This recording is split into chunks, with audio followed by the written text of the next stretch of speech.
Welcome to the January 27th City Council meeting. I would like to begin by acknowledging we are meeting on Treaty 4 territory in the traditional homeland of the Métis. To ensure social distancing measures are being met during this time, some members of council and city administration are attending through video teleconferencing. I would like to remind those members who are attending through video conferencing of the following. Welcome to the January 27th City Council meeting. If we could not have the echo, I would like to begin by fantastic. acknowledging we are meeting on Treaty 4 territory in the traditional homeland of the Métis. To ensure social distancing measures are being met during this time, some members of council and city administration are attending through video. To the members attending through video conferencing, please ensure your video camera and microphone are turned off. If a member of council wishes to speak, that they enter their name in the chat window in order to be placed in the speaking queue. When speaking, remember to unmute your microphone and enable your video camera, and all votes will be conducted with a recorded vote. Delegations will be attending the meeting today through teleconferencing to address council on various items on the agenda, and I just want the public to be clear that we do have all councillors in attendance. Councillor John Findura, Councillor Bob Hawkins, and Councillor Cheryl Stadnichuk are attending by video conference. To begin with, I need approval of the agenda. Can I have someone move a motion to approve the agenda? Councillor Bresciani. Seconder was Councillor Zakidniak. All those opposed? Seeing none.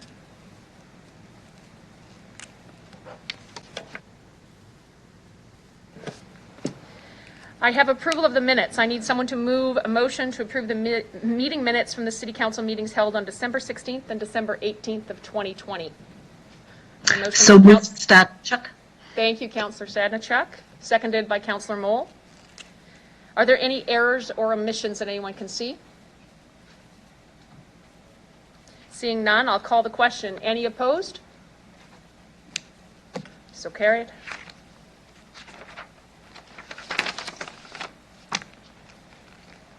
First item on the agenda, relative to public notice bylaws tabled and related reports. We'll consider CR 21-4 zoning bylaw amendments, housekeeping and administrative. Councillor Findura, can you introduce the report, please?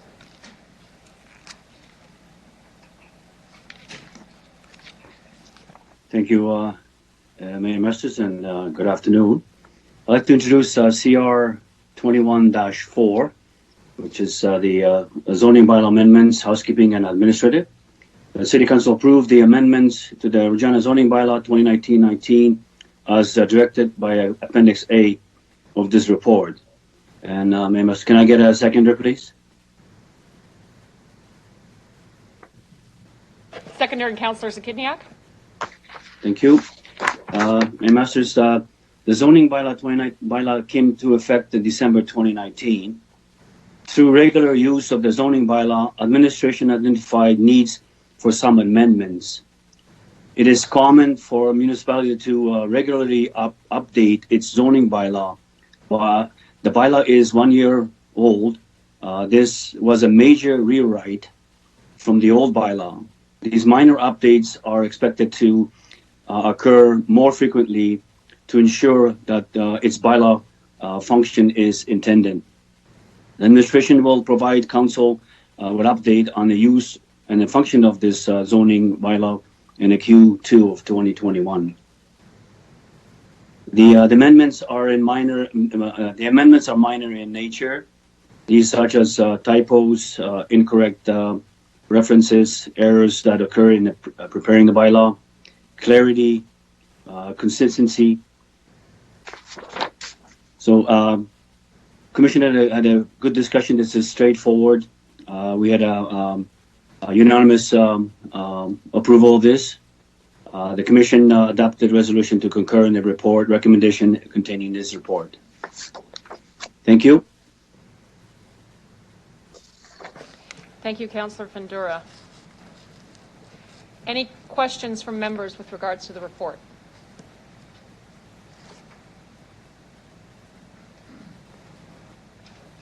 Sorry, Councillor Stevens. Great, thank you. In the report, there are amendments to signage. Can you explain what this means and what the implications would be?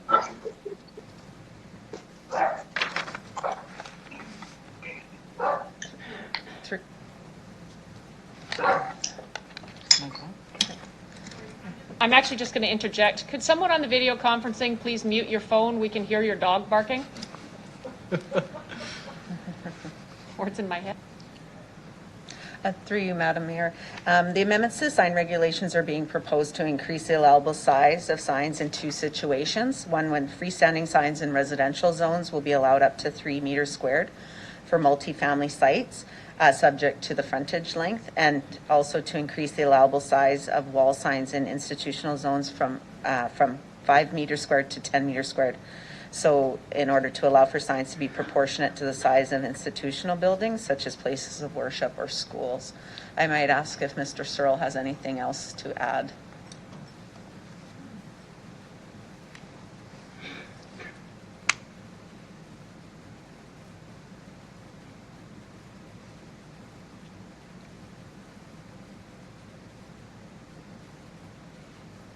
He's good.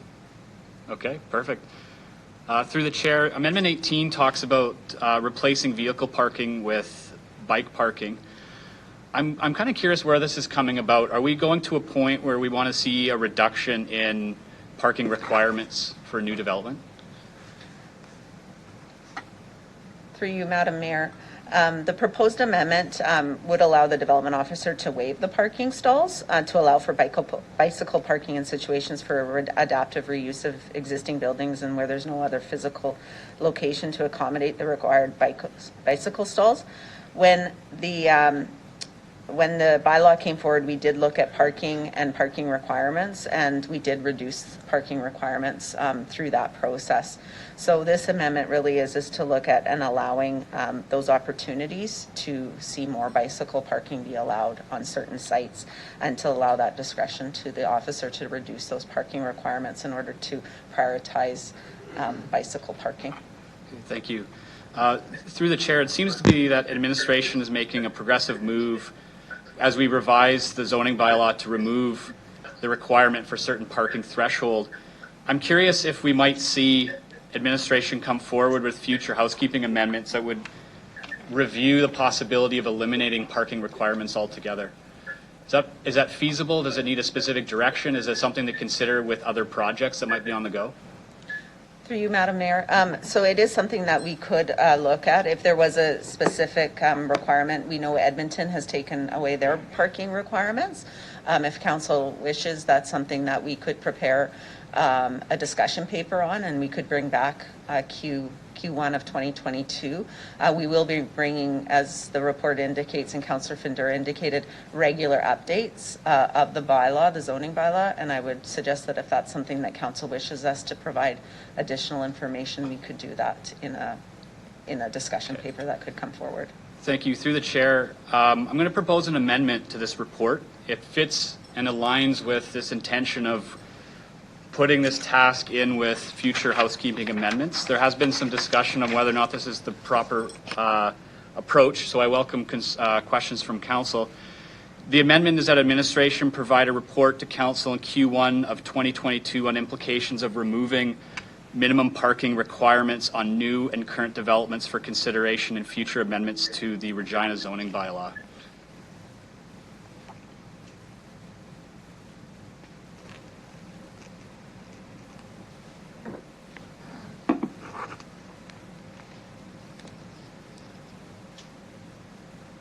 We do need a seconder for that motion. I'll second that, Hawkins. Thank you, Councillor Hawkins. Thank you. Do we want to wait, Amber, until it's on there? I can quickly. Okay. So I guess my first question to administration, and Mayor Masters and I had been discussing this in advance, is this the best approach, or could we wrap this into other work being done, for instance, the city center district planning, or would it be more appropriate for the future review of the zoning bylaw?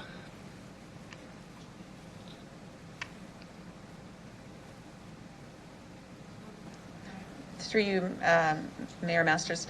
I think it would be For this case, it would be a separate report because it's very specific to zoning and the requirements and the implications. The plan you referenced wouldn't go into those level of details, and this would be looked at from a citywide perspective to make recommendations if it would be feasible.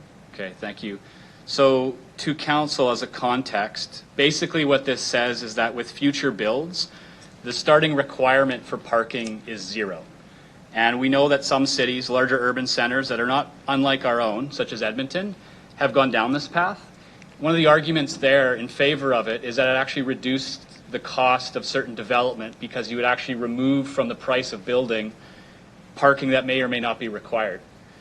I should stress, though, this would be a study. It would come back with implications, and it wouldn't be imposed. And secondly, administration would be providing a report that would be sensitive to different areas of the city. So in some cases, what we've seen is that developers go above and beyond what is required. We see 2 or 3 times as much parking as required based on the bylaw. So again, it would actually be starting from 0, aligning neighborhood plans, neighborhood interests, with economic interests, which means removing the cost of parking and that process from a development application. So it's the intention. I know it's a fun process of talking about parking, but I think it would actually put Regina in a position to take the lead, certainly in certain Western Canadian cities, and changing the way we think about making space available for parking. So I'd welcome some comments from councillors. Thank you, Councillor Stevens. Councillor Brasciani. Thank you. So I would just like to ask administration, our parking requirements, what were they before the new zoning bylaw came into effect? Through Mayor Masters, it depended on the different zones. The residential has stayed the same, 1 parking stall per unit. I might ask Mr. Mario to go through the regulations, the previous regulations around commercial and institutional, because those were ones that we looked at. One of the requirements that I can think of offhand that was made was with respect to shopping centers and the requirements around those. But I'd ask Mr. Mario to provide details. Through Mayor Masters, the new zoning bylaw takes a more simplified approach to parking. Basically, each zone requires its own standard, whereas the previous zoning bylaw depended more so on use. So, for example, if you had a restaurant, the parking requirement was, I believe, 1 parking stall per 4 seats. Whereas now it's just based on floor area, so it's a much simplified calculation. But overall, the requirements have decreased, meaning it's we require less parking on each site. Through you, Madam Chair, I'm looking for if someone was to do an apartment type, what is the parking? I understood that it used to be at 1.5 and we've reduced it to 1. Can I get some clarity on that, please? Through the chair.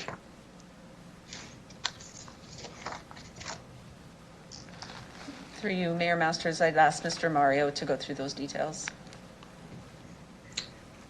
Yes, through Mayor Masters, the previous parking requirement in the R6 zone, which is a zone that was common for apartment buildings, required 1.5 stalls per dwelling unit, whereas now across the board, in almost any zone, it's 1 stall per dwelling unit. So in the case of apartment buildings that you might find in suburban areas, the requirement has decreased by 1/2 stall per dwelling. Thank you. I understood that downtown was at 0. Is that incorrect? So are we saying that everything is at 1 stall? Through the chair? Through Mayor Masters, the downtown is an exception.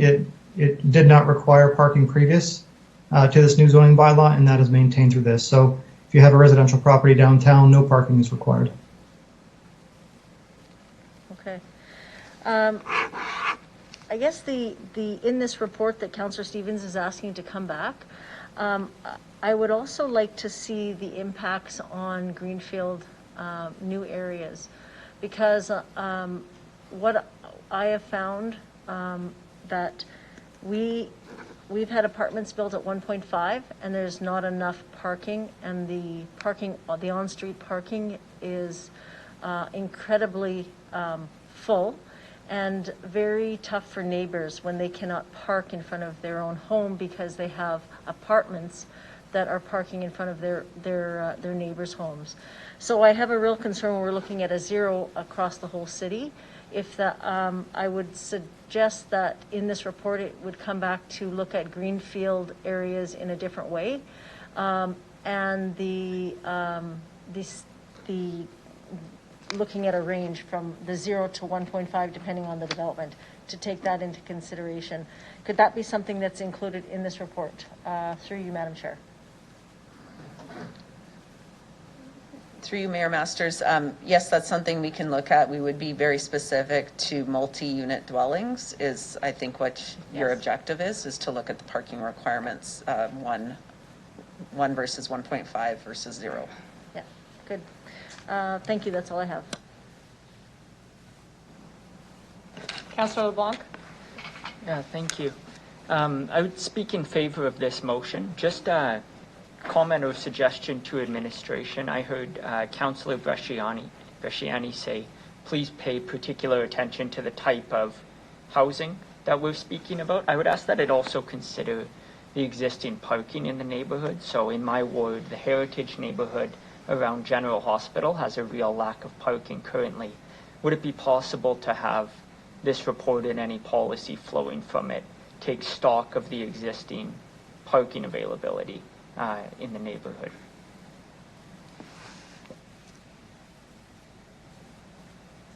Through you, Mayor Masters.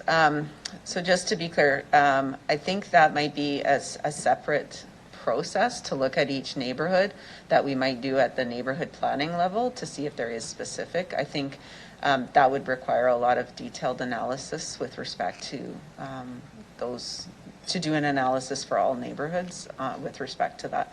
I would say that work could be included perhaps at the neighborhood planning level stages to see if there is issues with respect to that. If there is issues currently within a neighborhood with respect to parking, such as what you're indicating, that would be something that perhaps Mr. Weary could speak to with regards to what parking services we could do with respect to resident permits and those sorts of things.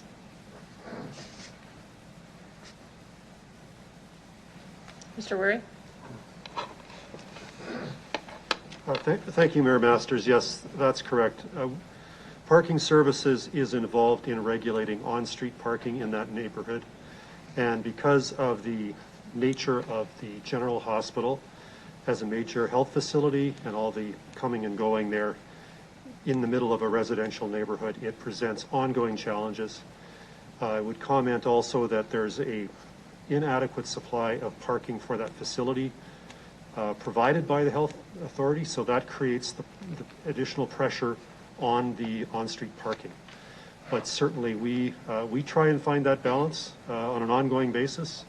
And during COVID, we've tried to accommodate our enforcement practices where we can, but we're sensitive to trying to balance the needs of residents in the neighborhood, people that work at the hospital, and people that are coming and going either to receive treatment or visit family members or friends that are in the facility. So it's an ongoing challenge, but it's also a parking supply problem. Thank you. Councillor LeBlanc?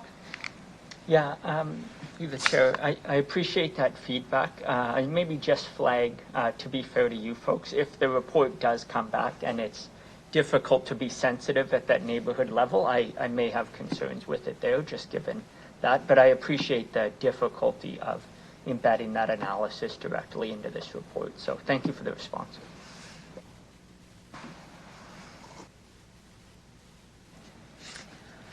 The rules of process require that in order to speak, I pass over chair duties to Deputy Mayor Bresciani, but due to COVID, I'm not going to get up and switch seats with you if that's all right. I'm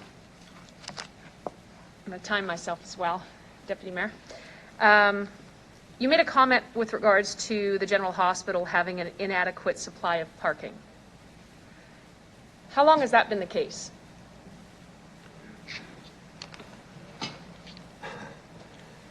It's, in my view, it's the absence of a parkade on that facility, plain and simple. A multi-level parkade. But how long has this, I'm new here, how long has the city been receiving complaints about the general hospital area? Well, I think it probably was, I don't go that far back on the parking file, but certainly it probably traces back to when the Plains Health Center was closed and additional capacity was transferred to the general hospital within that existing footprint. Nothing was really changed in terms of the supporting services there, so it probably can be traced back to there. And as I mentioned earlier, it continues to be an active residential neighborhood. So those two things and the prevalence of car ownership and the greater numbers of people owning cars over the past 20 years, I think all those things factored together present challenges. But it's been a challenge, I think, for as long as the general hospital has been there in the middle of that residential neighborhood. Thank you. Do we have appropriate transit service to the general hospital area? I would refer that question to Mr. Onrait to respond. Good pass. Mr. Onrait. Thank you, and thank you. That is one of the areas that will be discussed in our transit master plan, so the scheduling and the route review. General Hospital is on that list. Thank you. Oh, sorry, Mr. Onrait. Sorry, I will, through you, Mayor Masters. So currently there is transit service there. A bit of the challenge is the shift work and the timing of that service, so that's one of the things we're looking at. Thank you. I guess as it relates to this motion, I need to ask our city manager, do you need to assign resources in order to produce this report? Because I believe, correct me if I'm wrong, Councillor Stevens, but the intention is to, as a matter of housekeeping, we review bylaws, or based upon what you've heard here today, do you need to assign additional resources because there have been some additional requests? So through you, Mayor Masters, definitely there are resources required to produce the report. So Mrs. Harlech with her team will have to prioritize the work. Obviously, there will be resources assigned. That the question I would have of Ms. Harlech is, can we deliver within the timeline that is being proposed? But this is something that we would do with internal resources.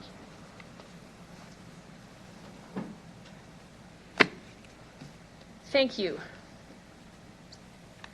So part of my concern, and perhaps Ms. Harlech, this is directed to you, that in the parking study that's presently before us, this recommendation, it discusses sequenced in terms of neighborhood planning program process, and I think I heard from my fellow councillors here that they're focusing in on specific neighborhoods, which the neighborhood plan process is now underway. I believe this document or policy refers to the Regina Downtown Plan.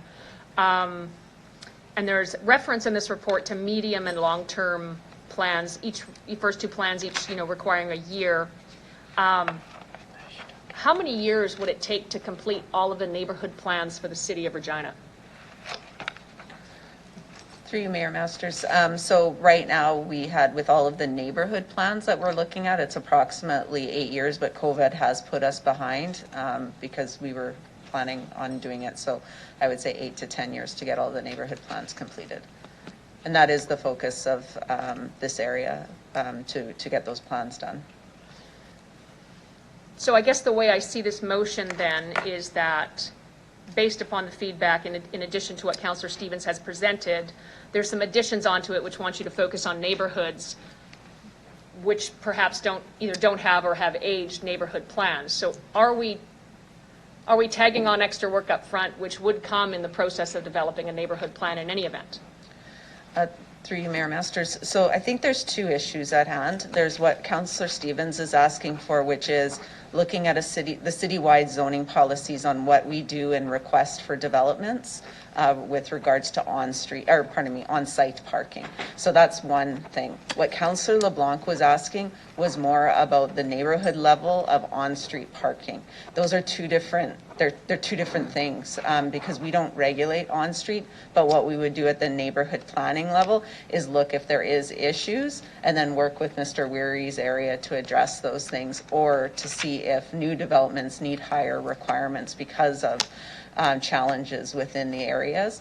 But what Councillor Stevens, my understanding of his request is more of the citywide, what's the overarching policies that would be required if we looked at having zero parking requirements.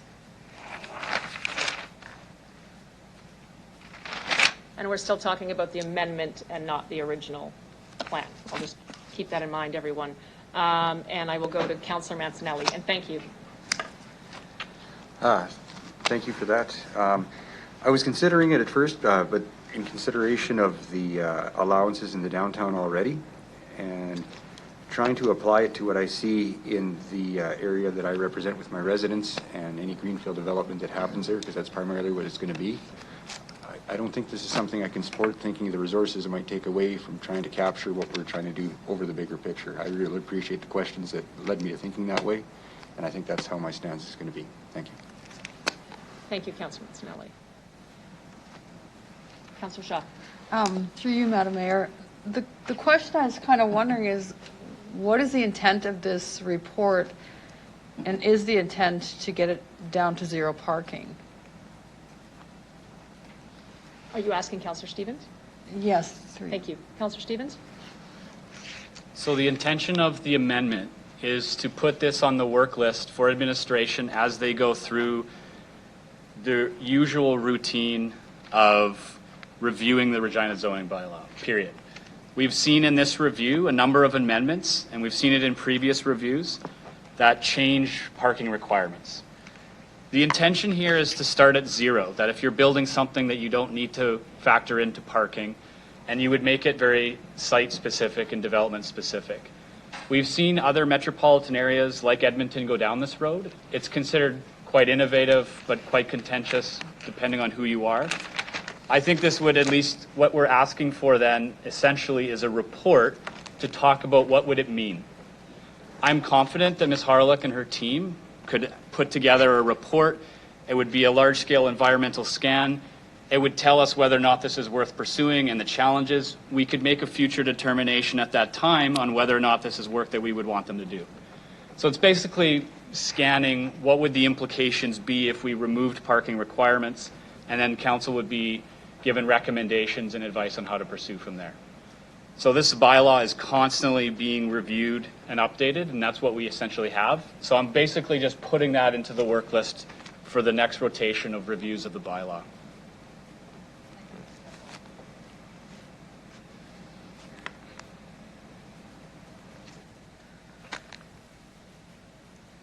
Anything coming in from the folks online? No hands? Okay. Sorry, I just can't see the screen for our councillors online. Seeing no further questions or comments. Thank you. Councillor Stevens, you have the opportunity to close debate if you feel you haven't. You feel you did? Okay. There's an amendment on the floor as you see it written. Mr. Clerk, would you please call the vote? Thank you, Mayor. I will begin with Councillor Stevens, please. Yes. Councillor Stadnichuk. Yes. Councillor Hawkins. In favor. Councillor Bresciani. Opposed. Councillor Findura. In favor. Councillor LeBlanc. In favor. Councillor Shaw. Opposed. Councillor Zahidniak. In favor. Councillor Mancinelli. Opposed. Councillor Mole. In favor. Mayor Masters. Opposed. The amendment passes 7-4. Madam Mayor. Thank you. Now we're going back to the original document, which is CR 21-4. that Councillor Findura has placed on the floor has been seconded. We've had discussions relative to the amendment being added to it. Any discussion relative to this recommendation from City Council?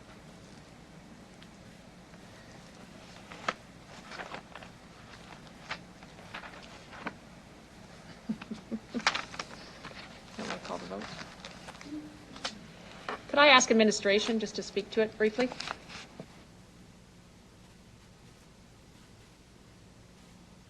Madam Mayor, with the zoning bylaw and housekeeping amendments, as Councillor Findura had indicated, it is general amendments, and they are mostly just to provide clarity on some of the items, any typos, and just to provide some consistent wording. With a new bylaw such as this, we do bring forward, you'll see regular amendments as we work through the bylaw with respect to things that we're finding with the community as we're using this bylaw. So we're happy to answer any questions to the specific amendments.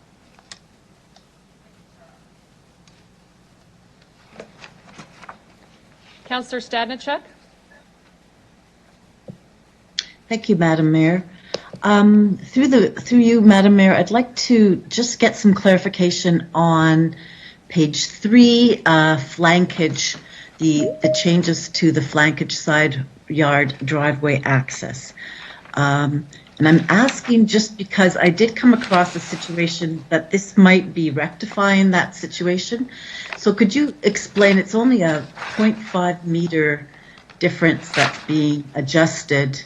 Could you explain a little bit more? I read this several times, but I still would like to get an understanding of why this change has been made or is being proposed.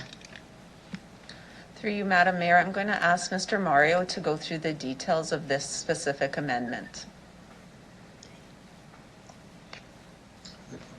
Through Mayor Masters, essentially the proposal is to go back to the requirements of the former zoning bylaw.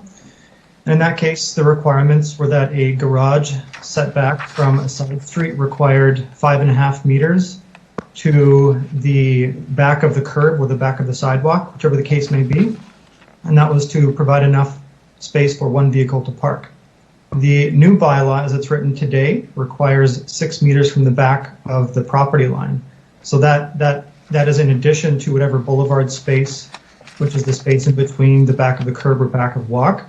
So that really pushes the garage back into the lot and uses up a lot more space. And we found that, and especially the case with narrow lots, it was impractical to achieve that. So we found for reasons of practicality and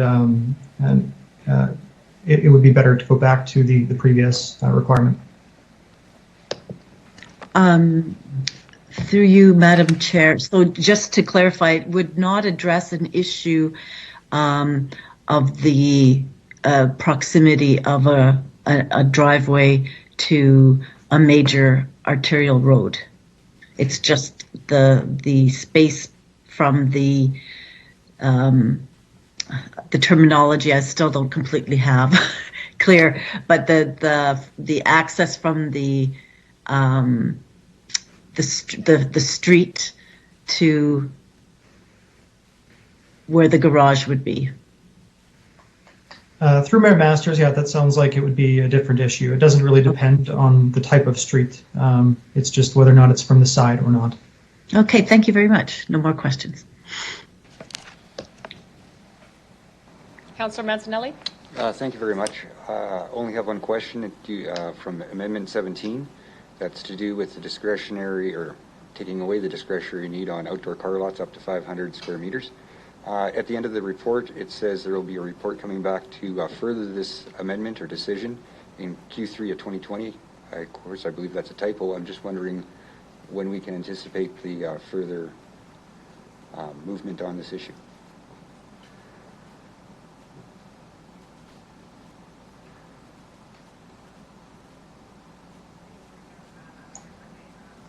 Mr. Mario to expand on Amendment 17. Sure. Through Mayor Masters, we found that the requirements for outdoor car lots, for the most part, in industrial zones were too restrictive. We were unable to issue development permits for this use, which is a fairly minor impact to the neighborhood and is actually quite common in the neighborhood. So we wanted to provide a little bit more flexibility to allow that to happen. When we looked at the bylaw, we found that there were a number of amendments necessary to facilitate the use and allow it in the way that we ultimately want. So this is kind of a way to, a simplified amendment to allow for most of the development permits to be issued up to a point. So we would expect that this amendment would likely occur to its full extent within the next round of zoning bylaw amendments, and currently that would be slated for about 6 months from now. Perfect. Thank you very much.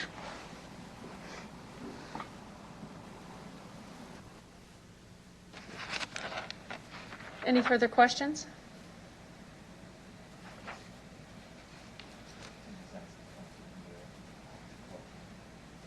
I'm going to transfer chairmanship over to Deputy Mayor one more time. I have a couple questions. Through you, Deputy Mayor. In 2014, a parking study was undertaken by the city to improve how the city regulates and charges for on-street parking. This is referenced within this report. And that included, by my count, 20 recommendations. And of those 20 recommendations, a couple of them had multiple subcategories of recommendations. The comment was some of which have been advanced. Is there a reason some of them weren't? I'll try that again. Ms. Harlech? Through you, Madam Mayor, I would give that question to Mr. Weary as he's in charge of parking services. Thank you, Mayor Masters. A number of them were not pursued for financial reasons or simply there wasn't any direction to pursue them further. They were simply recommendations at the time from a consultant. So we did commit to reviewing the study's findings within the next decade. So I believe it's 2024 was the plan to come back to that. I know there has been some inquiries from the Downtown Business Improvement District about moving forward with some more of these. So we would look for direction from this council as to, we can certainly brief council on what was provided in that study back 6 years ago, and obtain additional direction from council as far as moving forward with additional things in consultation with the downtown bid and other stakeholders. We certainly could do that, but it's the priority to do that. Just my advice to council is that it's not something that we could undertake immediately with our existing resources. That area is currently dealing with implementing several regulatory programs that were approved by council in 2020. So we're pretty maxed out right now, but certainly we can make a commitment to review that and come back to this council sometime within the next year to 18 months.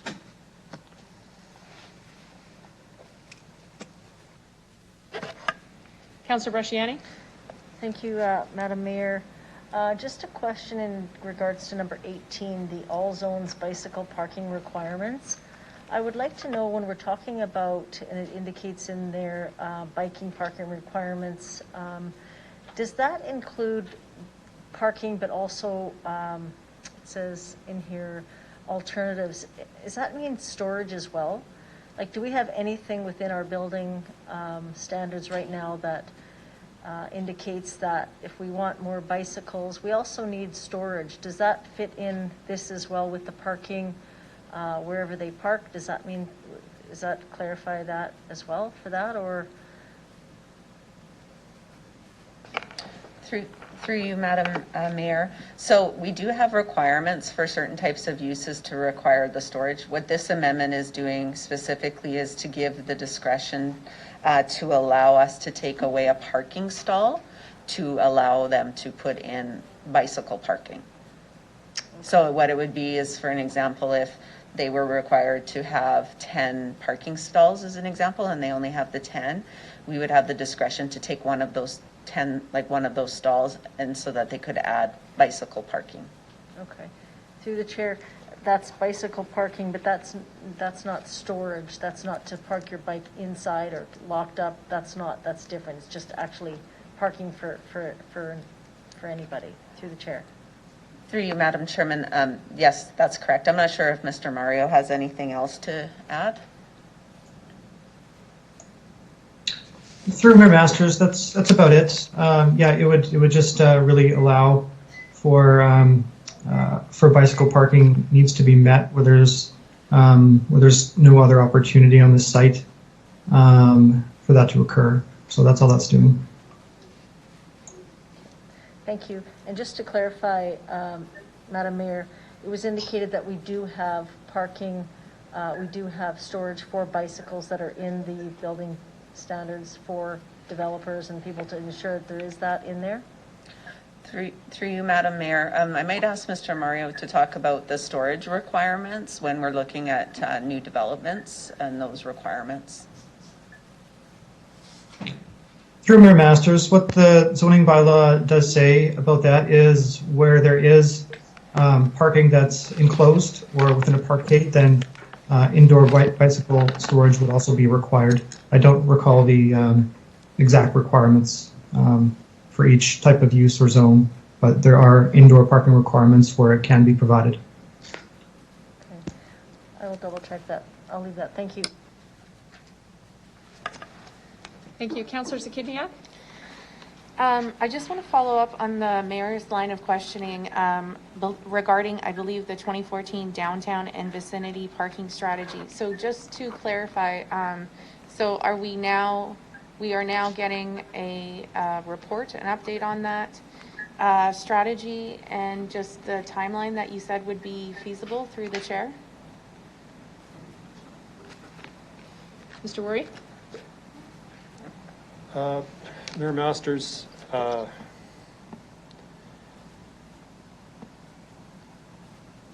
not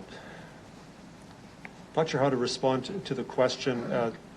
There's probably a need for this question, again, to be separated off. There are some elements as it relates to planning and planning-related decision-making downtown, but there are some distinct aspects of the parking study that are really operational in nature and do with parking enforcement and parking supply and changing patterns. So it's a long answer to say I would ask for I would recommend against making any decision on that issue in the context of the item that's in front of council right now. I certainly can take this interest from council away and consult with my colleagues on ELT as far as how to respond short of an actual undertaking or direction from council at this meeting this afternoon. But we certainly are prepared to come back with some advice to committee and council on this. The other thing I would advise is parking patterns downtown are completely thrown off because of the obvious impact of COVID. So in my view, we have a little bit of time to figure out what to do once things start to get back to normal. But and as I said, from a resource standpoint, we're a little strapped right now. So hope that answers the question. I'm not sure, but I think what you're saying is you'll get back to us with that information of when it might be feasible to explore that policy again. Yes, we will discuss it administratively and and determine when we can bring forward a report and then determine which committee it would go to, whether it would come to executive committee or whether it would go through the operations and community services committee. But we will bring forward a plan as to how to update that study. Thank you. Okay, that's sufficient. Thank you so much. Thank you. Seeing no more questions, Councillor Fundura, would you like to close the report? No, Mayor Masters, it's all good. Thank you. All right. Mr. Clerk, City Clerk, would you please call the vote? Thank you, Mayor. On the motion as amended, main motion as amended, Councillor Fundura, I will begin with you, please. In favor. Councillor LeBlanc. In favor. Councillor Shaw. In favor. Councillor Zahidniak. In favor. Councillor Mancinelli. In favor. Councillor Moule. In favor. Councillor Stadnichuk. In favor. Councillor Hawkins. In favor. Councillor Stevens. In favor. Councillor Bresciani. In favor. Mayor Masters. In favor. Carries unanimously, Mayor. Thank you. We will now consider the bylaws that require a public hearing, and I'll turn it over to the Deputy Mayor, Councillor Bresciani. Thank you, Madam Mayor. I move, secondary by Councillor Stadnichuk, that bylaws 2021-2 and 2021-9 be introduced and read a first time.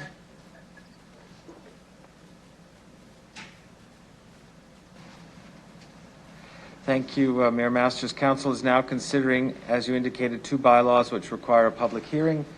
In light of COVID-19 restrictions, public notice was issued in this regard, but no one indicated an interest in speaking to the following bylaws via technology. Bylaw number 2020-2, which is a number of housekeeping amendments to improve clarity in regulations, fix errors, and correct zoning designations on maps. And bylaw 2021-9, to designate as heritage property the property known as the Dark Block located at 2125 11th Avenue.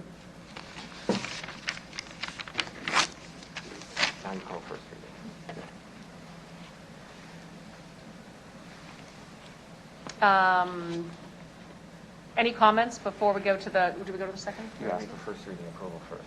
I need approval for the first reading. Just ask all in favor. All in favor? Please help me out here. All right. Is there anybody opposed? Just because they're not here. Is there anyone opposed? Just looking for online here. No one opposed. Okay. Please continue, Councillor Bresciani. I move, seconded by Councillor Hawkins, that bylaw 2021-2 and 2021-9 be read a second time. Any questions? All in favor? Any opposed? Seeing none? I move, seconded by Councillor Stevens, that council hereby consents to the bylaws 2021-2 and 2021-9 going to a third reading at this meeting. This vote must be unanimous. All in favor? Any opposed? Seeing none?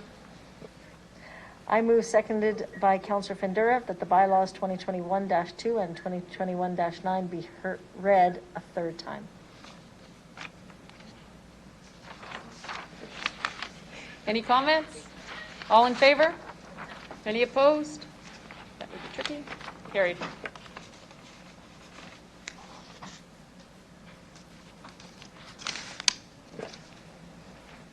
Thank you, Councillor Bresciani. Anything else for that? Yeah. We'll now consider item CR 21-1, 409 Maxwell Crescent discretionary use application. Councillor Fendura, can you introduce the report? Thank you, Mayor Masters. I'm on, everything on, good. I'd like to introduce CR 21-1, 409 Maxwell Crescent. It's a discretionary use application. Recommendation from our Regional Planning Commission is that the City Council approve the discretionary use application to allow a proposed storage outdoor. Can I get a seconder, please? Councillor Shaw, seconding. Thank you very much. Mayor Masters, Mr. Glenn Hill from the Colliers International, representing Maxcom Properties Limited and Apex Distribution Inc., addressed the Commission. And the Commission had a good conversation with Mr. Hill. The questions were asked about screening requirements on the chain, how high the chain link fence going to be, the visual appearance from the street. And so we had a good conversation about that. So this property is zoned industrial light zone. It's an outdoor storage greater than 500 meters square meter is the discretionary. So this property is under 500. To be exact, this is 4,262 square meters, and is suitable and compatible with industrial use or land use in this area. So we had Commission voted unanimously on this, and the Commission concurs with the recommendation. Thank you, Mayor Masters. Back to you. Thank you, Councillor Fundura. In case you missed it, Planning Commission voted unanimously in favor of the recommendation coming as it relates to this issue. Any comments or questions? Seeing none, please, Mr. Clerk, call the vote. Thank you. I will begin with Councillor Fundura, please. In favor. Councillor Bresciani. Councillor Stevens. In favor. Councillor Hawkins. In favor. Councillor Stadnichuk. In favor. Councillor Mole. In favor. Councillor Mancinelli. In favor. Councillor Zahidniak. In favor. Councillor Shaw. In favor. Councillor LeBlanc. In favor. Mayor Masters. Carries unanimously, Mayor. Next up, we have CR 21-2 Heritage Designation for 1770 Halifax Street. Councillor Fundura, could you introduce the report, please? There we go. It's me again. Thank you, Mayor Masters. I introduce CR 21-2 Heritage Designation of 1770 Halifax Street. That City Council designate the original 1930 Municipal Justice Building as a municipal heritage property. So if I can get a seconder, please. Hawkins, I'll second that. Thank you. Mayor Masters, the designation is only for the Municipal Justice Building, which was built in 1930. The addition to the building that was built in 1953-57 is not part of the designation. So you must, Mayor Masters, a Municipal Justice Building was evaluated as a grade 1. The evaluation looked at location. So the location, it's next door to your the old number 1 fire hall. Historic significance, home of the Regina Police Service headquarters from 1931 to 1978. More notable within history, it was part of the On to Ottawa Trek. It was part of the Regina Riot, and as well was the development of the Germantown. So, Mayor Masters, this designation will preserve the Municipal Justice Building for the next generation. And again, Commission had a nice conversation, good discussion about this. It was a unanimous vote, and the Commission concurs with the recommendation. Back to you. Thank you. Thank you, Councillor Fundura. Planning Commission has a unanimous vote on this bylaw recommendation. Any questions? Seeing none, City Clerk, please call the vote. Oh, pardon. Oh.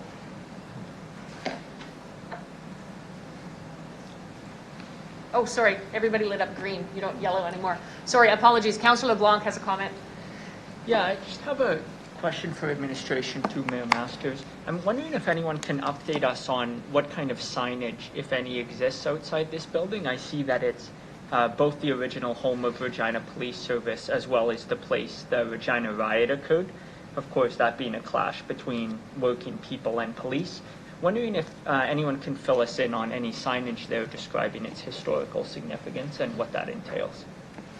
Through you, Mayor Masters, I would ask Ms. Emmeline Hill to go through the process for the signage with heritage designated buildings.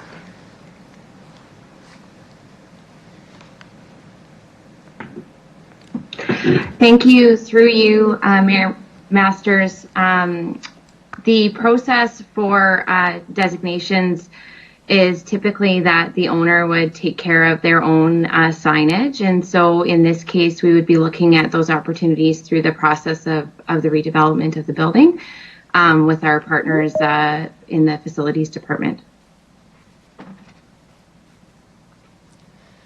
Okay, and I mean, just a follow up. So would that decision of signage lie entirely with the owner of the building, or do we continue to have some oversight in what that looks like on a designated property? Through you, Mayor Masters. So for this building, obviously, we would have a lot of control on the story and that. But of course, we always provide the advice and the story and the information that for the designation with the person who has other designated buildings, and we would work with them to provide information should they wish to put up that information. We provide our information on those buildings, and that's available. And then, of course, Heritage Regina also has those descriptions as well. So I'm not sure if Ms. Hill has anything else to add.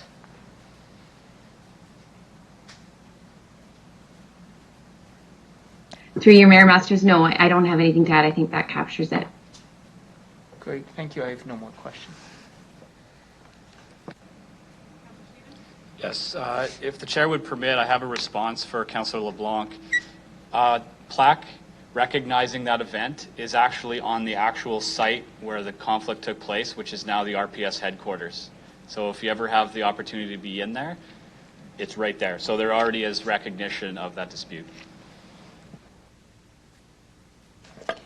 Thank you. Seeing no further questions, City Clerk, would you now call the vote? Thank you, Mayor Masters. I will begin with you, Councillor Findura, again, please.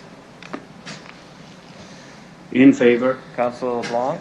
In favor. Councillor Shaw. In favor. Councillor Zahidniak. In favor. Councillor Mancinelli. In favor. Councillor Moll. In favor. Councillor Stadnichuk. In favor. Councillor Hawkins. In favor. Councillor Stevens. In favor. Councillor Bresciani. Mayor Masters. In favor. Carries 11-0, Mayor. Thank you. We will now consider item CR 21-5, 5400 Parliament Avenue discretionary use application. Councillor Findura, could you please introduce the report? Thank you, Mayor Masters. This seems like a long time ago, in December of last year. I introduced CR 21-5, 5400 Parliament Avenue. The Council approved the discretionary use application for the proposed development of building plan group located at 54 Parliament Avenue in the Harbor Landing neighborhood.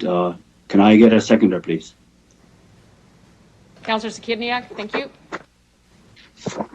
Okay, to you, Mayor Masters, this is a 48-unit residential plan group proposed, consisting of 6 buildings, as well as 48 parking stalls. This development is intended to be operated as a condominium corporation. And we'll have internal private streets, and we'll have outdoor communal areas. Administration evaluated this criteria. The development is suitable at the location, and no adverse impact have been identified. And again, on this one, it was a unanimous vote from the Commission. The Commission adopts a resolution to concur in the recommendation containing in this report. Thank you very much. Thank you, Councillor Findura. Any questions or comments? Seeing none, City Clerk, please call the vote. Thank you. I'll begin with Councillor Findura, please. In favor. Councillor Bresciani. In favor. Councillor Stevens. In favor. Councillor Hawkins. In favor. Councillor Stadnichuk. In favor. Councillor Mancinelli. In favor. Councillor Zahidniak. In favor. Councillor Shaw. In favor. Councillor LeBlanc. In favor. Mayor Masters. In favor. Carries 10-0, Mayor.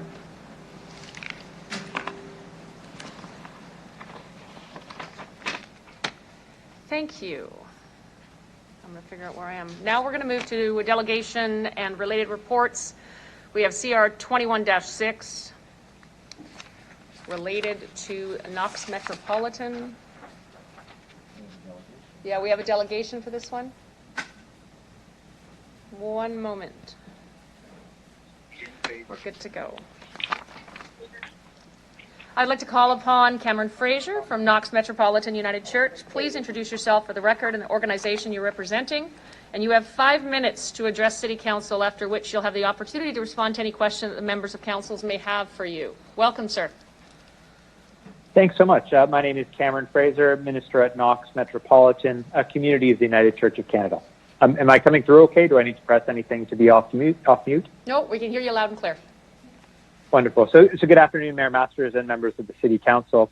Thanks so much for having me, for considering this proposal and allowing me to speak with you today. And my thanks to the Executive Committee and City staff who have worked to bring it forward to this point. Much of what I'm sharing today is reiterating my presentation earlier this month, but I hope this can reinforce why this is a worthwhile endeavor. And I'd also love to answer any questions that may have emerged.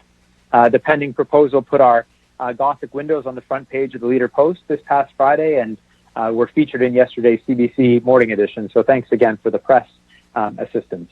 We have applied for a grant that will allow us to do important conservation work to the 3 large arched Gothic windows that are present on 3 sides of our building. We've also received commitment from the Saskatchewan Heritage Fund to do this work as well. These windows are over a century old. The original ones were installed in 1906, and then they were destroyed in the Regina cyclone and replaced in the formation that they are in today. In the 70s and 80s, significant work was done to restore and remove and restore these windows and replacing them with the wooden frames with aluminum. That work was a huge undertaking at the time. And over the decades since, the sealant between the now aluminum framing and the stone framing has degraded in many places, and there are holes appearing. And this risks moisture penetrating the envelope of the building, which causes all sorts of issues, but as well it risks the integrity of the windows themselves. These 3 Gothic windows are an amazing example of Tiffany-style glasswork, marbling with texture, and they were particularly designed to match the intensity of the prairie sun. And so we do believe that they're a very important piece of stained glass and built architectural heritage. In addition to the beauty that these buildings bring, and the beauty that our building brings to the built landscape of downtown Regina, we also believe that our facility is a benefit to the whole community beyond just our congregation. Even though our building sits empty right now, apart from broadcasting services, the work of our staff, as well as the work of the Regina Anti-Poverty Ministry. In other times, Knox Metropolitan United Church is a thriving hub of activity, both for our congregation and widely in the musical arts, social justice seeking, and so much more. We are, as we look towards our future, part of our question is how can we become even more an important place within the downtown community of Regina. And we believe that a lively Knox Metropolitan United Church as a center for artistic and community activity can play an exciting role in particular in the coming years as we seek to imagine what version of Regina we can collectively work to build as we emerge out of this time of pandemic and learn from the lessons that this time has exposed. Several of our artistic partners are already looking at how our facility can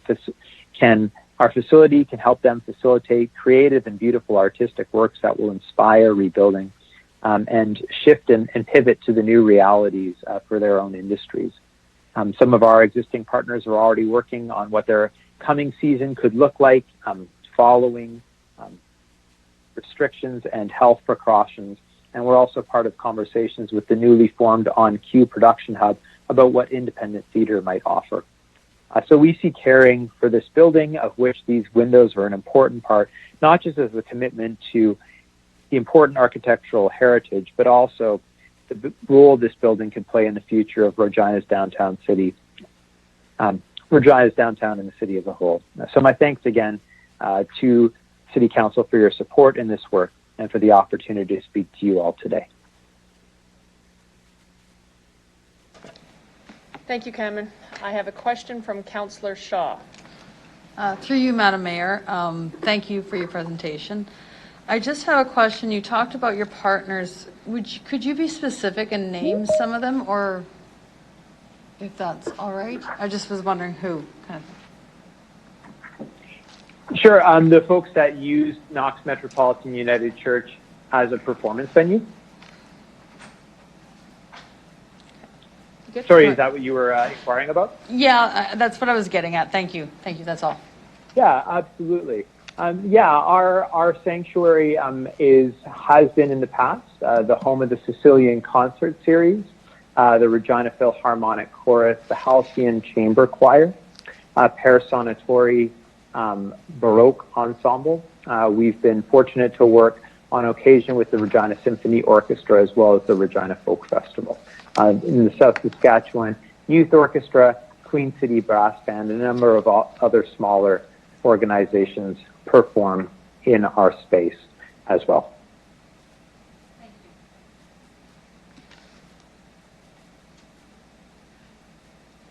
Thank you, sir, for joining us today.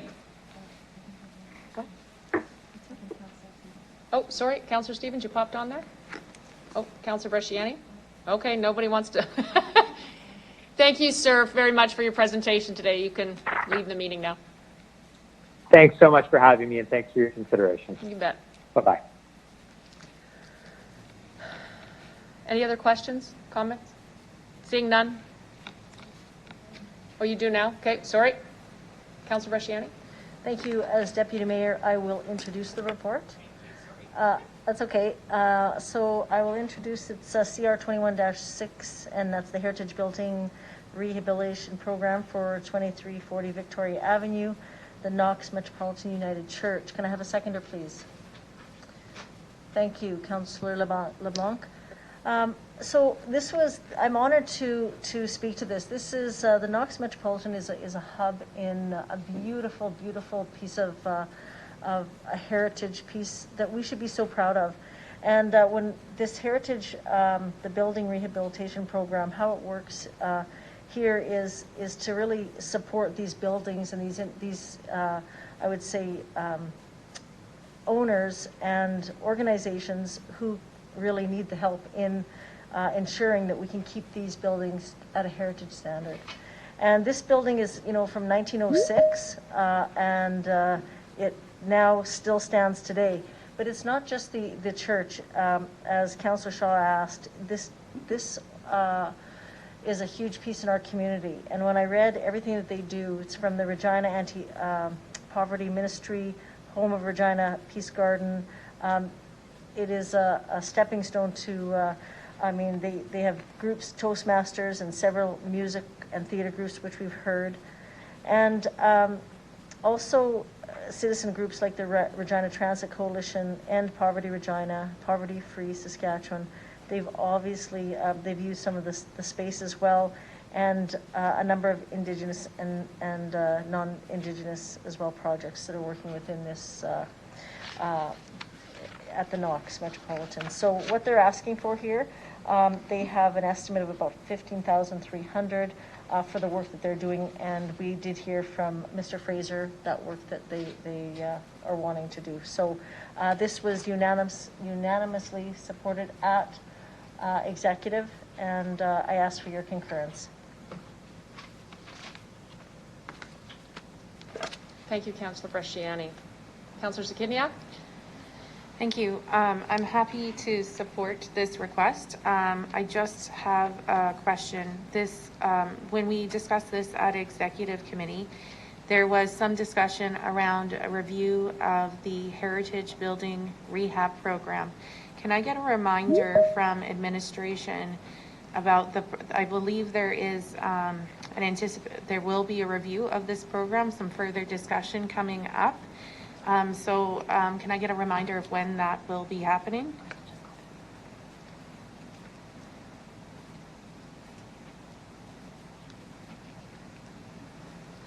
Through you, Mayor Masters. So we are bringing a report on our heritage program in Q3, which will include not only this grant program, but also the overall heritage incentive program, which includes this grant and the tax incentives. Okay, and I have a follow-up question through the chair. Thank you for that. So there's a proposed budget for the Heritage Building Rehab Program, which I believe is $30,000 each year. So we will be finalizing that number at budget time. Through the chair, is that accurate? Through you, Mayor Masters, it's actually $50,000, and yes, it would be approved through there. There was a good question that came up in exec with regards to the funding. We do put in the $50,000 because we haven't used up to that amount, but through the review, we'll look at whether or not that's a sufficient amount.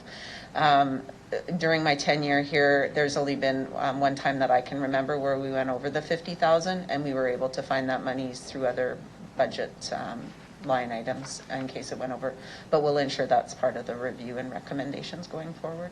Great, thank you so much.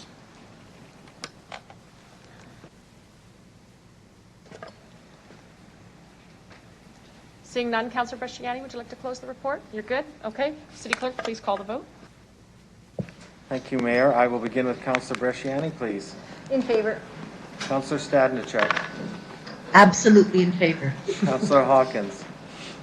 In favor. Councillor Stevens. In favor. Councillor Findura. In favor. Councillor LeBlanc. In favor. Councillor Shaw. In favor. Councillor Zahidniak. In favor. Councillor Mancinelli. In favor. Councillor Moore. In favor. Mayor Masters. In favor. Carries 11-0, Mayor. Thank you.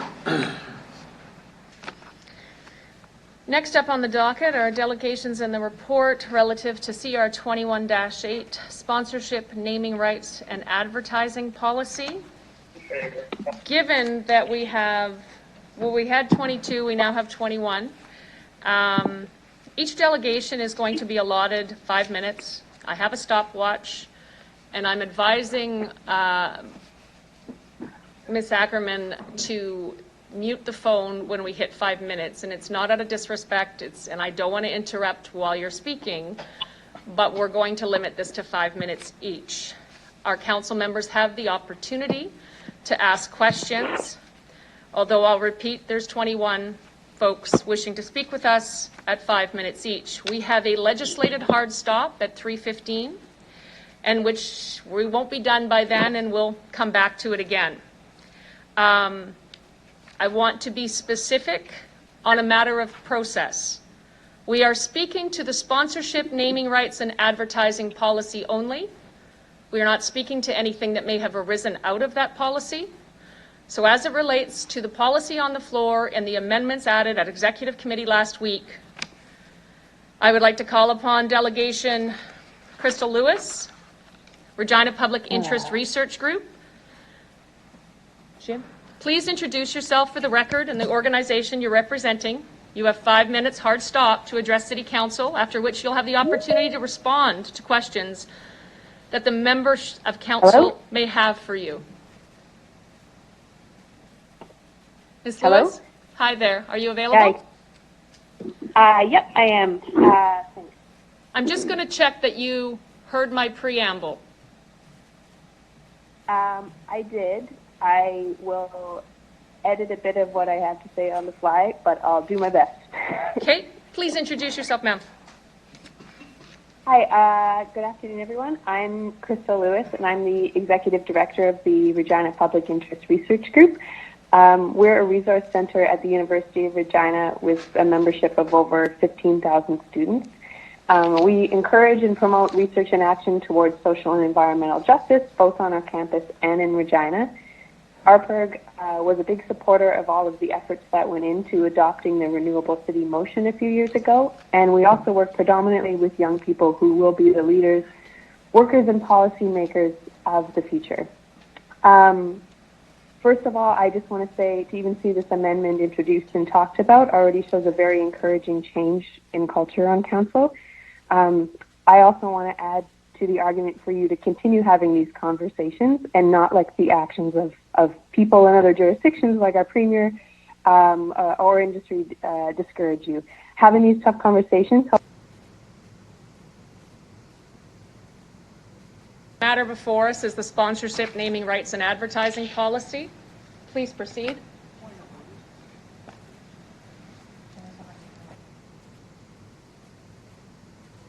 That was a point of order, sorry. Point of order. Councillor LeBlanc? Yeah, in my view, Ms. Lewis's comments did not stray outside of what's permitted. I think she's available to use the time and have her say as she'd like, subject to being discourteous to us or others. So I suggest that she be able to continue. Thank you. City Clerk? Thank you, Mayor. It would be my opinion that there's a fine line here between speaking to the germane issues around the report that is on the table and delving into areas that are outside of what should be discussed. I believe Mayor Masters had made it clear that delegations were to carefully walk this line. I would respectfully suggest that if the delegation has heard this, the mayor has called her on it, she should be provided another opportunity, but it is a signal that the mayor is going to keep this very tightly focused on the report on the floor. Thank you. Ms. Lewis, if you're available to unmute your phone.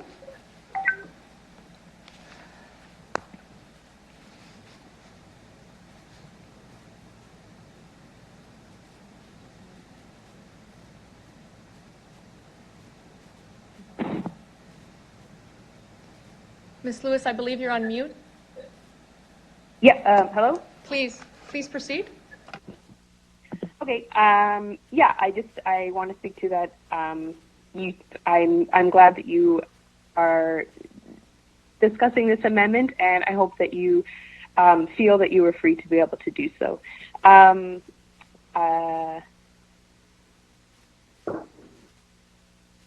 Sorry, I'm adjusting my notes on the fly here.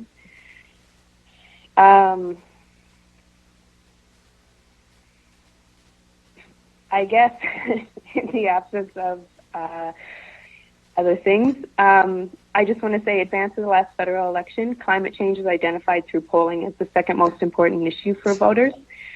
This tells us that all this conversation about moving to become more sustainable isn't going away. People want to talk about it, and we need to take it a lot more seriously. There's already many youth in this city, some of whom we work with every day, who have been talking about and organizing events and teach-ins about a more sustainable future. Most visibly, the Fridays for Future Youth has been regularly meeting and talking for the last couple of years.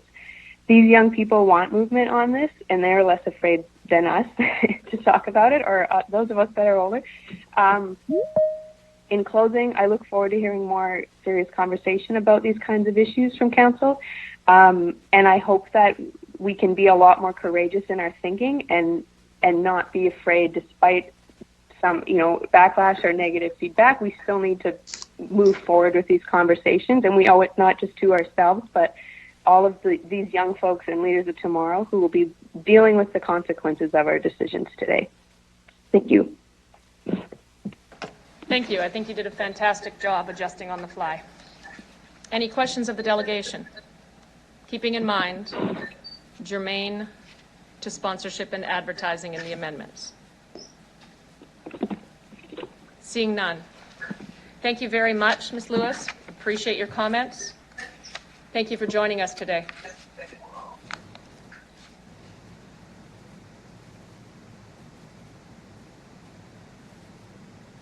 Andrew? I would like to call upon Delegation Andrew Spagrud, Keystone Group of Companies, Keystone Realty Corp., Lex Capital Management, and Villanova. I'm going to ask that you please introduce yourself for the record and the organization you're representing, if any, and you have 5 minutes to address council. And I'm just going to check before you introduce yourself. Did you hear my preamble to the delegation presenting?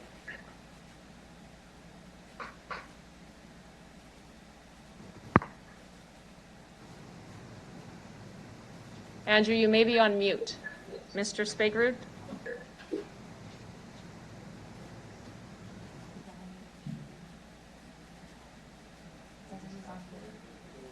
Sir, can you hear us?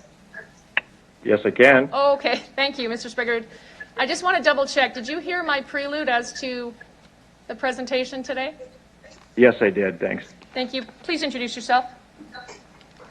This is Andrew Spaggart. I'm speaking in my capacity as CEO of Villanova Energy, Inc., a Regina-headquartered oil and gas company.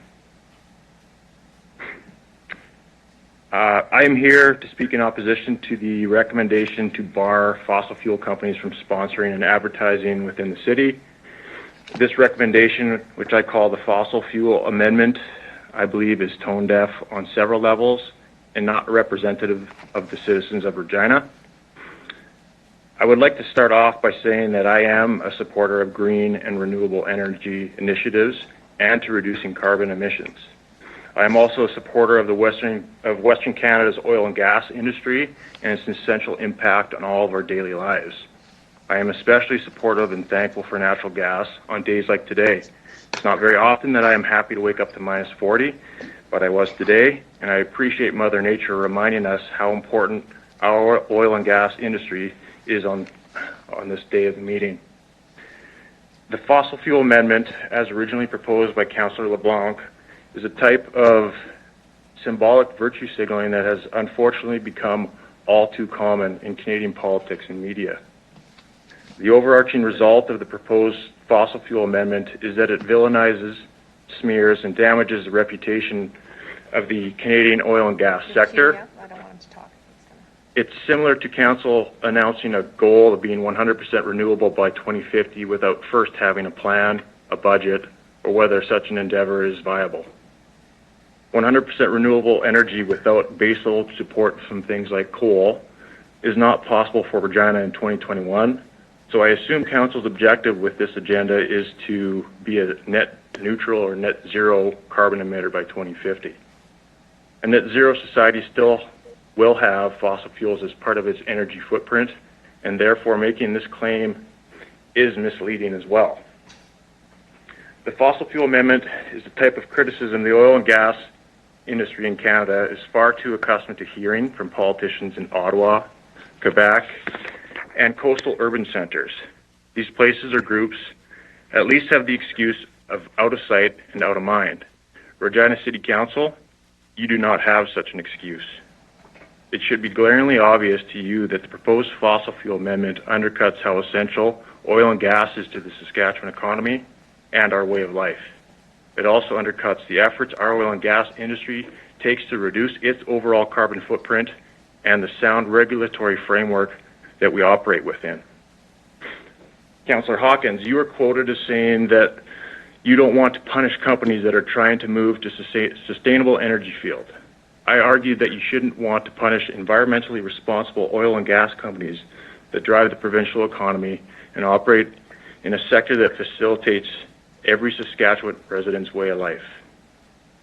Councillor Mancinelli, you were quoted as saying, I didn't think I would be the one to defend fossil fuel companies, and I don't mean to. I argue that you should be defending our fossil fuel companies, and that you missed a golden opportunity to do so at the executive level. In wrapping up, I'd like to thank those members of the Executive Committee who initially opposed the fossil fuel amendment. You have courageously defended the Canadian oil and gas industry, the Saskatchewan economy, and our way of life. I would also like to propose that Regina City Council seek representation from the fossil fuel sector in its endeavors to be 100% renewable by 2050. This fossil fuel sector should have a seat at that table. I trust Council has heard the voice of the citizens of Regina in the last week and that they will vote down the fossil fuel amendment. Thank you.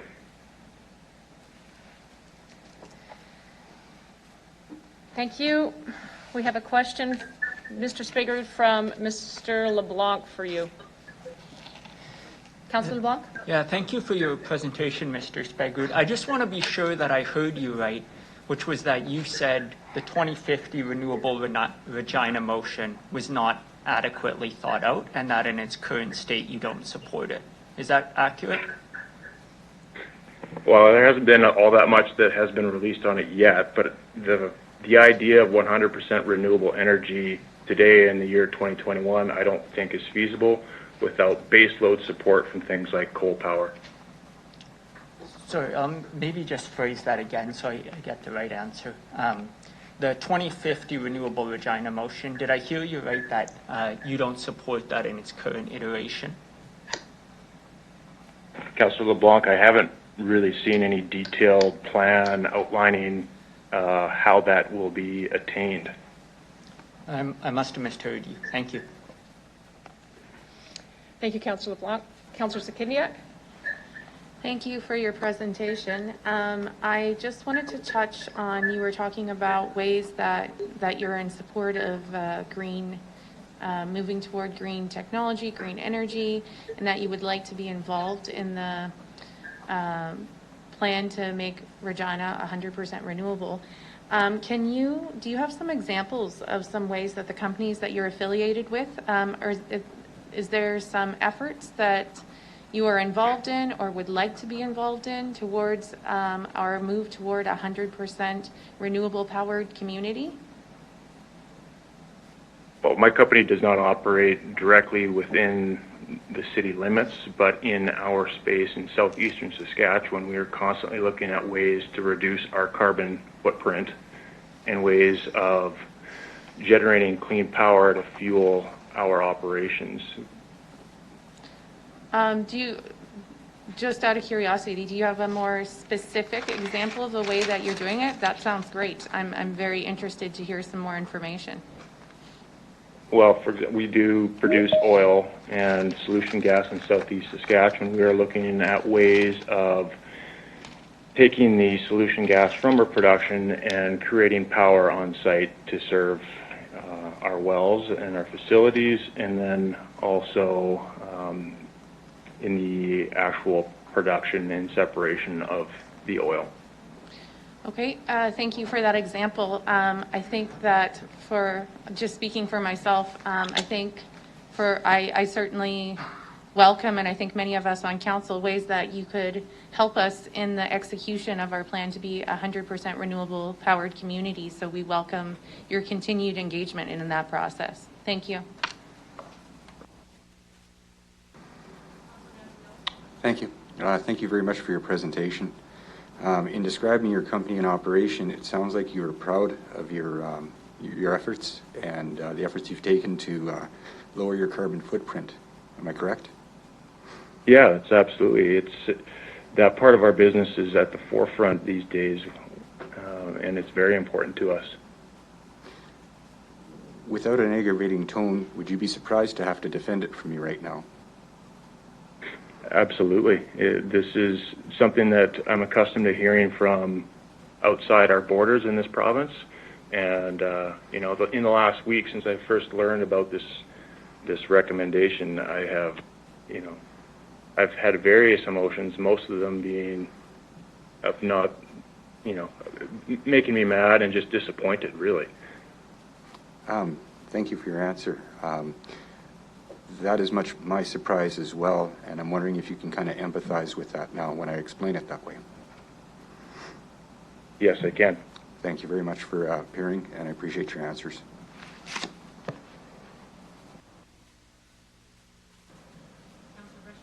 Apologies, Councillor Bresciani. Thank you, Mr. Spargood, for appearing today. Can I just ask, with your company, has there been an opportunity for you to give back to your community and support any local initiatives or sponsorship in any way through the chair? Yeah, I don't want to take some of the fuel from other people that I know that will be speaking here in the near future. But yeah, it's obviously our industry has been under tremendous pressure in the last couple of years due to various factors, COVID being the most notable one, and our budgets have been constrained severely.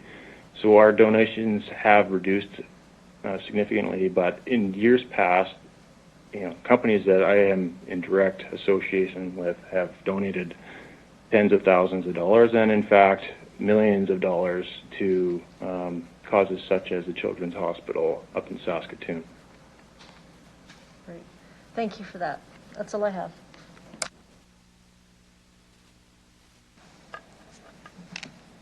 Thank you, Mr. Spiegel. We have no further questions for you. All right, thank you for having me. I would like to call upon the delegation, Chantel Lip from Saskatchewan Heavy Construction Association. I'll ask. She's off?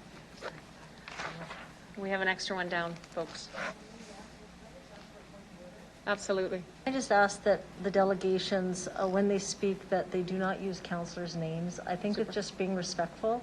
If they want to make a comment that someone said, but please refrain from I don't want this to go back and forth and be a debate. And thank you. Thank you very much.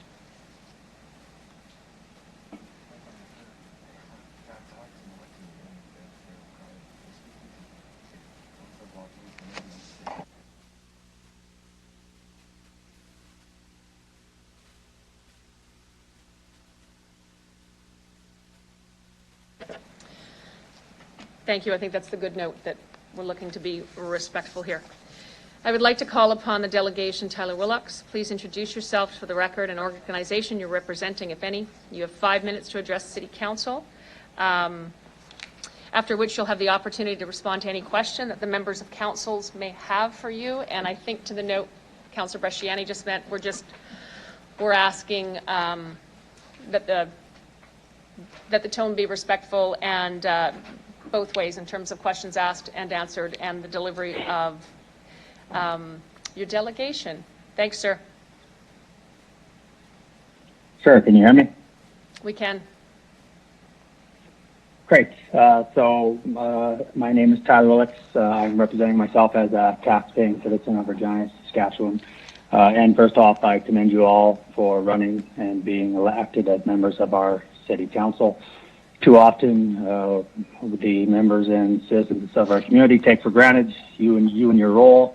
And often you will have people like me come to city council and, make snide comments about you. But we do appreciate you and your roles and our great democracy. So I am born and raised in Regina. I have been a long-term Saskatchewanian. I had a small lapse in judgment and lived in Toronto for a few years. Don't hold that against me. But once again, I call this place my home. I'm dedicated to the community. I'm the former chair of the Regina District Chamber of Commerce. Some members of this council previously appointed me to sit on the Regina Airport Authority Board of Directors. I volunteer my time on boards of many city and provincial organizations, including Saskatchewan Polytechnic, the University of Regina Senate, CNIB Saskatchewan, and many more. Finally, I am executive of one of the largest technology companies in Saskatchewan that works and supports many of the oil and gas companies in our great province.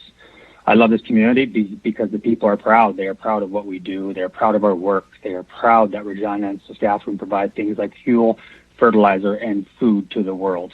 And I was shocked to see the motion put forward that will restrict sponsorship, naming rights, and advertising of businesses principally derived from the sale or production of fossil fuels.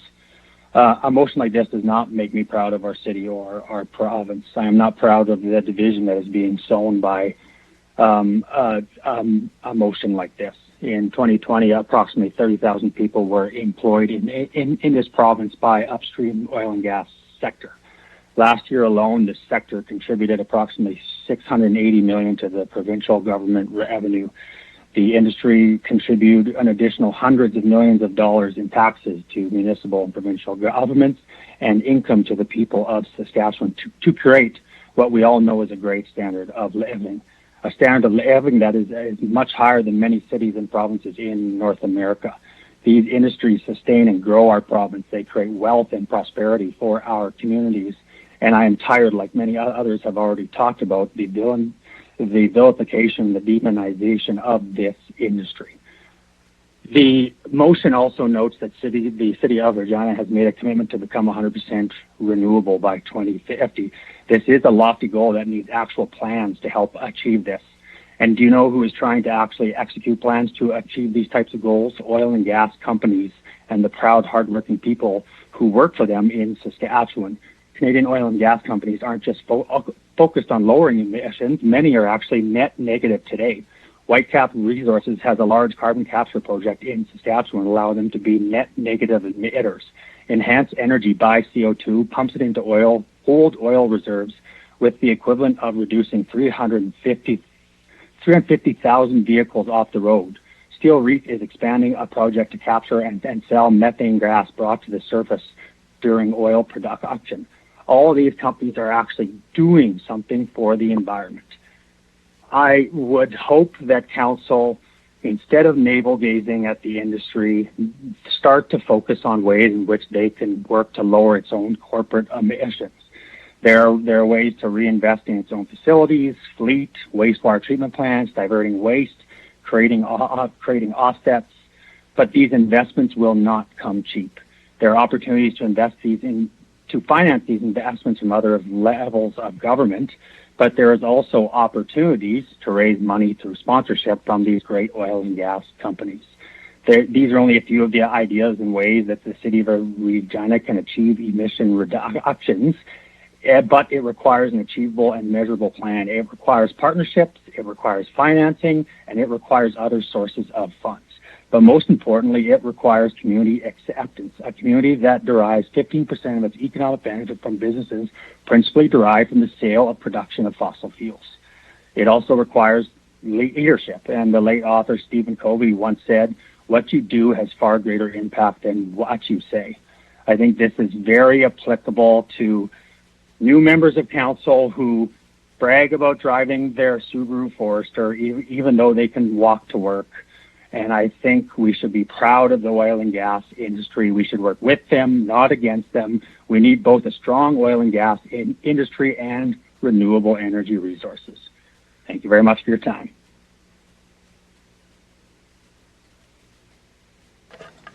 Thank you, Mr. Willocks. Do we have any questions or comments from the floor? From council? Seeing none, thank you for addressing council. Thanks, Your Worship.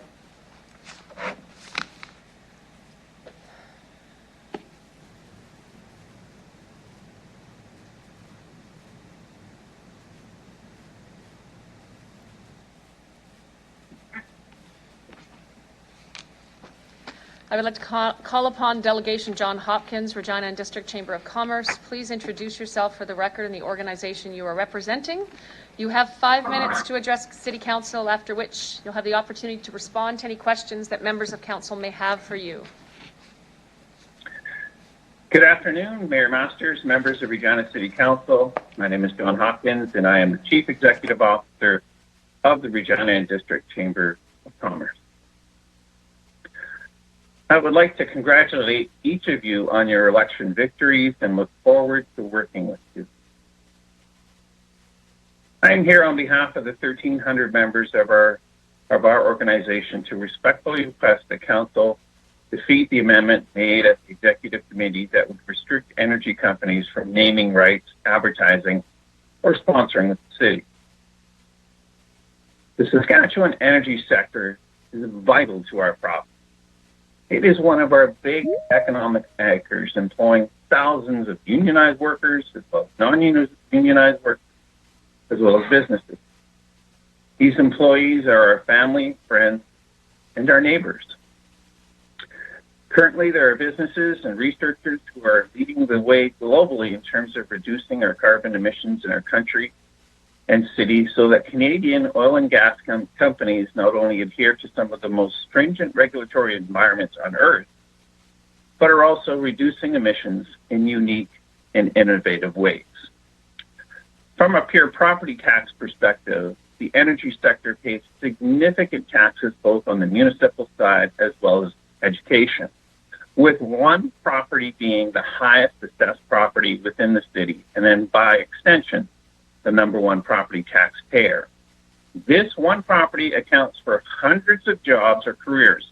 These are family members, our friends, and our neighbors. In many cases, these employees have families that look to them for their livelihood.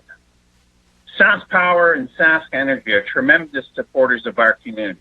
While somewhat unknown until recently, the City of Regina adds a surcharge on every Sask Power and Sask Energy bill for every property owner within our community that uses these utilities. The surcharge generates in the range of $35 million, or put another way, something equivalent to a 12.5% mill rate increase. In addition, there are grants in lieu of property taxes paid by crowns. These two crowns also sponsor a wide variety of events in our community for the betterment of our community. Moreover, these crowns employ hundreds of people that support families and individuals.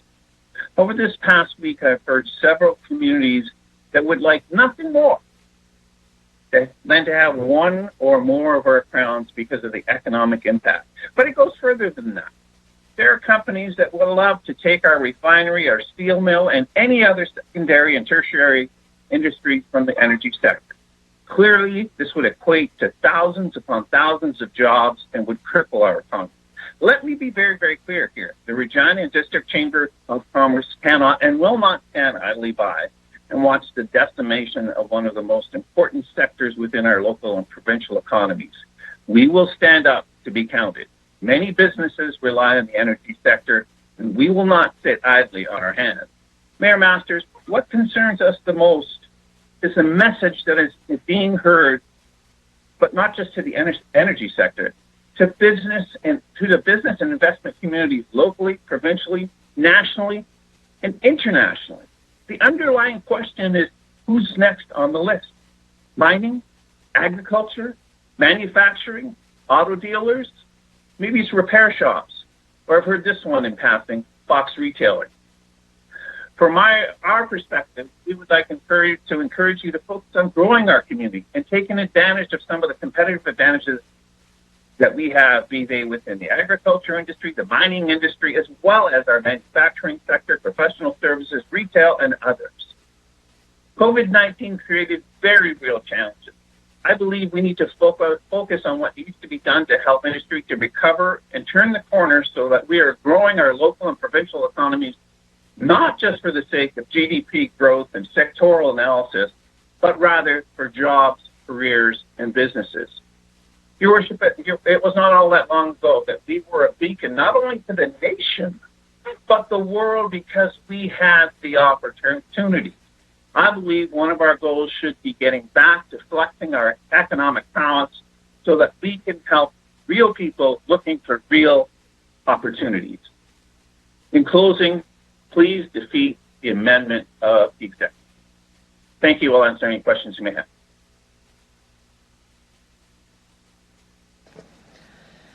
Thank you, Mr. Hopkins. Councillor LeBlanc? Yeah, thank you for your presentation. I think it's useful for council to know sort of who's in front of us. I want to thank you for the large number of emails you organized having supporters sent to us. Wonder if you can tell us about a time you got similarly mobilized to lobby council to forward sustainability, if so. So can you define, I'm not with that question. We've been involved in numerous campaigns, and in fact, we're involved in a very, very large campaign right now, which is geared towards supporting local businesses, not only in our city. In fact, the message was so good within our city that the government of Saskatchewan asked us to take it provincially. So we're involved in a lot of the shop local type campaigns that are throughout the province. We've been involved in many other campaigns in terms of bringing Uber to Regina. That was another one we were very, very involved in. There was the wastewater treatment plant referendum that we were very, very vocal in. So there have been many different things that we have been involved in. And I just want to come back to what I think you meant by sustainability. Environmental sustainability. Pardon me? I should have clarified. I meant environmental sustainability and whether your organization has ever lobbied City Council to further that file. Actually, yes, we have. But thank you so much for the question, Councillor. We have, and if Councillor O'Donnell was still around the table, he would tell you that we have on very, very many occasions during our budget discussions talked about that we should be doing much more in the city in terms of things like solar panels on some facilities, like a lot of recreation facilities that we have right now. So much so that I actually took a course on some of the renewables, particularly solar power, not because I wanted to start a business, but I wanted to understand that resource much better than I did, and so we're very, very supportive of moving in that direction where it makes sense, using all the opportunities that we have before us to get us to where I think most of us want to get to. Through the chair, this will be my final question. I just want to ensure you have a chance to adequately respond. Has your organization ever organized lobby effort to the size you have in the past week for the goal of furthering environmental sustainability? Once again, I think I answered that before, but I'll say it again that we have, and when I come to council, I'm representing the organization, so 1,300 members that we have, and I know for a fact on a number of different budget presentations, we had this discussion, and in fact, there's a meeting tomorrow, I believe, with the city. You will be there and be involved, and we think it's very, very important that we look at renewables, and in fact, I'm involved with Cowessess First Nation, who I believe is further on than the city of Regina is in terms of renewables, because we actually have stuff done. There's the turbine that's there, there's the solar panels that are out there, and we're kind of leading the way with the Development Corporation on that front. So there's a lot of work that we're doing and supporting, particularly with Indigenous people on the renewable sector. Appreciate that. I think your answer is very clear. Thank you. I believe Councillor Stadnichuk would like to say something. Thank you. There, I apologize. It took me a while to click everything open. Yes, thank you very much for your presentation. Through the chair, I just wanted to ask, you did talk a lot about the who you represent, which organizations, and I'm just curious about, because I'm not sure of how many exist in the city, but if your membership also includes some of the alternative energy, renewable energy kinds of companies, solar companies or geothermal, wind. Just sort of curious if they're also members of your chamber. Thank you so much for the question. Yes, in fact, there are a number of them, but some of them have been impacted, but not only by COVID-19, but some other changes that occurred a year or so ago. But we do have members. We're supporting them with SAS Power. There was a particular session that was hosted by SAS Power, and we expressed a lot of concerns about carbon credits and how that would work. And so we are involved with them. We're also involved with some of the wind companies. Most of them are located outside of Regina and in Alberta. But we are embracing the renewable side of the equation and look forward to having presentations by different groups within that sector. And have actually tried to get some very, very large businesses involved in terms of looking at alternative sources of energy to power their operations. And some of them we're still working with because I think it's something that fits very, very well with their corporate values. And so we're working with them as well as the installers. One of my best friends is actually an installer as well. And we'll work also with the traditional energy sector because we think it's important to the economy of Regina, the economy of Saskatchewan, and we would go so far as to say it's absolutely vital for the economy of Canada. And we have some very significant challenges there, but that's not what we're here to talk about today.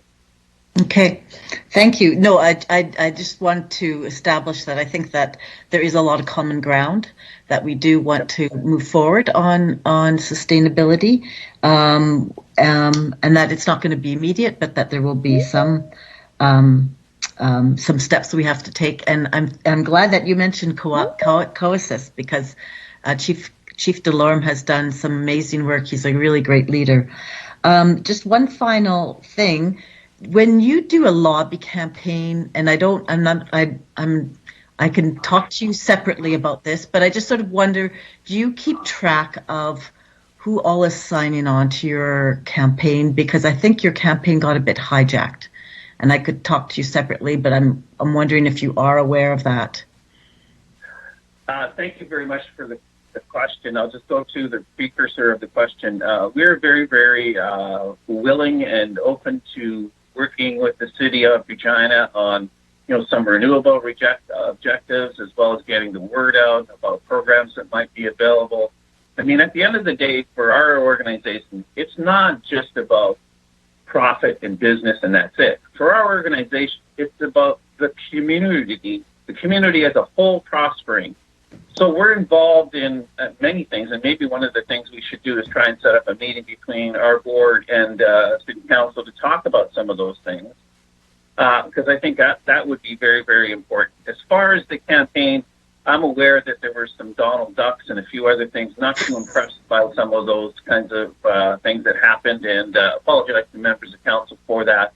We'll see in the future if there's some way we can mitigate that, so my apologies for that, but just to come back to it, we would really appreciate the opportunity to work with you on a range of things, not just this file, but COVID-19 recovery, and then the list goes on, because we really believe in Regina. Thank you. Thank you.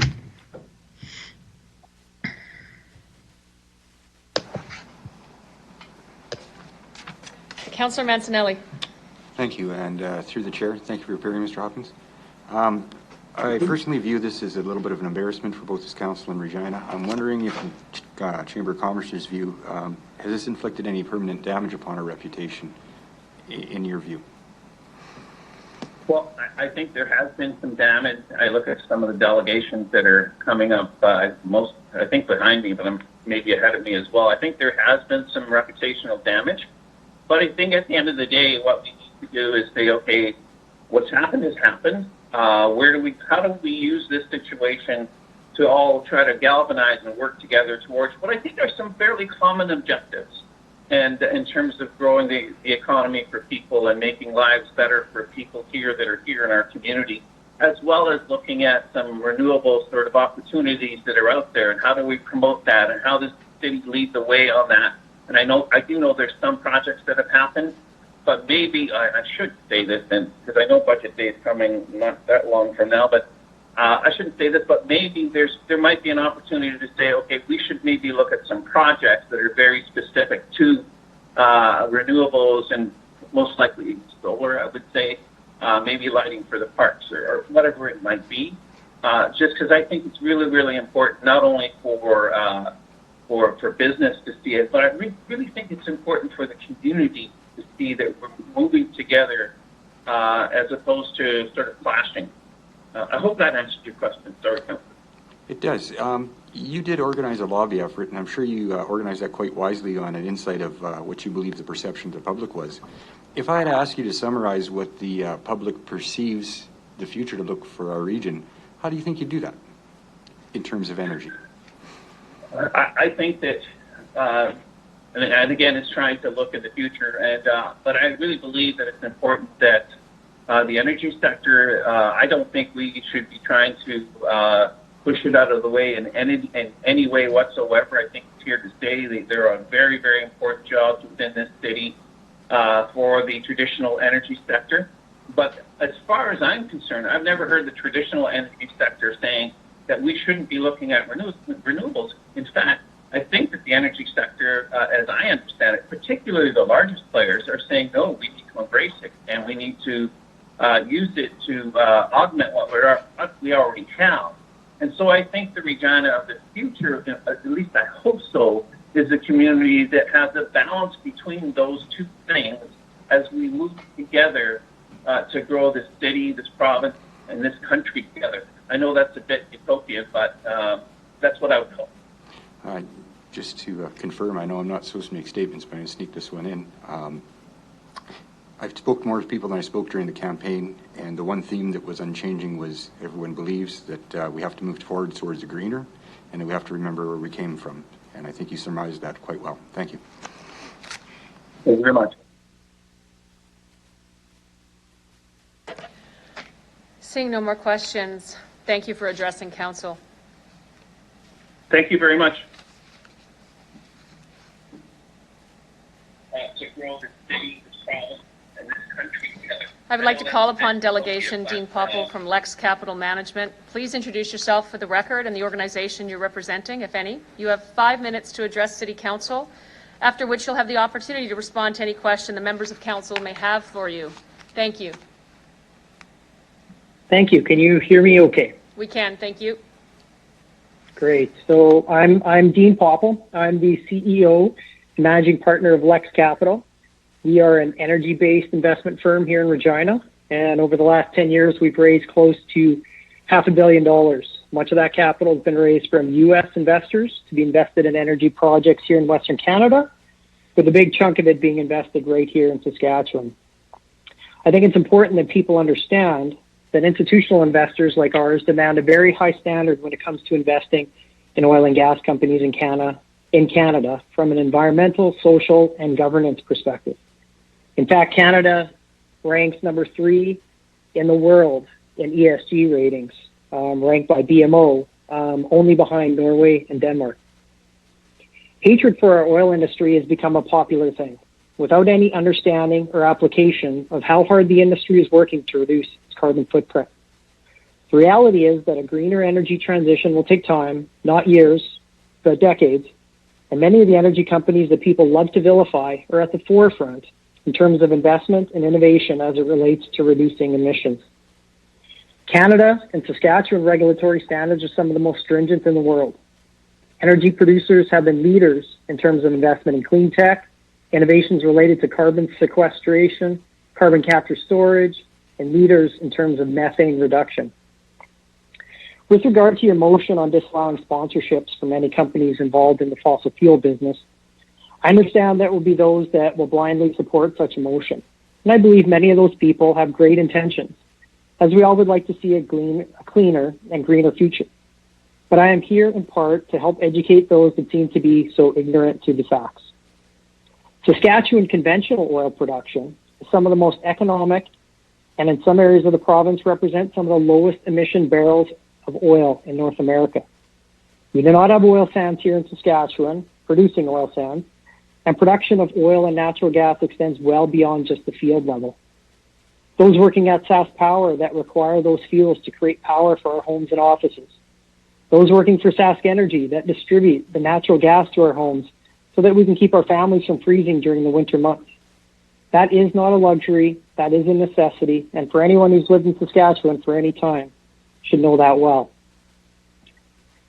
I would encourage you to take some time to understand the type of oil and gas produced in Saskatchewan relative to other major world projects.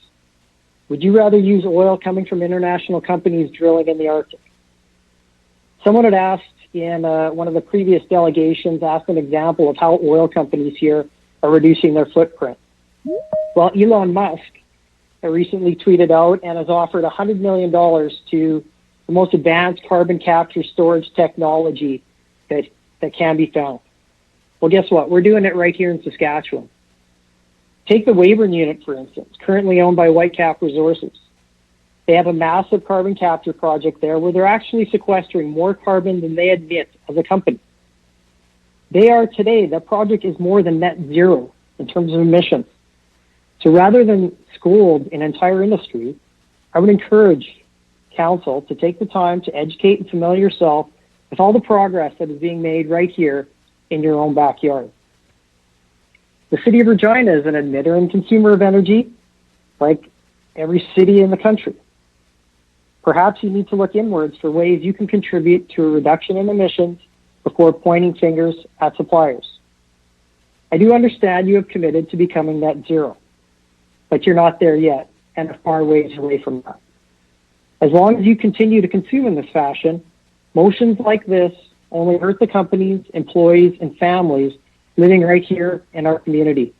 And for what? So we could join a list of populists and celebrities feeling good about publicly vilifying an entire industry and its employees for some symbolic reason? The supply will come from somewhere. Do not kid yourself. And that supply, I can guarantee, will not have the same standards, regulations, and environmental consciousness as Saskatchewan and Canadian energy workers. Lastly, if anything, the current pandemic should remind us all is how important it is to have access to cheap energy.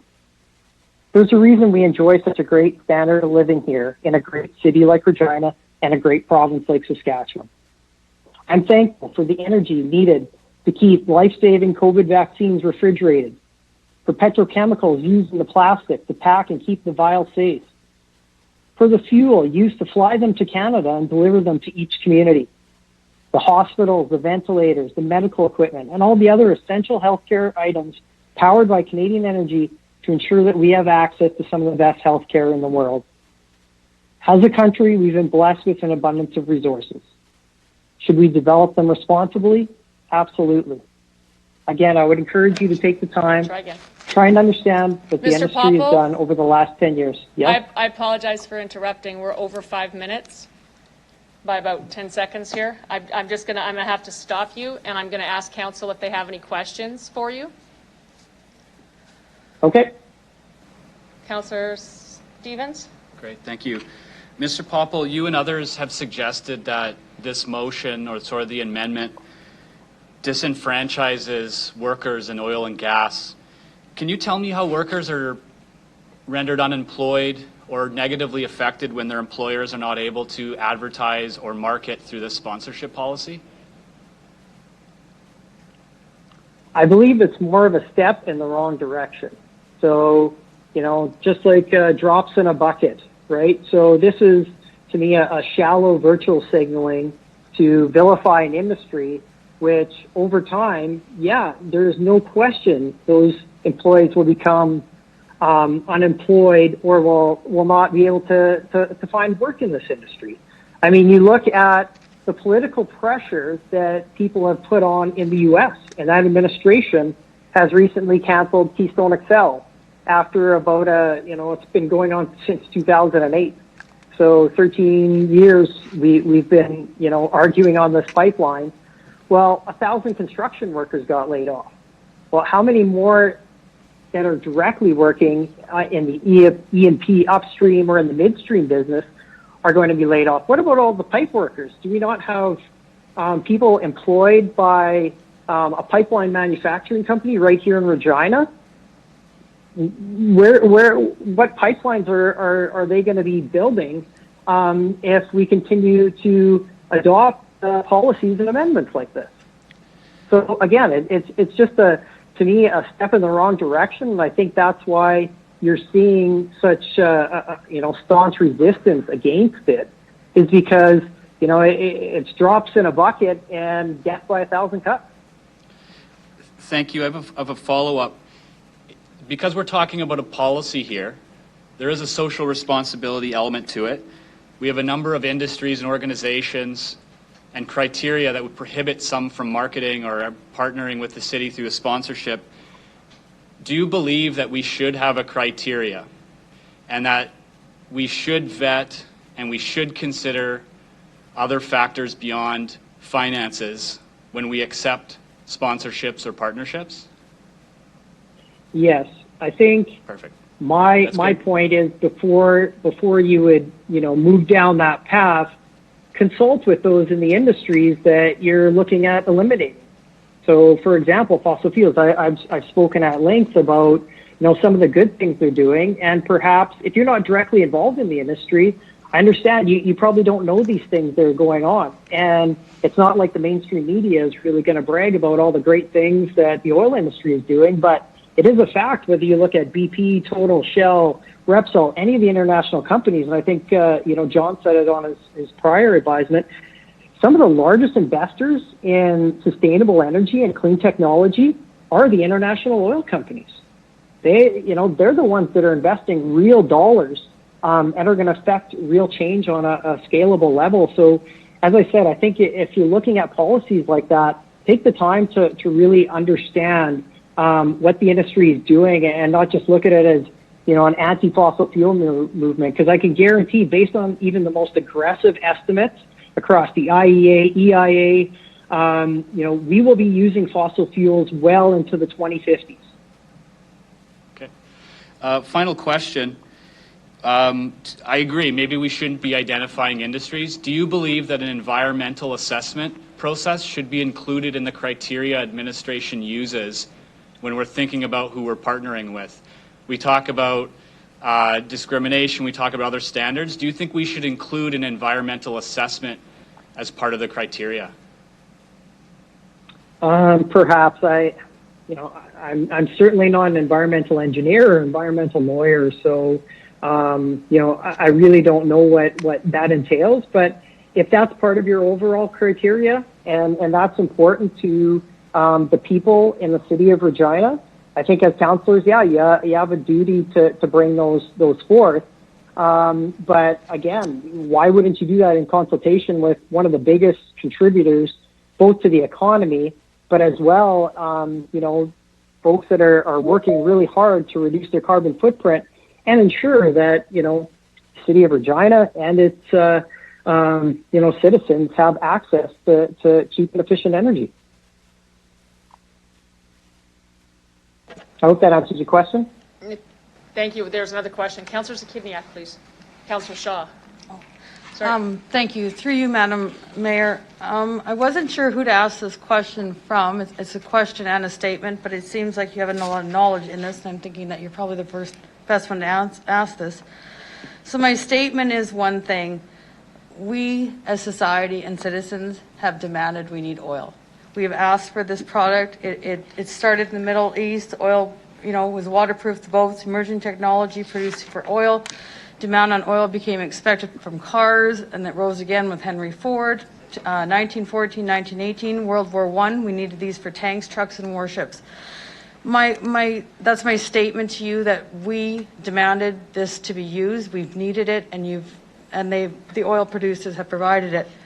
My question to you, seems you have a lot of knowledge on this, is there any way that you could maybe send councillors a report as to even not on everyone, but a small report on the things, the initiatives that these companies are doing to reduce their footprint, the carbon footprint?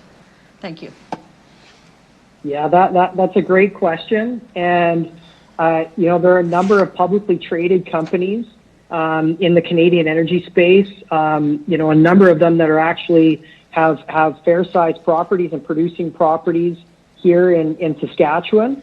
And as of late, they've been, over the last year or two, and this has been investors really driving this, is producing ESG reports. And a big part of those ESG reports is talking about the environmental impact they're doing, their goals for reducing emissions, and actually quantifying and making it measurable. So I would be happy to pass on a couple of those reports, and I think that would be a great starting point for you guys to gather a bit of understanding of what the industry is doing. I would really appreciate that. That's all the questions I have. Thank you. Seeing no further lights on, I'll thank you for addressing council today. Thank you very much. Thank you for consideration of this and allowing me to speak. Goals for reducing emissions and actually quantifying and making it measurable. So I would be happy to pass on a couple of those reports, and I think that would be a great starting point for you guys to gather a bit of understanding of what the industry is doing. I would really appreciate that. That's all the questions I have. Council, we have a legislated stop at 3:15. We have multiple more folks to get through as it relates to a delegation. I'm going to suggest we take, is it 10 minutes? 10 minutes now. Sorry, 15. Apologize. We're supposed to take 15. I'll be corrected happily. At 3:21, we're going to reconvene, and I will just ask for the patience of anybody who happens to be in the queue. Council needs a break to get up, and we'll be back at 3:21.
Sorry, folks, I see 321.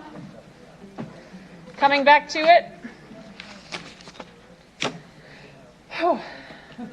Keeping in mind, the number of questions will determine the amount of time we stay here. Just saying. Coming back to it. I would like to call upon Delegation John Benson from Keystone Royalty Corp and Villanova Energy. Please introduce yourself for the record, the organization you're representing, if any. You have 5 minutes to address City Council, and I am timing it. After which you'll have the opportunity to respond to any question that members of councils may have for you. Welcome, sir. Oh, sorry, apologies. Raising a point of order for Mr. City Clerk. Under Section 16 sub 9 of the procedure bylaw, it says spokespersons for any one delegation shall be limited to one. On my count, this is the second speaker from the same organization. Just wondering if it's offside of that rule.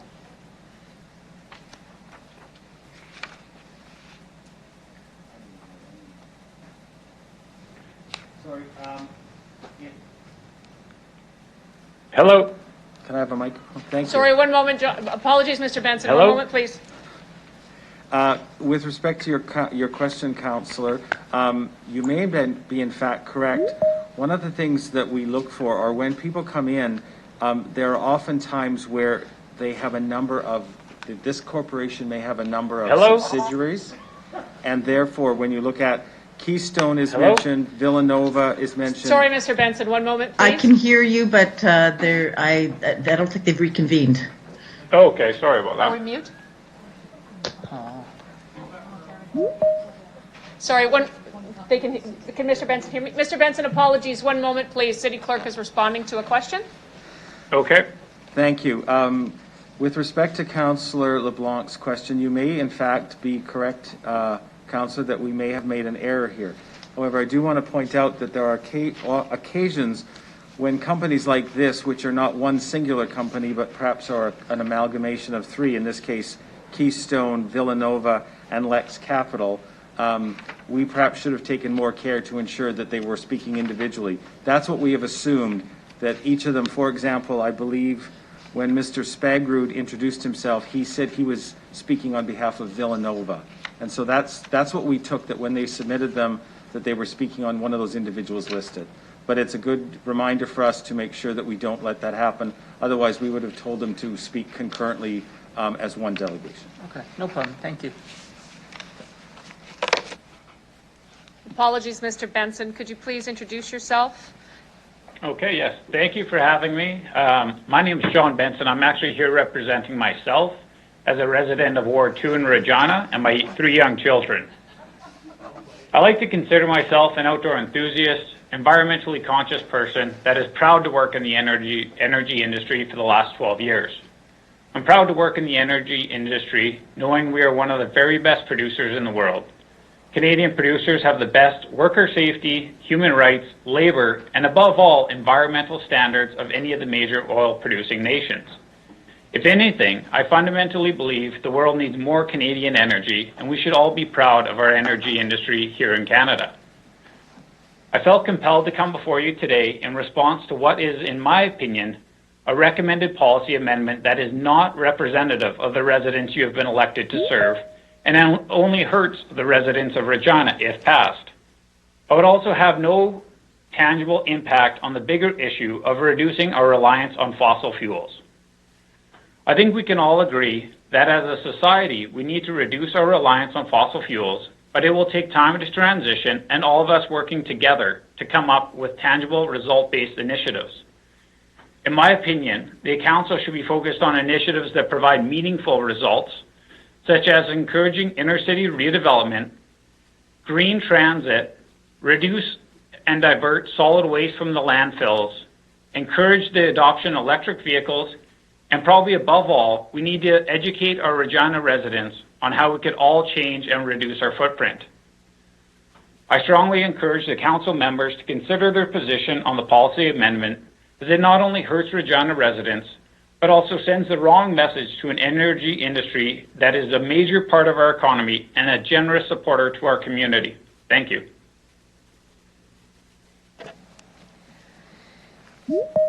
Thank you, Mr. Benson. Questions from the floor?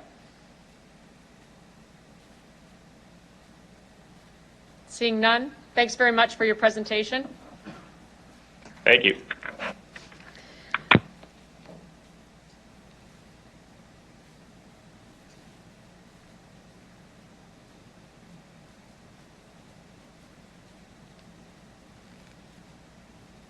I'd like to call upon Craig Lothian, Keystone Royalty Corp. Please introduce yourself for the record and organization you're representing, if any. You have 5 minutes to address City Council, after which you'll have the opportunity to respond to any questions that members of Council may have for you.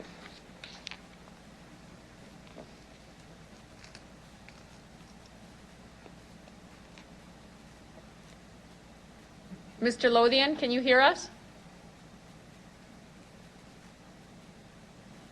Mayor Masters and members of council, my name is Craig Lothian, and for clarity, although when you submit an email it shows that you may have an affiliation with one or more companies, I'm speaking on behalf of Keystone Royalty Corp today. In granularity, the amendment to the motion, rather, I want to speak to the impact that such anti-oil statements have on those who are actually employed in this sector. As you are likely aware, on the very same day Executive Council approved its motion, Joe Biden canceled the Keystone XL pipeline. To be clear, that pipeline has no direct impact on Saskatchewan. Its cancellation was, however, a psychological blow to our employees, as it is representative of the powerful political forces faced by our industry. For the past 5+ years, federal Liberals, BC and Quebec have seized every and any opportunity to vilify our industry and attempt to impair its development. While those external challenges and threats have become accepted and in fact even expected, it is the attacks from within that bewilder us the most. Every single member of council and every single citizen of this city should be thankful for the significant oil and gas reserves of our province. Our industry represents, as you've heard, 15% of our provincial GDP. 15%. Currently, nearly 30,000 workers are directly or indirectly employed in the upstream sector alone. Many of those workers were working outside in -20-degree weather on the very day that Executive Council deliberated and ultimately passed this contentious motion. And they're doing it again today. Their contributions and sacrifices should not be dismissed at any time, but certainly not in Saskatchewan and not in the month of January. Our very survival is 100% dependent upon the products generated by those workers. In 2019, for instance, which like 2020 was a challenging year in the industry, the province realized $684 million in revenues from royalties and land sales alone. In 2008 and 09, when oil prices were more robust, it was well in excess of $1 billion. That revenue, in large part, allowed the province to commit $200 million towards building a new children's hospital in this province. That's important to me, as like Councillor Hawkins, I'm a former board member and chair of the Jim Pattison Children's Hospital Foundation. As Mr. Hawkins knows, without that $200 million contribution, there would not be a dedicated maternal and children's hospital in this province. In addition, only 22 donors donated $1 million or more to that foundation. Of those 7 donors, which I'm proud to say our company and my family was one of, they, in aggregate, contributed in excess of $20 million.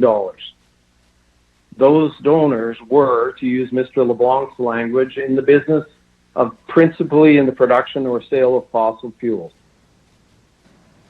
One moment, Mr. Lothian, please. Mr. LeBlanc? Point of order. I think respectfully, this speaker has strayed from what we're speaking about today to the general benefits of oil and gas royalties on a hospital that serves Saskatchewan but is located within Saskatoon. He's also mentioned 2 members by name, so I think it's worth bringing him in.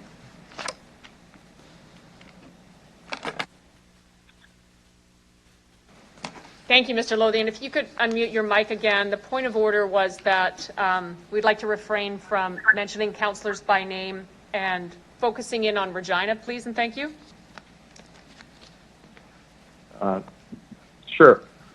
it's pretty on point because it's a sponsorship by the fossil fuel industry of a hospital that people in Regina use each and every day. We only have one hospital. We aren't going to have two. So similarly, on getting to Regina, in 2012, strong oil prices allowed the province to commit $180 million towards the construction of a new football stadium in this city. An oil company, Crescent Point Resources, was one of the 11 founding partners that contributed $1 million or more to the riders in the new stadium. With these and many other contributions to our community, too numerous to mention, you can perhaps appreciate the disappointment of our 60-plus shareholders, 42 of which are residents of the city, and all of our employees who work in our head office that, again, is located not in Calgary, but right here in Regina, to have our city council demonize our industry and mention it in the same breath as the porn and sex trade. You can perhaps appreciate the disappointment or at least the irony of seeing councillors voting in favor of an anti-oil motion, many of whom were sitting in chamber protected from each other by sheets of plexiglass with bottles of plastic bottles full of water in front of them. That plexiglass and those water bottles derive from the very substance that they so loathe. And yes, you can appreciate our disappointment, or at least the irony of one of those councillors being the owner of an auto repair and oil change shop. Thank you, sir. Sorry to interrupt. We just, even with the pause for the point of order previously, that's 5 minutes. Yeah, it's not, but thank you.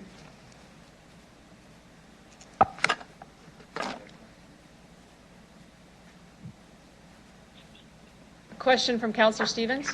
Thank you. Thank you, Mr. Lothian. I have a question about a statement you made early on. You described a particular position as an attack from within.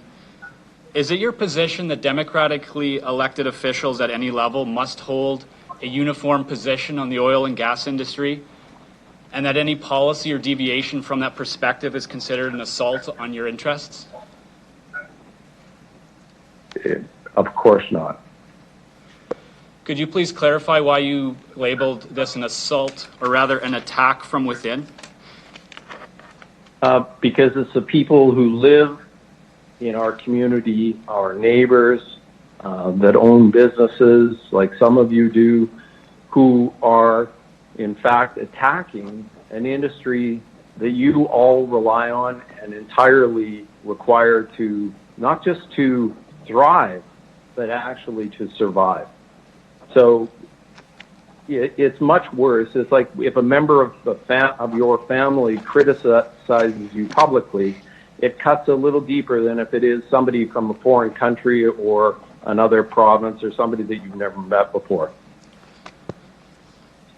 Thank you, Mr. Lothian. My follow-up, and I asked this earlier, by the way, my wife criticizes me all the time, is do you think there should be some standards that we put into this policy that would balance corporate interests, the city's interests, with financial interests? So in other words, should we have standards in terms of who we will accept money from? Not identifying industries, but just a set of standards. Mr. Lothian, please. That's such a general question. Sure, of course, you should have standards. Okay, thank you. Councillor Bresciani. Thank you. Thank you, Mr. Lothian, for your presentation. You never finished your submission. Was there anything else you wanted to add? I think I just wanted to conclude by saying that I hope that the views of at least the 7 members who would put this forward at Executive Council are not in fact reflective of the people of the city of Regina. I don't think they are. I think you missed the mark, and I think you've heard that. And because I think that each of the people that provide these services that we require to survive deserve not your admonishment, but your accolade. Thank you. The last question I have is just in regards to, you indicated that it's the messaging to the employees and the feeling of being attacked. I guess the question I ask you is, how is this going to be repairable? What would be your suggestion moving forward for in our community to work closer with the oil and gas, what would be a suggestion? Through the chair.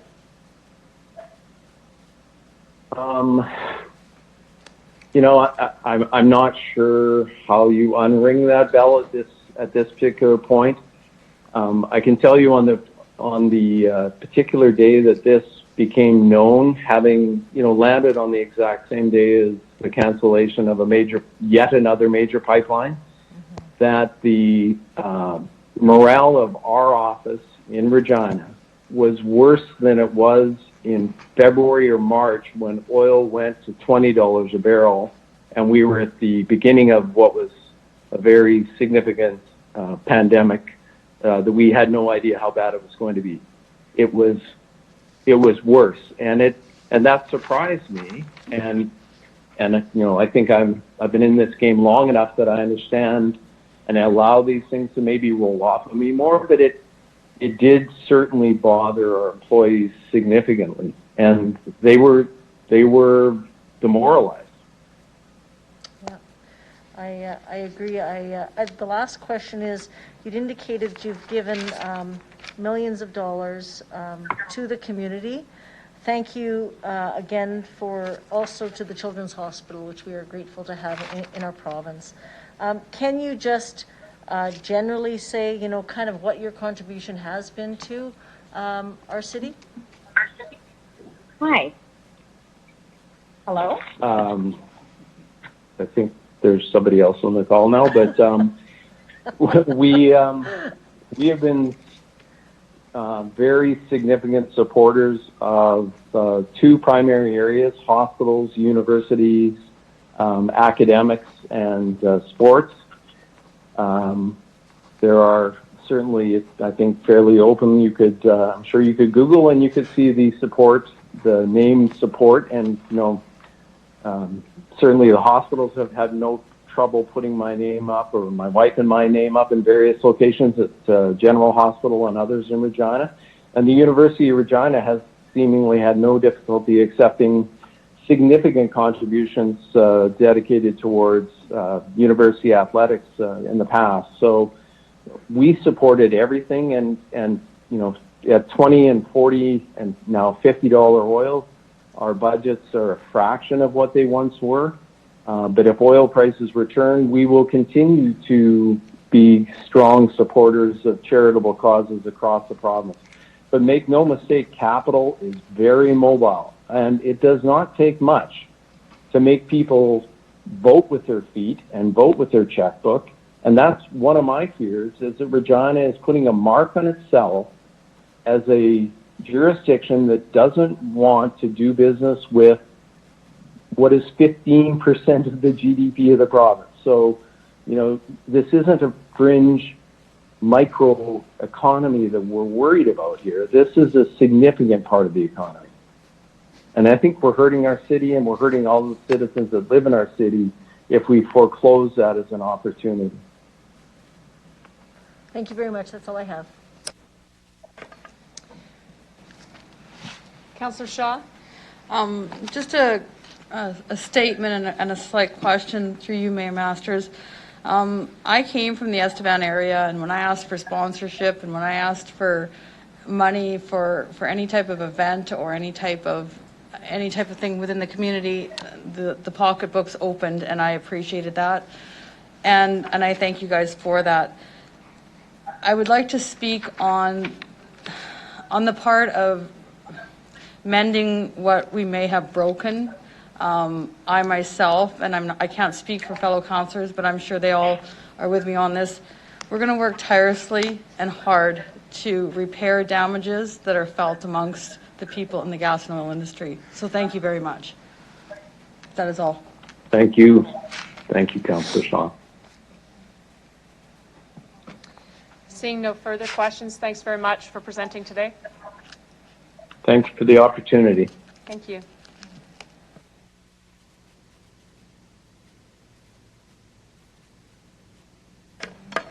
I'd like to call upon Delegation Contalania Arvanitis I apologize if I butchered your name.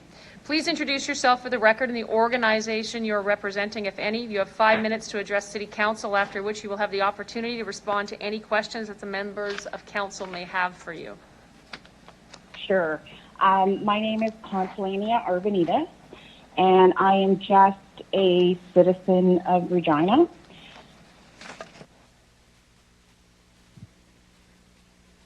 Sorry, pardon me, ma'am. Please go ahead.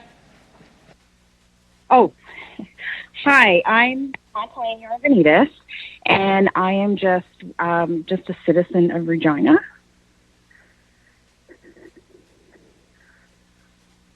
Hello. Sorry, please go ahead. Hi. My name is Consolania Arvanitas. Hello. Sorry, ma'am, please, you have 5 minutes to present to City Council. Please just make your presentation. Okay. Sorry. Okay. Thanks. It was really disappointing to hear what had transpired at the city executive meeting and how. There are many issues that plague any city, province, or country for that matter, and it's up to our elected officials to be the voice for their citizens. Not just one opinion or agenda, but for all. We all want what's best for our city, our families, and our future. How we do that will either positively or negatively affect the outcome, and as councillors, you have an obligation to make those decisions, weighing out benefits and risks. What was upsetting is that the issue at hand, penalizing the energy sector, was brought up by a councillor who came in to the meeting prepared with intentions unbeknownst to the councillors. This created, I think, a situation putting other councillors in a position to make what they believed an immediate impulsive decision without any proper preparation or information to make a decision. As I'm aware, this councillor is a lawyer. Their profession, in a sense, is the art of persuasion, to persuade a judge or a jury to believe what they say is correct. But in that situation, there are... Apologies, ma'am. We just need to bring you back to the topic at hand, which is the policy relative to sponsorship, naming rights, and advertising. Just, if you could come back and speak to that issue, that would be how you can unmute and continue to talk to council.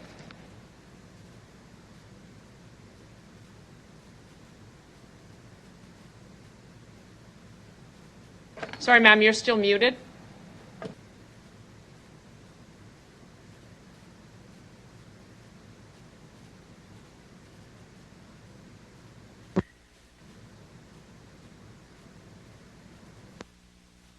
Hello?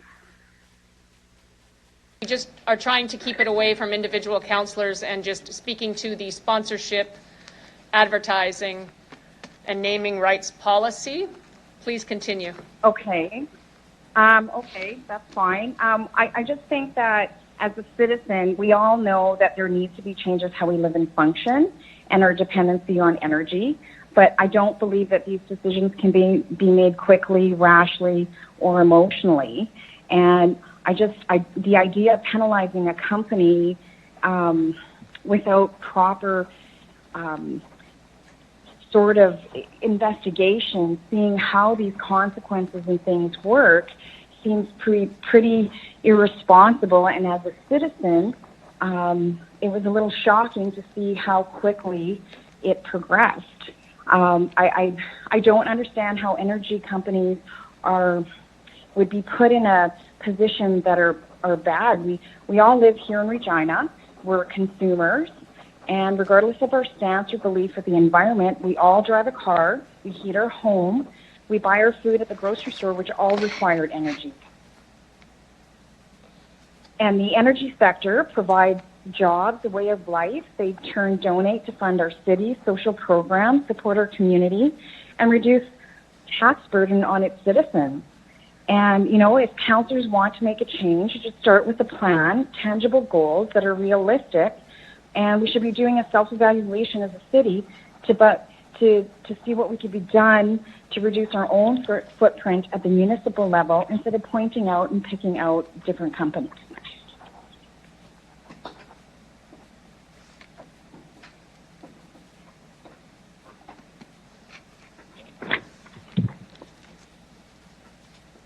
Are you finished, ma'am? No, there's just one more point I wanted to make. Like, you know, we live in Regina. We don't have the luxury of attracting new residents solely on our weather. So the focus should be on making our city as attractive as possible to its future residents by providing safe, accessible, progressive city while respecting the taxpayers. So, you know, like, this is a huge burden, and a lot of these consequences, you know, making decisions, different things like that, have to be investigated and thought of thoroughly before these things go out to the citizens of Regina, creating concern and disappointment. And that's all I have to say. Thank you very much. Council, any questions for the delegation? Seeing none. Thank you very much. Thank you.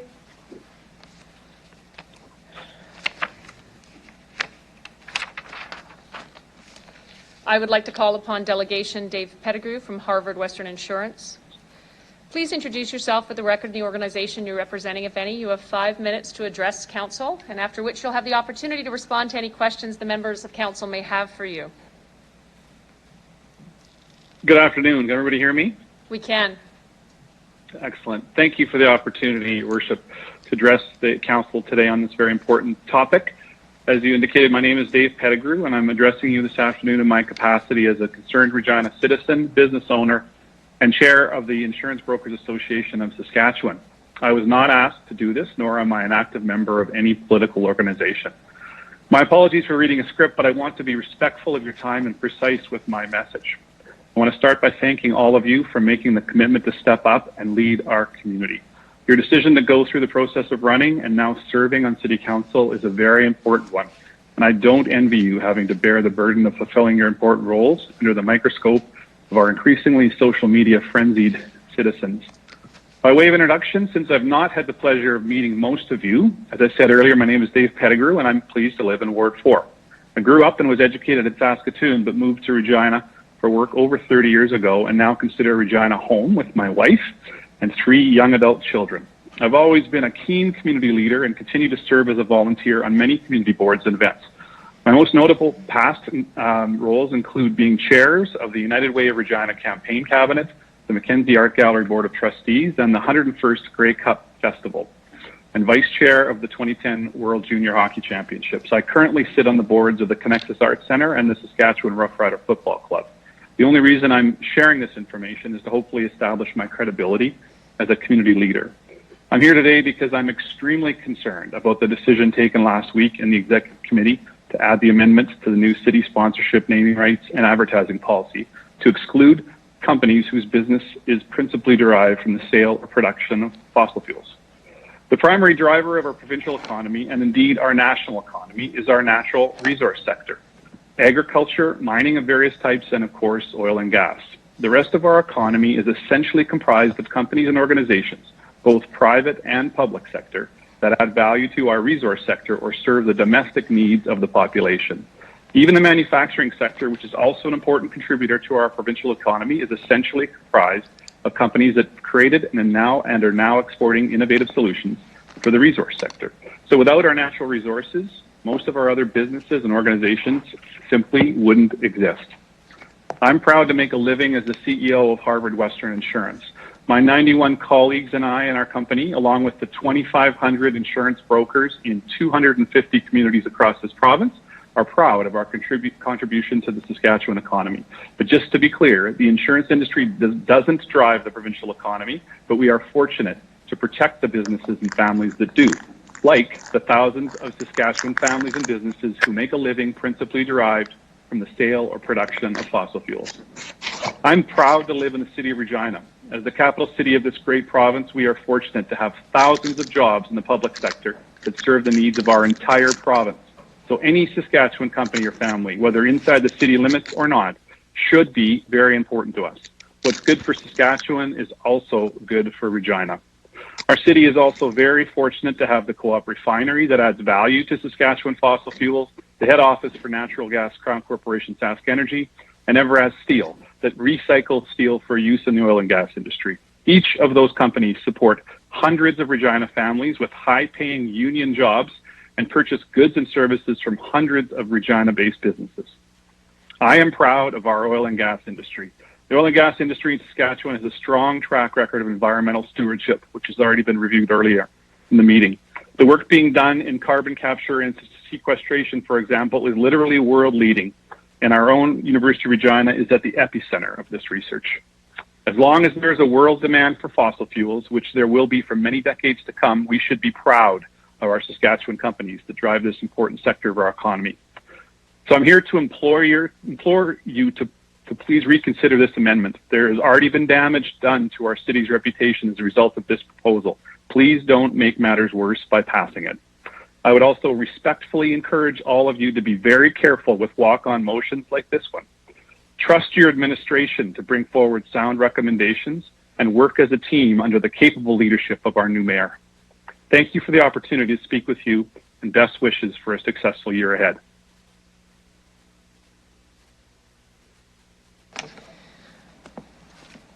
Thank you, Mr. Pettigrew.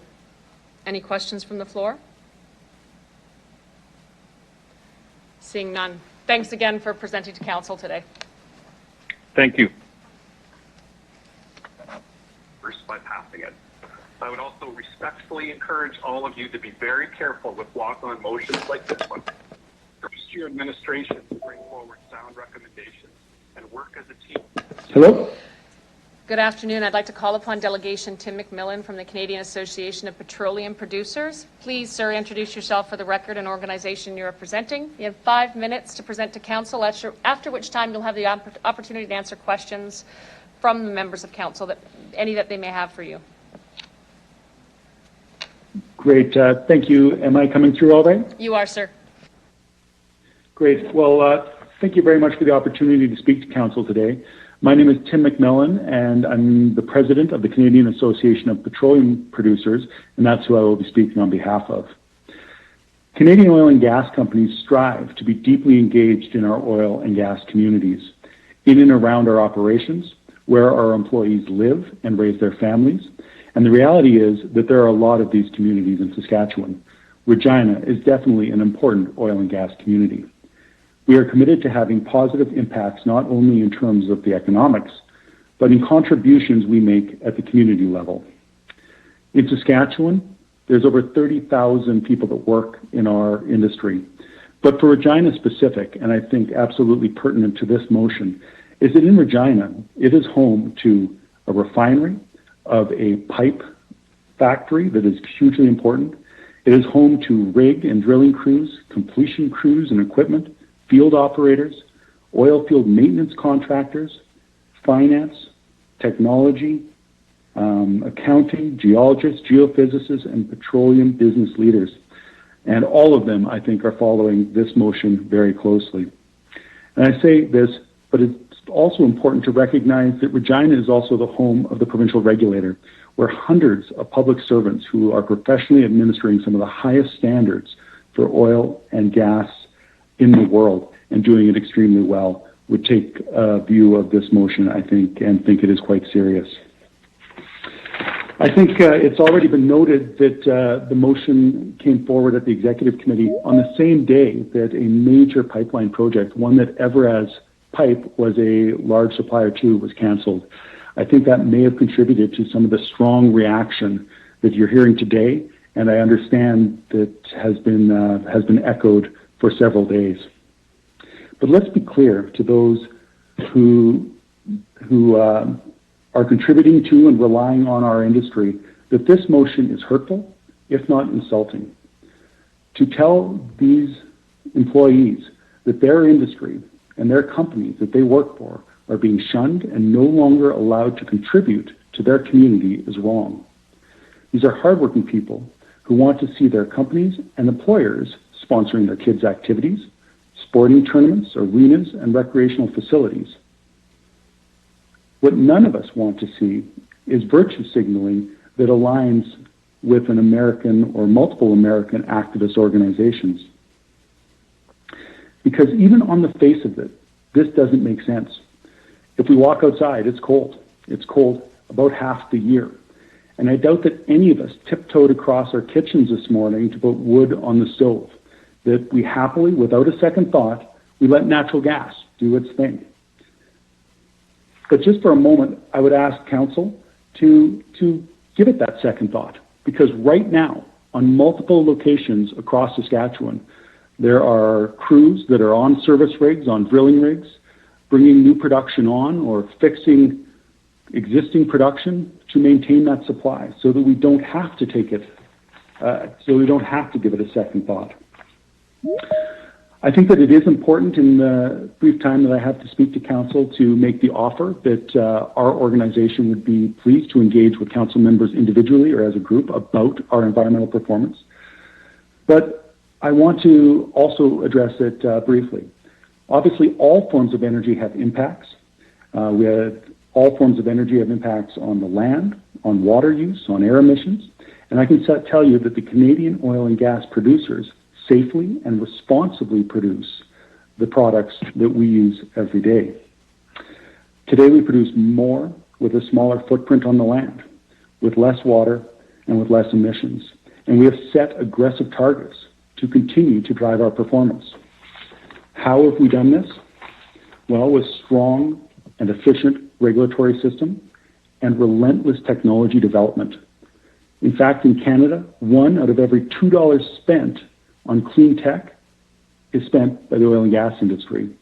And for Regina, I think that one of the highlights is the PTRC, the Petroleum Technology Resource Center, that is on every given day developing new technologies to improve the way we produce gas, taking us from world leading to even further world leading. I think that as I come to my closing, I would like to thank the Mayor and the councillors who voted against this motion last week. And I would encourage all councillors to support the hardworking energy sector workers who live in Regina today by voting against this motion. Thank you. I'd be happy to answer any questions. Thank you. Councillor Shaw. Through you, Mayor Masters, thank you for your presentation and your time. I have a question, and it's an opinion-based question based on the people that you've talked to.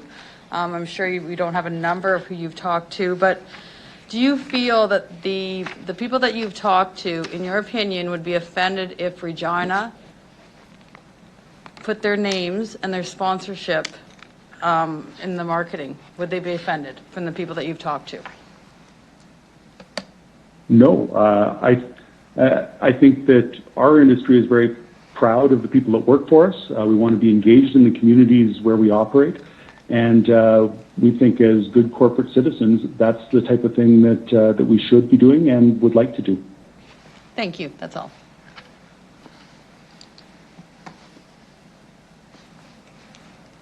Councillor Bresciani. Thank you for coming forward. I just, in regards to you indicated, and I know this, that we have some of the cleanest oil in Canada, but across the world, even compared to Saudi Arabia, etc.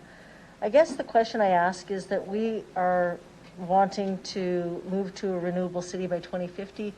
How can you help us with that in moving our city forward? And I think that's the big thing as we talk about this. It's great to put oil and gas out there, but how does your organization become part of the solution, and also I'd say educate council as to where you're at and you're moving to a greener, but how do you think that could work moving forward? Yeah, no, thank you for the question. It certainly is a good one.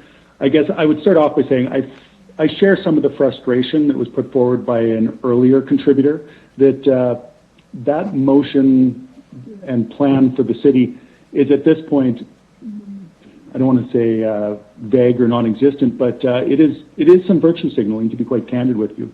Do I think that it is a goal to pursue? You know, I think that the city can look at the options they have.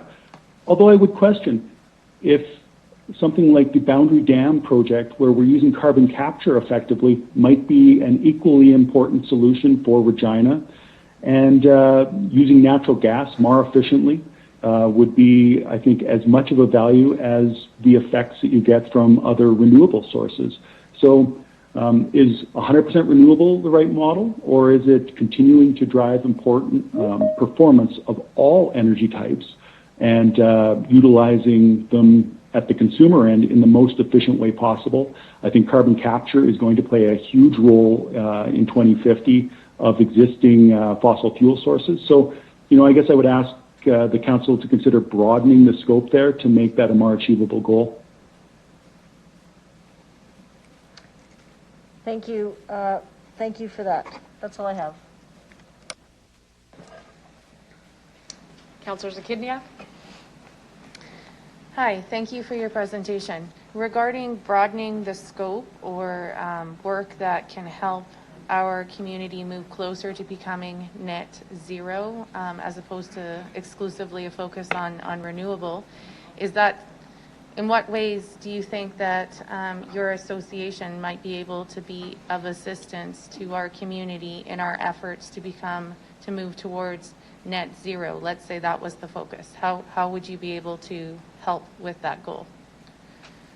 Yeah, no, I think that is a great way to kind of reframe the challenge. The investments, as I mentioned in my comments, more than $1 out of every $2 on clean tech in Canada is being spent by the energy sector. And many of the technologies that we're developing have applications far outside of just those that we're using them for. I think that there's 1,000 roses will bloom in an environment like that, and that'll be helpful for Regina and all cities. I think the carbon capture, as I noted, is something that Saskatchewan has uniquely played a leadership role in the past, and our industry certainly has an important role in that in the future. I think that, I think there's a lot we can do. I think in 2050, we're still going to be heating a lot of our homes with natural gas, and that's a good thing. We need to be looking for offsets and working with the agricultural sector and others to find those. Okay, thank you. Councillor Stadnichuk. Good afternoon. Thank you for your presentation. A lot of your presentation focused on the efforts by the oil and gas industry to reduce their carbon footprint. But what I'm curious is that there is a shift worldwide to renewable sources of energy. And the oil and gas sector here in Saskatchewan is a highly skilled sector, lots of different skills. And you mentioned some of the different kind of work that is being done. Have you has your association thought very much about what a just transition would be, where you continue to use those highly skilled workers, but in renewable energies, for example? No, I think you raise a very good point and a misconception that a lot of people share about global demand. I think I would start my comment by saying, there is a role for renewable. We see it in Canada. Canada is a very wealthy nation, and we are putting renewables in almost every electricity mix. We're putting it in other places as well, and we must continue to do that.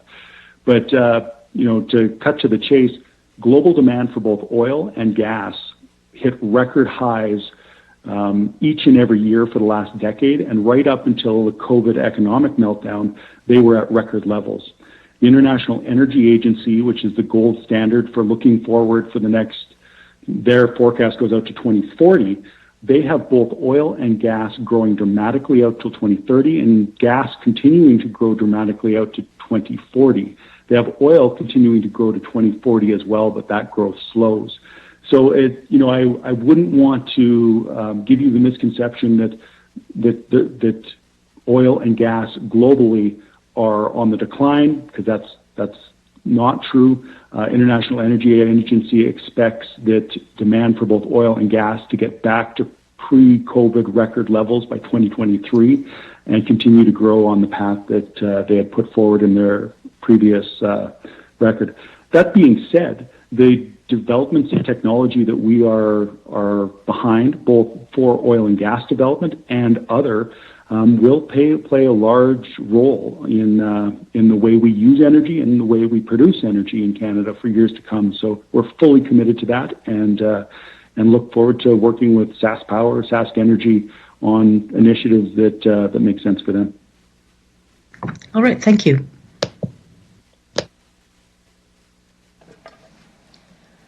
Seeing no further questions or comments, thank you very much for presenting to Council today. Thank you.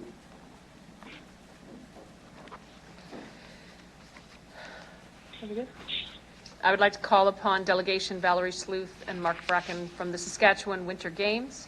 I'd like to please introduce yourself for the record and the organization you're representing, if any other than what I've mentioned. You have 5 minutes to address City Council, after which you will have the opportunity to respond to any questions that members of Council may have for you. Thank you. This is Valerie Sleuth. I am the chair of the 2022 Saskatchewan Games, and I have with me Mark Bracken, who is the CEO of Saskatchewan Games Council. We'll go through our information relatively quickly. So for those of you who may not know, the Saskatchewan Games are planned to be held February 20 to 26, 2022 in Regina. The city is our partner for this Games, and I do want to express my gratitude and thank the city for the support that we have and will be receiving from the city of Regina. This Games will bring a minimum of $2 million into the city, and community sponsorships are vital to ensuring the financial success and the operational viability of the Saskatchewan Games. It's the 50th anniversary, and it's the first time this Games has been held in Regina. And I do want to emphasize that it will bring upwards of 18,000 athletes, 500 officials, and more than 5,000 spectators into the city. And we haven't seen a Games like this since NAIG or Canada Games, but I would say that the Saskatchewan Games will bring people to the city because people will want to come and see their young athletes. There will be more families coming than we might have seen with Canada Games.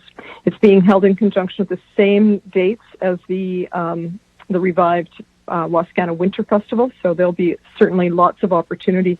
Now, I think what's interesting about this situation is that in the 50 years of hosting the Games in Saskatchewan, and this is the 50th anniversary, as I said, this is the first time that the Games has been held without a guarantor in terms of the municipality guaranteeing the event. And we accepted that. We accepted that as a host society.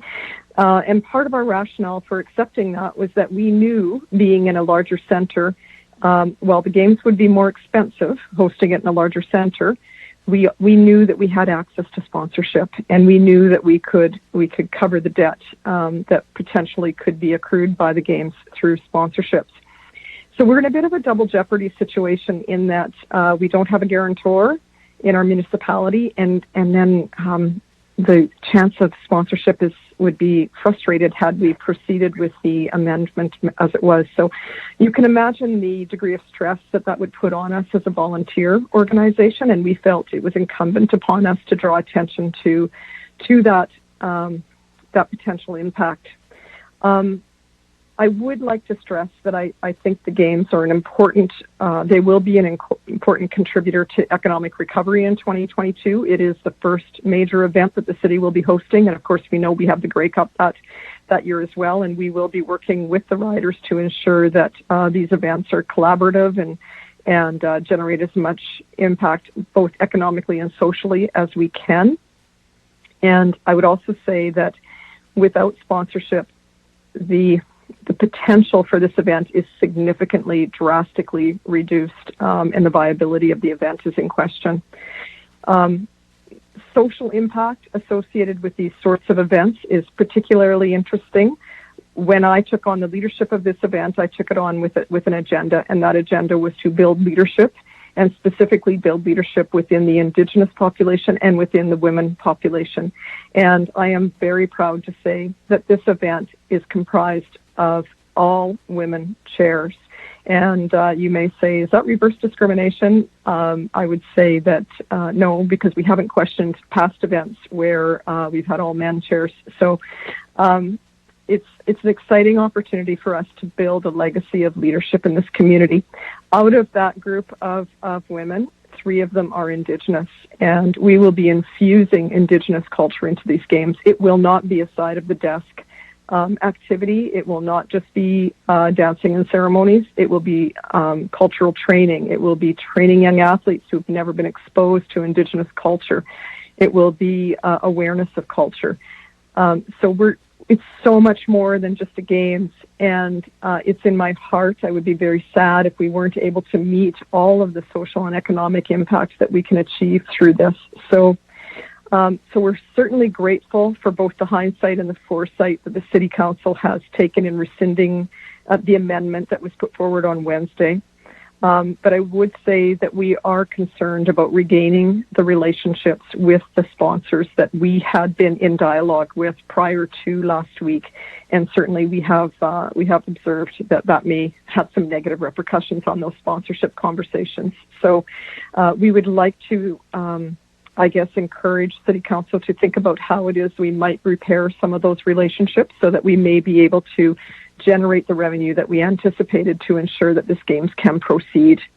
We'll continue to build our partnership with the city. We want to work with you, and we believe that there's such a win-win opportunity for everybody involved here. I know I've taken a lot of time. I've tried to get as many messages out as I can, but I will ask Mark Bracken, do you have anything that you would like to add to what I've just shared? Yeah, thank you, Val. Mark Bracken, Executive Director of the Saskatchewan Games Council. We're the provincial governing body for the Saskatchewan Games, and we're extremely excited and proud to host the 50th anniversary of the Games here in the city of Regina. Val did a great job of explaining why this is going to be a unique, special Games and set the bar for this program for the next 50 years. I just want to, again, reiterate, in the past, our Games hosted around the province has been well supported by those companies, small and large, that have an impact, our work in the oil and gas sector. We hope that we don't lose that group of sponsors for the Games 13 months from now. So again, look forward to working with the city. This is going to be a great event for this community. And thank you to Council for allowing us to make a presentation this afternoon. Thank you. Thank you, folks. It's hard to interrupt the Saskatchewan Games when you're making a pitch. I'm just going to caution Council, who has pushed their buttons. I think Councillor Shaw knows I'm speaking to her. Just kidding. I'm going to caution you not to go down a rabbit hole with this. We can speak offline with the Saskatchewan Games. This is relative to sponsorship, naming rights, and advertising. Thank you. Councillor Shaw. Okay, I promise that I will limit it to the one question, not the 3 that I wanted to ask. Valerie, thank you guys, and Mark, for your presentation. I'm very aware of the Summer Games and the Winter Games. I was a part of them in Estevan, and the pride that it grew in that community was absolutely amazing. Valerie, can you speak to us as to the repercussions if the sponsorship is not able to come in from the gas and oil sector, the ones that you guys have pretty much secured? Is there a number that you can give us as to what this amount of money would be?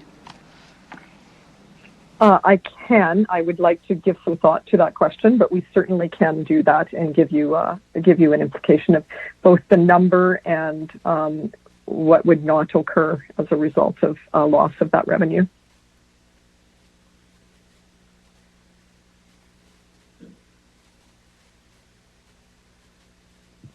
Apologies. Councillor LeBlanc. Thank you. Ms. Lou, thank you for your presentation. I'm also excited for the Games. My question for you is, my understanding is the city and the Games are separate entities. It seems clear that this policy, if it passed, wouldn't directly bind your hands. Just wonder if you could comment on how you see those things affecting your sponsorships when you're not a city affiliate or subsidiary. Yeah, no, that's an excellent question. Thank you. So here's the implications. We are separate from the city. It is a separate host society. It is intimately linked with the city, and we will be using city facilities in the hosting of the games. In the hosting in city facilities, of course, we will need to post signage from our sponsors. So that is the first area that I can speak to in terms of impact, is that we cannot necessarily guarantee that our sponsors would get the recognition that they would like to see from their donation. And I will mention that Sask Energy has been a significant sponsor of this games over the past several years, several iterations of the games, and has been prominently noted as a sponsor throughout those games, as well as other potential fossil fuel companies that we're speaking with. The other piece of it, and I think it's perhaps even more concerning, is that if the city of Regina is not regarded as a place that is welcoming to those particular companies, my fear is that they simply will not sponsor in the community. So it's an indirect effect, not a direct. It's an indirect, but I do believe, and I'm quite certain in saying this, that those sponsors will pull back, and I think we will see them looking to sponsor events in other major centres in the province. Thank you.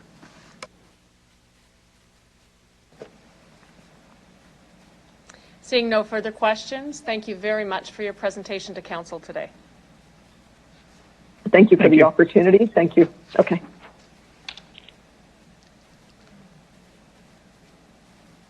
I would like to call upon. Am I good to go? Hi there. One moment. I would like to call upon you, actually, Pam Skidnitsky from the Federated Cooperatives Limited. Introduce yourself once I'm done talking. For the record, an organization you're representing.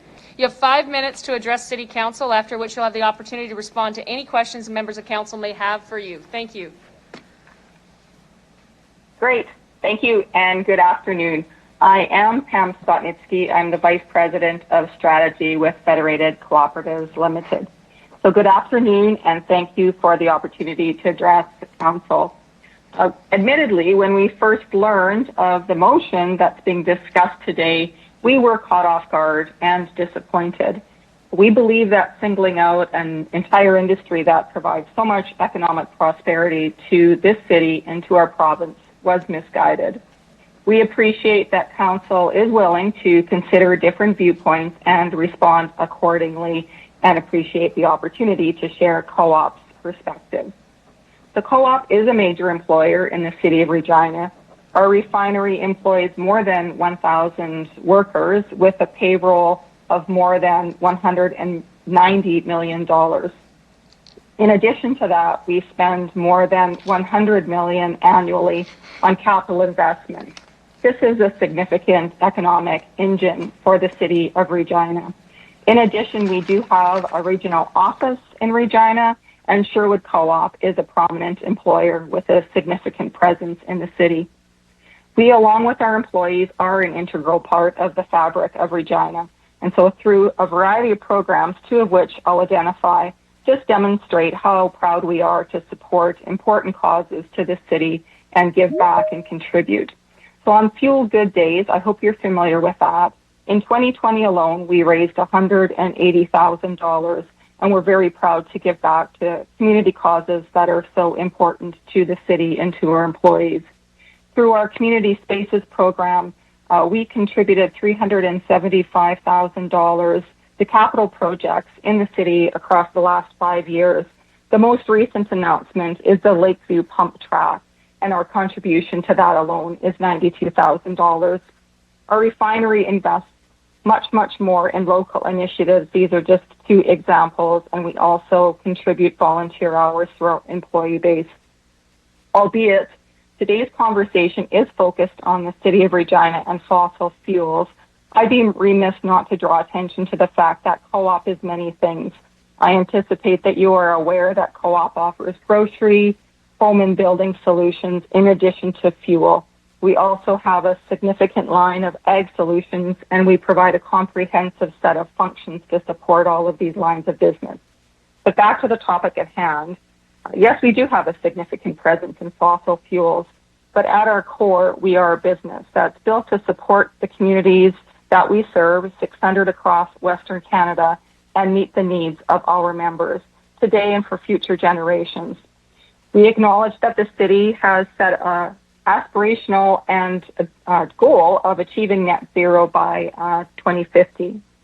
We believe that to meet this challenge, it is necessary to bring together the skills and resources of many through an inclusive and collaborative approach. We want to assure the Council that we are dedicated to enhancing the environmental sustainability of our business for the benefit of our members, our employees, and our communities. We have made significant investments to improve our environmental performance of our products and services, including our energy portfolio. Two examples I drew attention to. I had written a letter to Council, our wastewater improvement plant, our EV corridor, to name two. We will continue along this journey by collaborating with partners and stakeholders to provide innovative solutions to these complex challenges as we recognize and appreciate we need to journey to a low-carbon economy. We believe with these challenges comes opportunities, and at Co-op we've developed an energy roadmap, and it will see major investments in our co-op system, from cleaner fuels at the refinery to electric charging stations across the West, and many initiatives planned and implemented to ensure that our co-op is prepared to make the transition to a greener economy. As I said earlier, the transition won't be easy. We know that. But we think the best way to help address these complex challenges will be by engaging a variety of stakeholders that bring their innovative solutions and their energy and talent to the table. Divisive policies and motions that label the fossil fuels industry as bad and are not constructive. As prominent members of the community, we want to work with you to ensure the city remains vibrant and strong. We want to make impactful business decisions that protect jobs and support our communities for the long term. We are always available to consult with Regina City Council. I encourage you to reach out to us anytime. And in closing, we really thank you for your time and for your reconsideration of the motion in question. And with that, I'll take whatever questions you might have. Thank you. Any questions from the floor of Council? Councillor Bob Hawkins. Thank you, Mayor Masters. Thank you, Pam, for coming forward. I just want to say how balanced and fair you've been in your presentation, but I also want to say how excited the Lakeview Community Association is and grateful it is for your contribution to the Lakeview pump track. It's a lead contribution. The pump track wouldn't happen without that contribution, and I want you to know how grateful my community is for it. So thank you for that, and thank you for pointing out that you make this kind of community contribution throughout the province.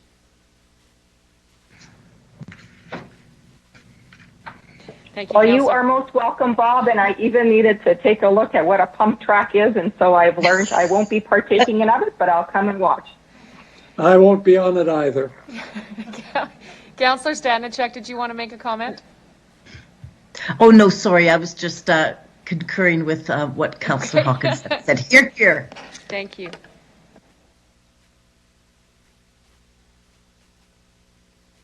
Seeing no other questions from Council, thank you very much for your presentation today. Great. Thanks for having me.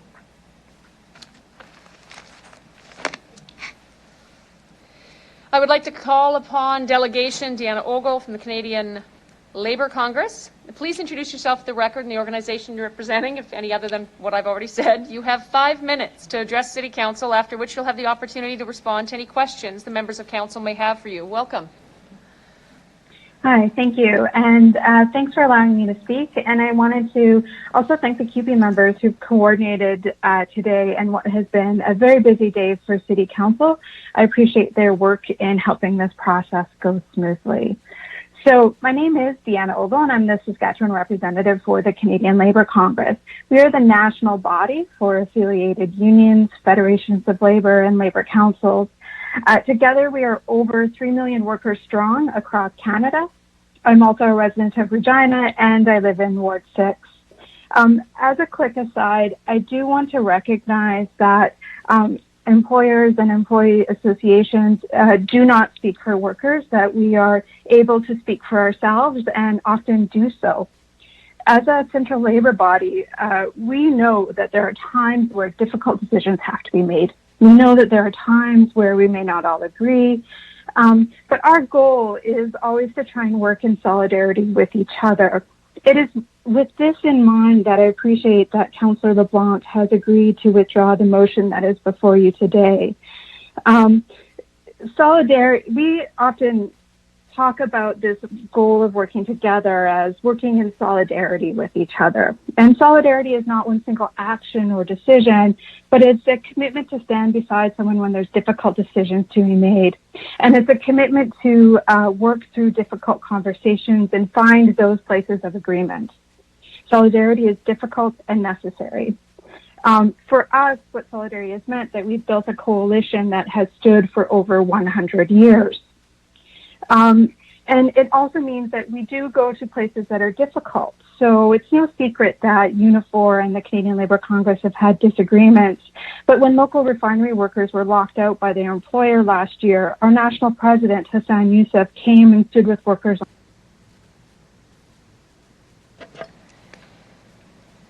Thank you, Deanna. I just want to remind you how I opened the meeting, which is the matter before council and delegations are speaking to today is relative to the sponsor naming rights and advertising policy and the amendments that were added onto it at executive committee last week. So I'm just going to ask you to unmute your mic again, and if you could bring the conversation, the presentation you have specific to those sponsorship, naming, and advertising, that would be most appreciated. Thank you very much.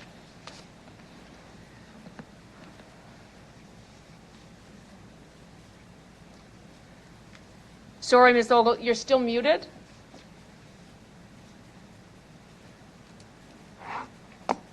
Unmuted. Thank you. We can hear you now. Great. Okay. So I support council working collaboratively with the power they have as a municipality to make decisions that are good for the community. And that's why I'm pleased with the decisions being made after hearing from the people in your ward and across Regina. This is a fundamental piece of our democracy that as decisions are made, we are able to voice our feelings on those decisions and communicate with City Council and with you as Mayor. The questions I see you struggling to answer are an important one. How can we shift our actions and move towards our energy future so that our workers have long-term sustainable jobs? We know that the world is shifting and that consequently our province will have to shift in order to keep up. The shift to a renewable city is just one of the important questions before council, and we stand with you in solidarity as you explore those options. In the next few years, this council has a lot of difficult decisions to grapple with as you move forward. There's a budget crisis created by COVID. There's an economic recovery that's going to be years long. There's the multiple and intersecting poverty, mental health, and opioid crisis, as well as the legacy. Ms. Ogle, I'd ask you again to come back to the issue before council relative to the sponsorship, naming rights, and advertising policy before council. We'll try this one more time. If you could unmute your mic, please. Okay. Ultimately, I will end, and I'll leave you with one ask. Don't let the difficulties of this week prevent you from engaging with the important tasks ahead of you, with the courage and the desire to build a city that works for us. I support you in the withdrawal of the motion. I support you in moving forward. And I want to thank you for the work that you've done this last week by listening to the folks in your ward and to the people of Regina. You have our support as you build a path forward. And that concludes my presentation. Thank you very much. Appreciate that. I'm going to remind all of council again, we're speaking about sponsorship, naming rights, and advertising. Councillor LeBlanc. Yeah, thank you for your presentation, Deanna. We've had some comments today about how the draft policy would affect workers as implemented. I think it's fair to say we've had some concerns raised by people who work in the industry. Just wonder if you can provide any guidance to council as we move forward on bringing workers along as we pursue our sustainability goals. Yeah, and thank you for that question. You know, as part of preparing this presentation, I did speak to many of our affiliates in labor, so many of the unions where many of our members do currently work in the oil and gas sector, and we respect and deeply appreciate the work that they do. It is our understanding that the sponsorship policy as it stands would not have a direct impact on jobs or the work that our members do.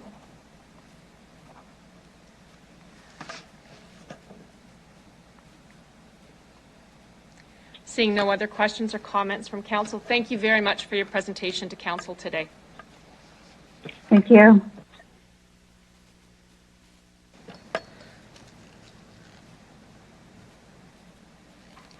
I would like to call upon Delegation Kathy Warner. Please introduce yourself for the record and the organization you're representing, if any. You have 5 minutes to address council, after which you will have the opportunity to respond to any questions members of council may have for you. Good afternoon. My name is Kathy Warner, and I'm representing myself as a Regina business person concerned both about our economy and our environment. Like many others, I was considerably fussed last week when I heard about the proposed sponsorship and advertising policy and its specific call-out of the oil and gas industry. I wanted to take the opportunity to share my perspective, as I suspect this will be a topic of discussion for some time to come. I know we can all agree that our lives and our economy are inextricably linked to energy. With 45% of carbon emissions coming from the way that goods are produced and used every day, and with a growing population, this cannot be ignored. And as a landlocked city, this is especially critical. Others have articulated very well the industry's impact on our economy and our community, and the fact that without energy, we don't actually have an economy. And I know this to be true. I'm not intending to repeat those points other than to say that decisions made in the absence of consideration of the impact on the economy are no better than decisions made in the absence of consideration on the environment. While we work towards a low carbon economy, it is important for us to understand there are no bad guys here. Lumping energy companies in with the industries that you have in the proposed policy is inappropriate. We have collectively created the demand for energy. It is the lifeblood of our world. And unless we plan to go outside and sit on a patch of dirt, naked, and do absolutely nothing, we are all complicit. The tricky bit here is how to meet the rising demand for energy and move to a low carbon future at the same time. Naming and shaming the companies who have aided in the build out of our economy by the creation and distribution of energy serves no purpose, and in fact ignores the realities of where we are today. As it relates to decarbonization, the energy industry has the resources and employs the people with the smarts to find a way to meet our common goals.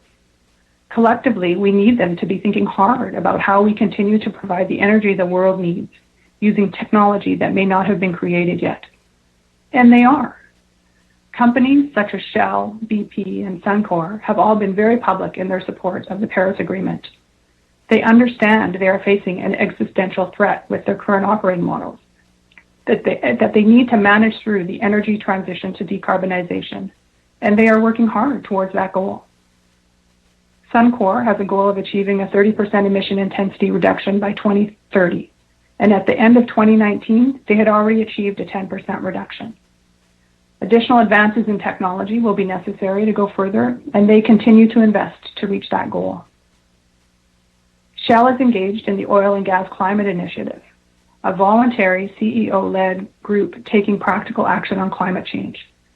Their investment arm, which has deployed more than $1 billion, combines the expertise of some of the major oil and gas companies with potential groundbreaking startups.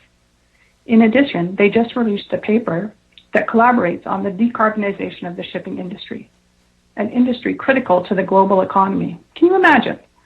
It's an ambitious but necessary goal, and they are on it. Closer to home, big supporters of our community are doing their part too. Crescent Point has a plan previously posted to reduce their emissions by 30% by 2025 through a focus on innovation. And Federated Co-op's refinery complex is investing millions of dollars in equipment that allows the capture of emissions from the refining process with significant results. And in addition, perhaps more evident to us, is their build-out of their available electric vehicle charging stations. We need the energy industry to be fully engaged in the process of moving towards a low-carbon economy. They are not the enemy. So I'm hopeful that this motion will not go forward as planned. But I will acknowledge the benefits of causing the stir that you did. There are a lot of people in Regina who have spent the last week reading up on the facts. And the more people who understand the facts, the better off we will all be. My ask today is that you vote against the proposed amendment, that we continue to be mindful of the significant contributions energy companies make on our lives and on our economies, while in addition to being mindful of the significant contribution we need them to continue to make as we move towards our low-carbon future and a thriving community. I might also suggest that you watch a YouTube series entitled Rational Middle Ground, the Energy Series. This provides a glimpse of the complexity of the issues we're faced with. Unfortunately, there is no on or off switch when it comes to energy. Finally, I would suggest that you call one of these energy companies and talk to them about the issues. You could tell them about your Reimagine conference that had to be postponed. Tell them you want to bring together the smartest minds from industry, business, academia, and government to discuss how we get to renewable Regina, how we take advantage of the economic opportunities that will come from the innovations being developed by this industry. Tell them you want them at the table, and then ask them to sponsor it. Thank you for your time. Thank you.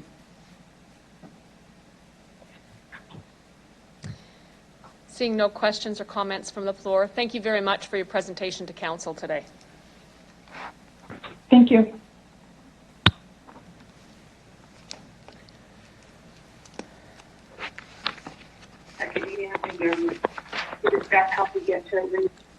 I'd like to call upon Delegation Shabna Redans, Regina and District Labour Council.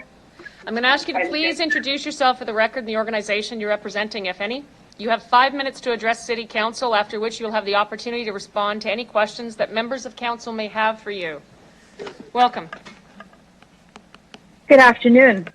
My name is Shobna Radin, and I'm a proud member of Postal Workers and President of the Regina and District Labour Council, and a citizen of Ward 7.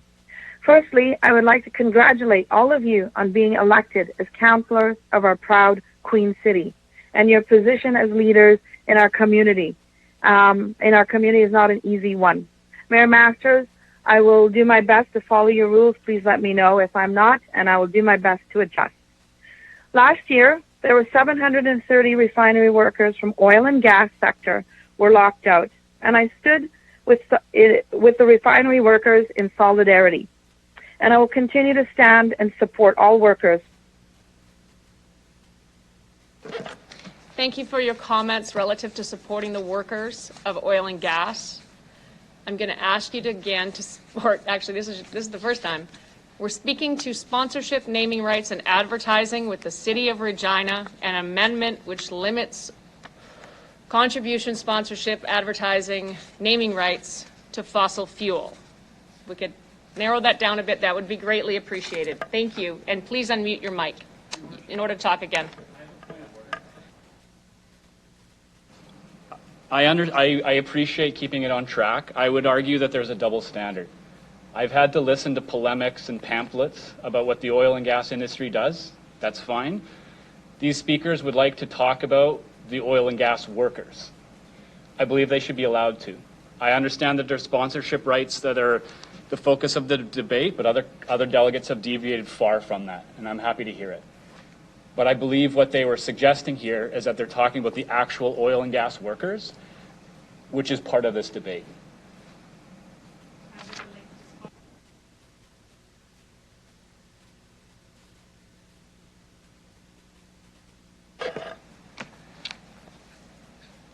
If we could focus, that would be appreciated. Please, Shabna, go ahead. Ms. Radins.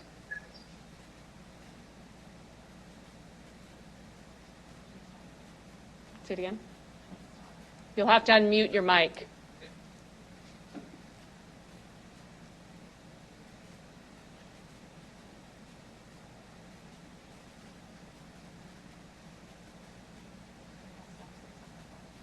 Could you press *6 on your phone, perhaps? Now, okay. So what we're talking about here is advertising and sponsorship. And perhaps the answer is to stop the need for advertising and sponsorship and to ensure that everyone, all businesses, pay their fair share of taxes. It would be a reliable and consistent source. Then City Council can deal with all the issues our fair city requires to be beautiful in all areas and perhaps lead the nation in a progressive way. The motion in it of itself, I do not believe that is a detriment to jobs or disenfranchises workers, but rather the perception to people and workers in the oil and gas industry. It sheds a negative light to gas and oil that is still a means and livelihood of many workers. Currently, there are 500 workers laid off at Evraz and another 200 potentially that could be laid off shortly. The timing of this motion is not the most appropriate. Having said that, on October 2018, this City Council voted unanimously to ensure that Regina would become a renewable city by 2050. What has to be understood is that it is a transition and that will not happen overnight. This is a very important commitment because we want to ensure that our grandchildren and future generations have a home and a city in 100 years. What is the legacy that we want to leave them? The work that is ahead is heavy, involved, demanding, and challenging. The only way to accomplish this is that you need to move forward together as the leaders you are and were elected to be.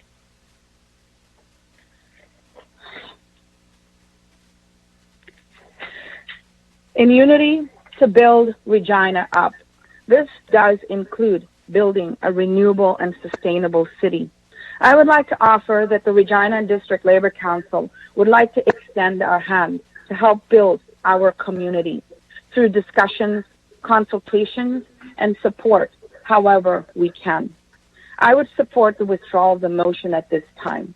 Thank you for the opportunity to speak with you today.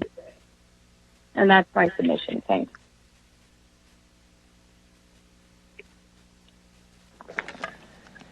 Thank you very much. Seeing no questions from council, thanks very much for presenting to council today. Thank you.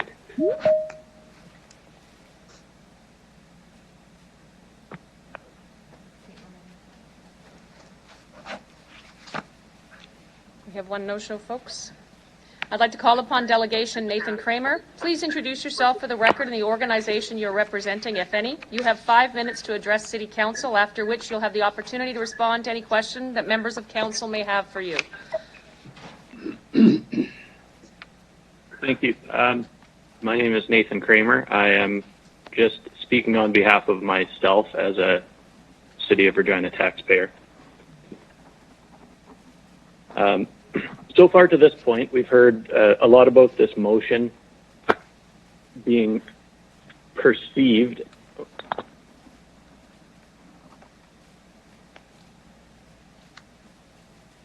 Sorry, Mr. Kramer, are you still there?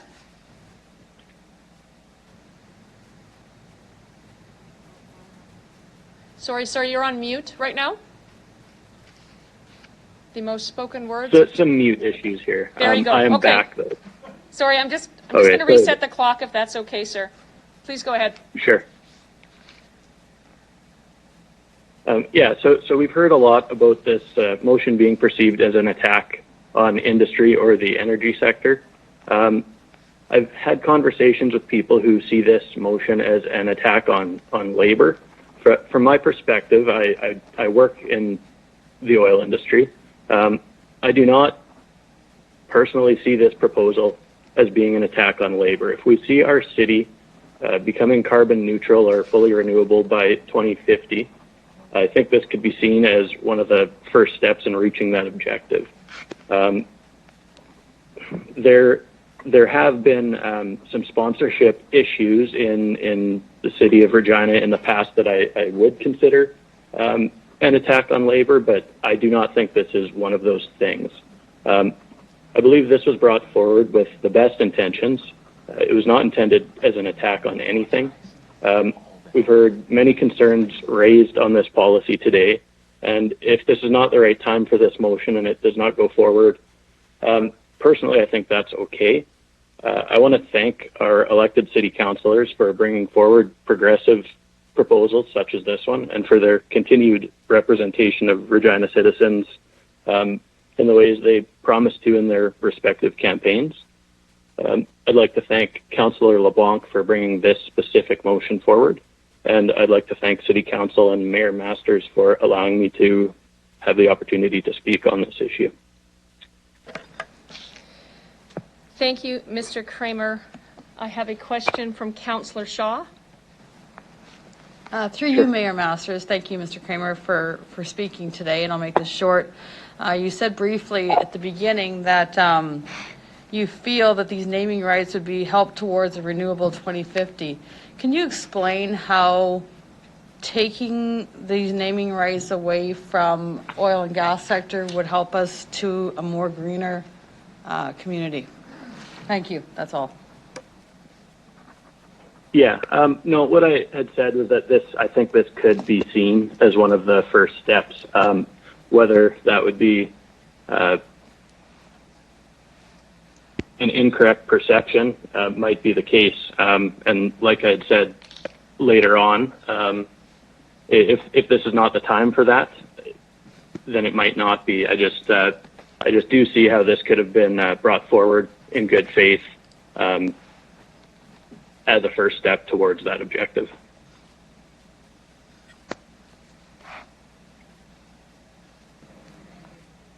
Sorry, Councillor Stevens? Yes, thank you, Mr. Kramer. We have heard extensively from business, from industry. As an oil and gas worker, how do you envision your interests being represented through the sponsorship program? Do you see a place for your organization? Do you see a place for oil and gas workers in the context of the sponsorship and ad policy? I don't really want to speak to anything as far as my employer or anything like that goes. But I guess in general, I think that what I do isn't marketed to the general public. So I don't think this policy would affect me or my work specifically. Okay, thank you. Seeing no further questions from council, thank you very much, Mr. Kramer, for presenting to council today. Thank you. Jason Moser. Going back one step, we have provided an incorrect phone number, so Jason Moser is next in line, folks. I would like to call upon Delegation Jason Moser. Please introduce yourself for the record and the organization you're representing. You have 5 minutes to address City Council, after which you'll have the opportunity to respond to any questions members may have for you. Good afternoon. Sir, you cut out there. Good afternoon. My name is Jason Moser. I'm here in my own capacity, but I am a partner at PFM Capital, and PFM is a Regina-based private equity firm. So we invest in private companies throughout Western Canada, and specifically within Saskatchewan. We're somewhat industry agnostic, but we do invest in conventional energy, also renewable, manufacturing, ag, earlier stage tech, and kind of a host of other industries as well. So thank you, Mayor Masters and Council, for the opportunity to speak on this. I would like to speak against the proposed amendment, the proposed ban on fossil fuel sponsorship.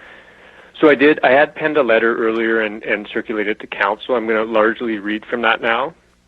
So I am appreciative, I am grateful that we can have this kind of debate. I don't want to stifle it, and I think that's healthy, but it's kind of for a variety of reasons. I think many which have been spoken to already. I think the timing was not ideal, and nor would I vote for the motion itself as well. So I do agree that I think obviously it came from a good place, and I think if members were wanting to have an impact on the environment, specifically within Saskatchewan, I think as it's been said here, they could engage with oil and gas companies operating within the province. I think most large producers have sustainability officers, so these are people at the executive level akin to a CFO. They definitely have a seat at the table. And as others have said, I think they would welcome dialogue with the council here. And I think they would talk about measures they've taken to reduce carbon intensity. Many have the same net zero target as the City of Regina, other industrial companies. And arguably as well, I think as we see it as institutional investors, lenders, investors. I think as somebody mentioned earlier, they already are looking at these type of criteria when investing and looking at companies in terms of what is their carbon intensity, what is their water consumption, water recycling. All these ESG criteria, I think, are all already taken into account. I would say.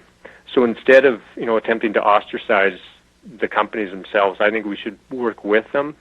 And again, I kind of come from a numbers background as well, but I think if the desire is to reduce carbon levels in Saskatchewan, I think we're going to get that from talking with those that have the highest baseline emission levels.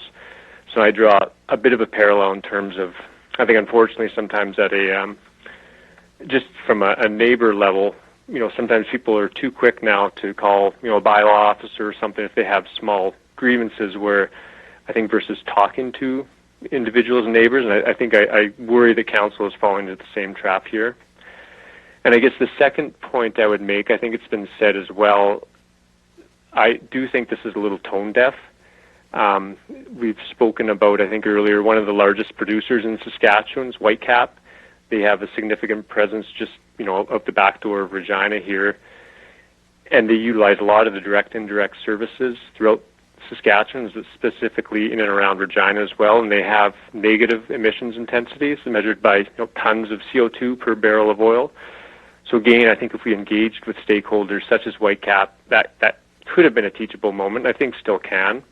And I realized some of these ancillary companies aren't explicitly targeted in the sponsorship ban, but I think, they may not feel especially charitable at a time like this with that ban. And I think some would be surprised at just the breadth and depth of all these supporting companies. I think some are obvious, like, drillers, cementers, truckers, and some of them may not necessarily be situated in Regina, but definitely many of them live here, I believe. But I think there's also less obvious supporting companies like accounting firms, law firms, surveyors, fabricators, tech companies. So in my opinion, I don't think most people are extremely ideological. They just want good governance, and this didn't strike me as good governance if we're depriving the city of these type of financial resources, specifically at a time where I think Regina, like all cities, could have difficulties fulfilling its financial obligations, just meeting capital requirements as well. And I think lastly, another reason why I think people have spoken this as well, why it's kind of generated such publicity, I think, I'd say, well, I'm the father of 5, and it kind of strikes me as being unnecessarily divisive. I think we've talked about it. It reminds me of kind of one sibling striking another sibling unprovoked.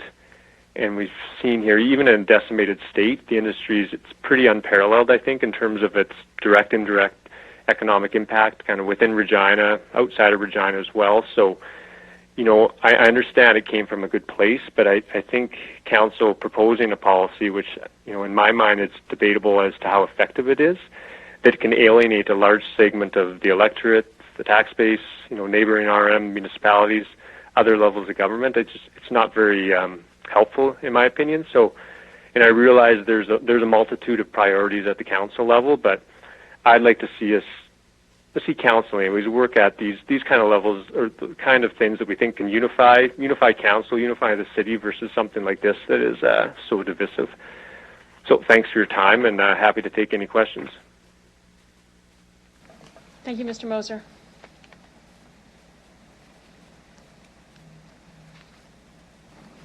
Councillor Mancinelli. Thank you very much. Through your presentation, or through the chair, through the presentation, it sounds like you are quite aware and tuned in with the energy supply of Saskatchewan. Just your comment about tone deaf. I just wanted to question if we would have used the language of only accepting from transitioning energy companies instead of the language used. By the presentations today, would that have encompassed all the champions we have in the Regina and the Regina region that we've offended, do you believe? And allowed them to be part of this program without offending? Through the chair. Yeah. Sorry, I don't know if this directly answers your question, but somebody had answered either earlier. I think it's quite reasonable to have some kind of restrictions on what type of advertising takes place. Somebody else mentioned the ESG factors. I think it's quite reasonable to look at ESG, like environmental, social, and governance, but across all sectors. I think that's probably, it'd be applied equally, and oftentimes that's not necessarily exclusionary. It's just, you look at everything on a kind of risk-based, and do you meet this criteria? And if so, well, then you're able to advertise, and if not, then you will not. But I think it's the exclusionary nature of it that that kind of struck a chord with me, and I think some others. And I guess through the chair, from my own perception, the viewpoint that the fossil fuel industry is still back in 1960 is not the case in Saskatchewan, and I think that's been brought out loud and clear. Just wondering if, with your expertise, you'd be in agreement with that. Well, I think so, yeah, and I may be a little bit biased as well, but I don't want this to be an infomercial on us. But just as an example, I'm not going to name names, but there's lots of producers, or there's some producers, anyways, we know that are actively engaged in, looking at, say, behind the fence solar to power some of their requirements and things like that. So I think, other people gave examples earlier in the day, but I think there's lots of cases like that. People, Steel Reef and others that are, capturing. Emissions that otherwise would be in the atmosphere. So, yeah, I certainly don't think it's the Wild West of the 60s, 70s, or 80s for sure. Thank you very much for your time and your words. Seeing no further questions from council, thank you very much for your presentation to council today. Thanks for everybody's time.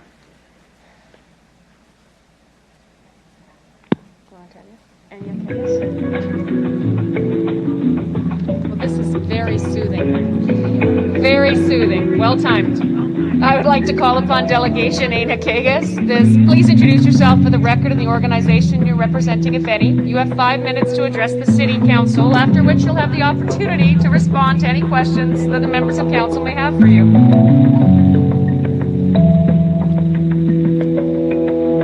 I'm not going to lie, I'm going to leave this here for a second. I'm still hearing you. Yeah. Everyone want to take a deep breath?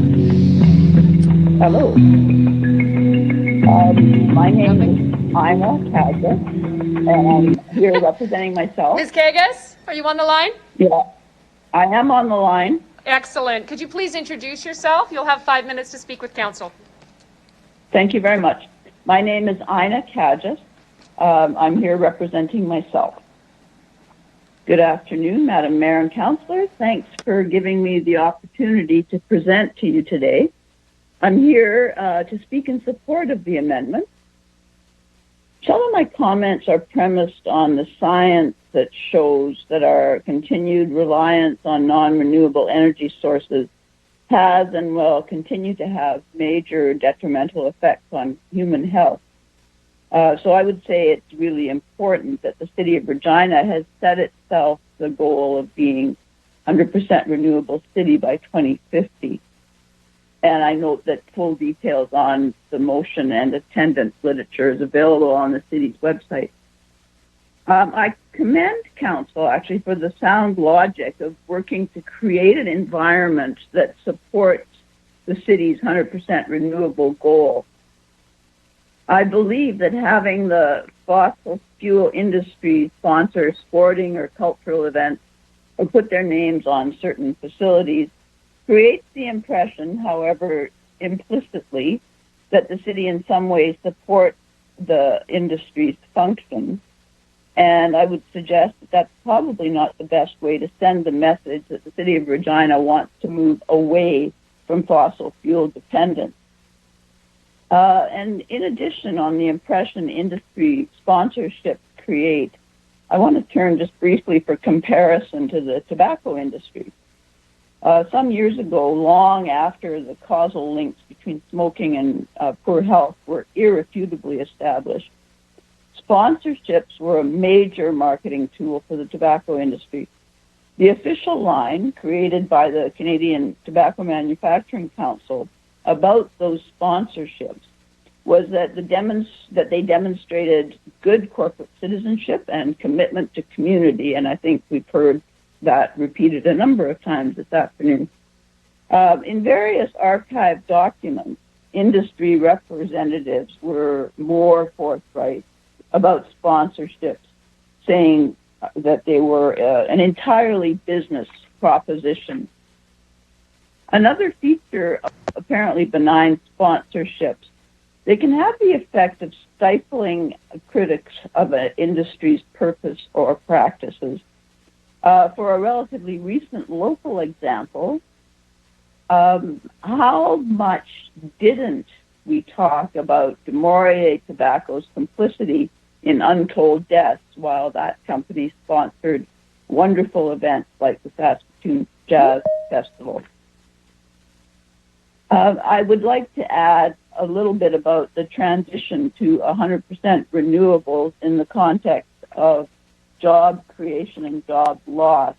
My understanding, based on a fair amount of reading and listening to experts, is that the job loss that any reduction in fossil fuel extractions would cause would be more than offset by job creation in the renewables sector.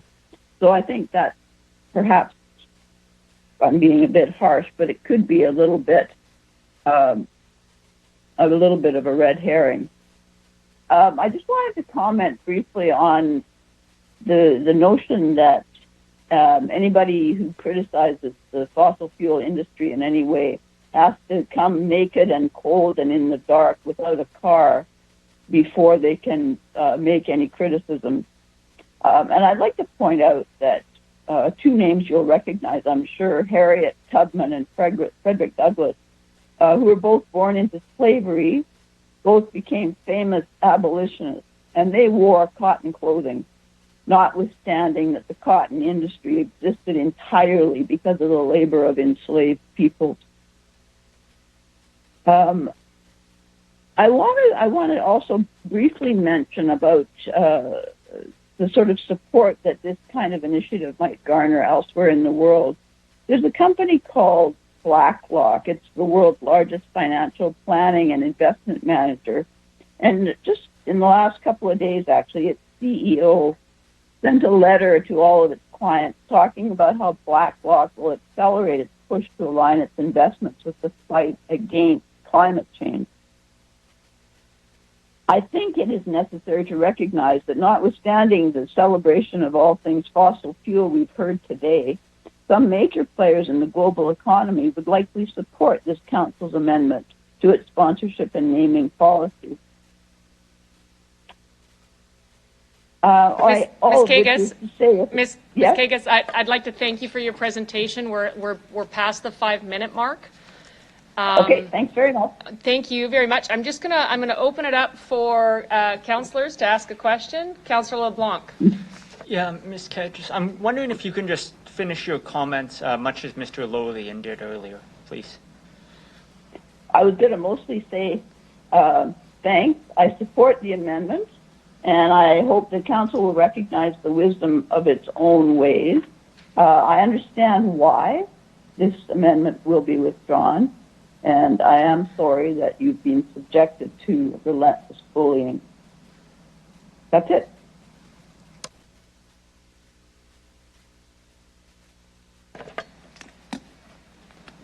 Councillor Shaw.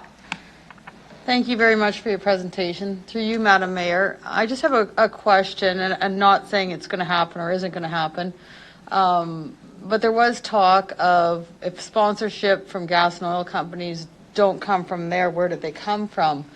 would you be in favor of a tax increase if we were not able to get sponsorship and that's the only route that we had to get more money to sponsor the events and the things that we do within our community? Thank you. That's all I have. Absolutely.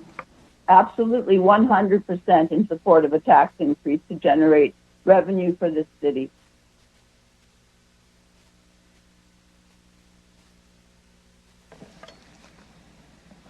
Thank you. Seeing no other questions from council, thank you very much, Ms. Gagas, for your presentation to council today. Thank you.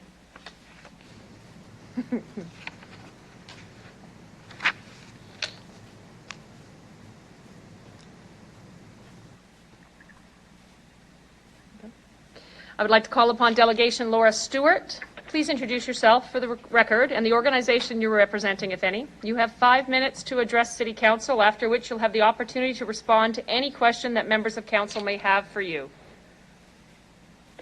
Thank you, Madam Mayor and councillors. My name is Laura Stewart, and I am speaking on behalf of a discussion group that meets at Broadway United Church in Regina. We fully support efforts to move our city off fossil fuels, but banning sponsorship from emitting industries would send the wrong message at the wrong time. To build support for climate action here in Regina, we must consider our relationship with rural Saskatchewan. A popular narrative there in recent years runs like this. Rural people are unfairly under attack for emissions from primary industries, while the urban people raising objections live in polluting cities and still depend on rural economic activity to support their own prosperity. We could veer off track here into arguments about who pollutes more, rural or urban, and whether the numbers should be per capita and so on. But no matter who won this game of emissions tonnage numbers, the narrative could continue to circulate and erode support for climate policy. Some argue that fossil fuel companies and their defenders are on the wrong side of history. Maybe some are, but if we sit squabbling about messaging and squander the years we have left for action, we will all slide together down the wrong side of history. Whether an oil company puts its name on a city-owned skating rink will not make or break our response to the climate crisis. The kids walking under that sign with their hockey bags don't have time to grow up and shape climate policy. What matters now is whether we can work with other levels of government to build strong climate policy within the next few years. And for that, we need the support of rural Saskatchewan. We in Regina need to show the people of southern Saskatchewan we understand the realities we face together, and we're serious about doing everything we can to bring the energy transition within reach. We don't show them we're serious by rejecting sponsorships for city-owned buildings. We show them we're serious by covering the roofs of those buildings with solar panels. We show them we're serious by demanding better rates from SaskPower for the electricity. We show them we're serious by not giving up on the second landfill gas plant just because SaskPower said they don't have a big enough power line to carry the electricity. We should not be in a controversy about money Regina gets from SaskPower. If anything, we should be talking about carbon emissions Regina could eliminate if SaskPower could work alongside us. We send a message that we're serious by taking climate action even when it won't pay for itself in dollars. Why? Because dollar calculations always discount future costs of emissions when they should actually discount present costs of action, knowing that future bills will only get harder to pay under the mounting challenges of droughts, floods, and wildfires. We show them we're serious by making a carbon budget and sticking to it. We send a message that Regina is serious by making climate action the natural choice for people who live here, by making bus service work for more riders instead of waiting for bigger ridership to justify better service, by making builders provide well-insulated houses with heat pumps instead of gas furnaces, by making car dealers stock electric vehicles on their lots. And if all this action creates a contradiction with sponsorship messages, great. Wouldn't it be wonderful if people filled your inboxes with complaints about a high-emitting company's name appearing directly below a big array of solar panels? I'm sure you're disappointed to have this controversy emerge just when you are getting started in your mandate and trying to set a course for strong climate action.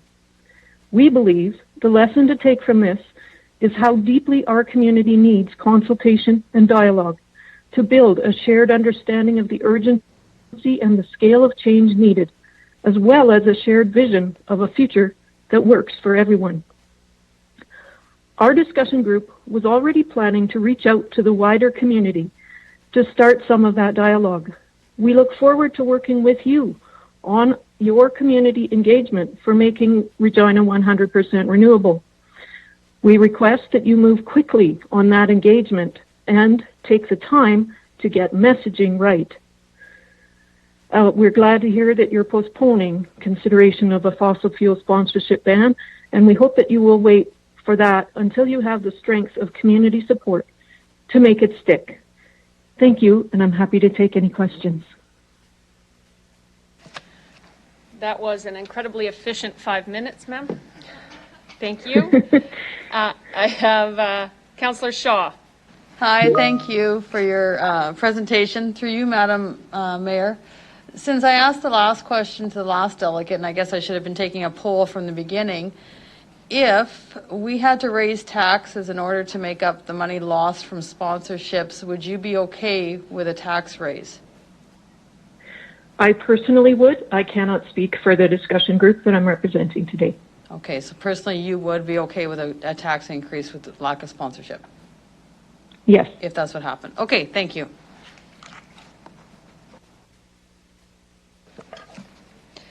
Seeing no further questions from council, thank you very much for your presentation to council today. Thank you. Me. Oh, I apologize, Cheryl. Councillor Stadenchuk, I apologize. Is the presenter still there? She left faster than we did. Okay, that's great. I wanted to thank Councillor anyways. Stadenchuk, would you ask your question, though, so it's on the record, please, and because we can Okay, follow up. no. Well, because she's with a church group, I just sort of wanted to get her thoughts on, she gave a really great presentation, and I just wanted to get her thoughts on climate justice as a social justice issue, and I assume that might be things that her organization, her discussion group talks about, and just her thoughts on, that we need to take collective action, because a lot of the positions or things that have been said to us were that, we have to give up our car, we have to do these individual actions, when I think it's collective action. So I just wanted her thoughts on that. Thanks very much, Councillor Stadenchuk. And I think maybe we'll work, as she said, that they were looking and desperate for community consultation. We'll get you connected. You're welcome. These are positive things to talk about. So, okay, believe it or not, we're moving on now to consider CR 21-8 sponsorship, naming rights, and advertising policy. Councillor Bresciani, can you introduce the report? Thank you very much, Madam Mayor. I move that CR 21-8, committee sponsorship, naming rights, and advertising policy. Can I get a seconder, please? Councillor LeBlanc, thank you. I'll speak to the report. This was a policy that council has been asking for a few years. When we did the recreation master plan and saw that we had a real gap in our aging infrastructure and needed new dollars for the new facilities that we really, really do need, and for the growth of our city.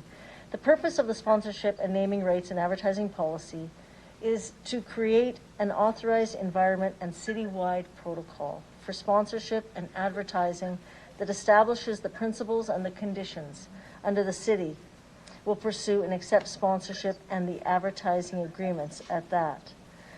So the safeguards, and it safeguards the city images, the values, the priorities, the assets, and the interests, and it protects the city from any risks. It aligns with city projects, programs, and services, and goes over the sponsorship advertising criteria. In there, it does have restrictions, and I'll get to that. Many cities have this policy, and we are in dire need to sustain our income instead of raising taxes to build and receive sponsorship for buildings, naming rights, but also sponsorship towards programming. This is an opportunity to receive the dollars that we could not generate as a city. And this policy is needed in the fact in building our community and moving it forward. As we know that there was an amendment that was made that did, I think, fuel the community even more and brought awareness to it. And again, a lot of engagement around this, which we've heard today. And this policy, when we came forth with it, was really there to highlight our city and bring it forth to look at the buildings that we need, the parks, and utilize the partners that we have in the community as well to be proud of our city and keep it vibrant. I'll speak to it as well right now, as I will get a chance to speak to it first. Just for the record, I did oppose the amendment that was made at executive for the reasons that we did here today. But again, overall, it sends a negative message, and I know that will be an amendment will be coming forward to do that, to rescind it. And I really want to appreciate and respect council colleagues for considering and hearing the residents. I will make my further comments after I'll get a chance to speak as well. But the piece of what we've heard from the residents to really building our community and looking at this is our industry. We are an oil and gas city and province. And it is time, and I think, again, we are going to have to build some of these relationships. But I look forward to the conversation here. I would actually ask City Manager if he has anything that he wants to add in regards to the piece that I spoke to on the policy. That's all I have. Thank you. So through you, Mayor Masters, I'm going to ask Ms. Folk to actually introduce the report. It falls within her area of responsibility. But also then, Mr. Weary will be available to answer any questions related to either regulatory or legislative requirements in terms of advertising, sponsorship, and naming rights. So over to you, Ms. Folk. Thank you, Mr. Holden, and through you, Mayor Masters. In November 2019, Council directed the administration to proceed with establishing a sponsorship, naming rights, and advertising program. And there was a commitment to return to Council for approval of the policy that was considered at that time when the program is ready to launch. Our team has been working very hard to launch a program, and it is ready to launch in February. Last week at Executive Committee, administration did bring forward that policy for consideration. The policy for consideration was developed in partnership with the Partnership Group, which is a third-party consulting firm that is one of the foremost experts across Canada when it comes to sponsorship, naming rights, and advertising. They have developed similar programs across Canada and have adopted policies at the council level in cities such as Toronto, Calgary, Edmonton, and Saskatoon. The policy in front of you and what was presented to you last week was drafted to ensure compliance with provincial and federal regulations that govern advertising restrictions like the Beverage Alcohol Advertising Standards, which are set out by the Saskatchewan Liquor and Gaming Association, the Canadian Code of Advertising Standards, and the Cannabis Act. And I know Mr. Weary is available to discuss that further. One of the priorities in our official community plan is to achieve long-term financial viability, which includes searching for new ways to generate revenue to ensure we have the resources to meet residents' needs now and in the future. The sponsorship, naming rights, and advertising program aims to provide enhanced opportunities for Regina businesses and organizations to gain exposure while supporting our community as we continue to work together to improve the quality of life for our residents. The program is highly relationship-based. Our team, led by our Director of Citizen Experience, Ms. Svensson, and our Manager of Sponsorship, Naming Rights, and Advertising, Mr. Nayan, remain committed to building strong relationships with businesses to understand their objectives and to find opportunities to align those with city objectives. This is about finding solutions that benefit our community overall as well as in our organization. Prior to opening up to any questions, I do just want to provide a little bit of clarity around the policy. So there are two areas that I just want to clarify. I think section 4.3.2, there just is one typographical error. It should say the reputation or the city's public image. I think it says of. And then also under the scope, there is a listing of what the policy applies to and what it doesn't apply to. I just want to make it very clear that the policy applies to 2.1, 2.2, 2.3, and 2.4. So you'll notice 2.1 and 2.2 says the policy applies to all. 2.3 and 2.4, we just missed that applies to all within those two scope pieces. So I just want to make that very clear as this is a council-approved policy. With that, myself, Ms. Svensson, Mr. Nagan, and Mr. Weary are available to answer any questions you might have. Just 1 second.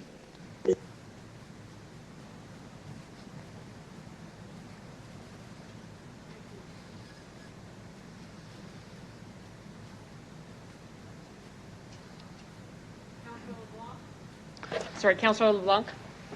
Yeah, I'm putting forward a motion to amend the draft document, and that would be that the amendment to add an item 4.3.3.8 into the policy to restrict the City of Regina from pursuing sponsorship, naming rights, and advertising from companies or organizations whose business is principally derived from the sale or production of fossil fuels be deleted.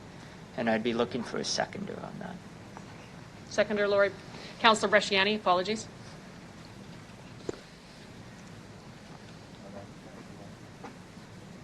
Sorry. Councillor Moll, would you like to speak to the matter? Councillor LeBlanc. Okay. Councillor LeBlanc. Thank you. Yeah, so I once saw a clever Facebook post of a friend that said, the only thing worse than no internet is slow internet. And I thought that really rang true. And I want to draw an analogy here to our 2050 renewable goal, which is the only thing worse than no policy is a policy that you don't use. So we've got a policy to be sustainable by 2050, and that's a policy that was crafted before most of us came into this chamber. But it's up to us to implement that policy in a serious and thoughtful way. So last week I brought this motion forward in order to pursue and further that policy. I heard from a lot of people in the last week, and most of those I heard from support sustainability and understand that we need to get moving on it. And most of the people I heard from know that climate is a lot like COVID in that it's not the sort of thing you want to just let run its course. Rather, bold action on climate change is the safest bet, and inaction is the biggest gamble we could take. We've got to commit and fulfill our sustainment to sustainability. I heard from many folks on both sides of the issue over the previous week. Despite support, I don't think this is one to push on.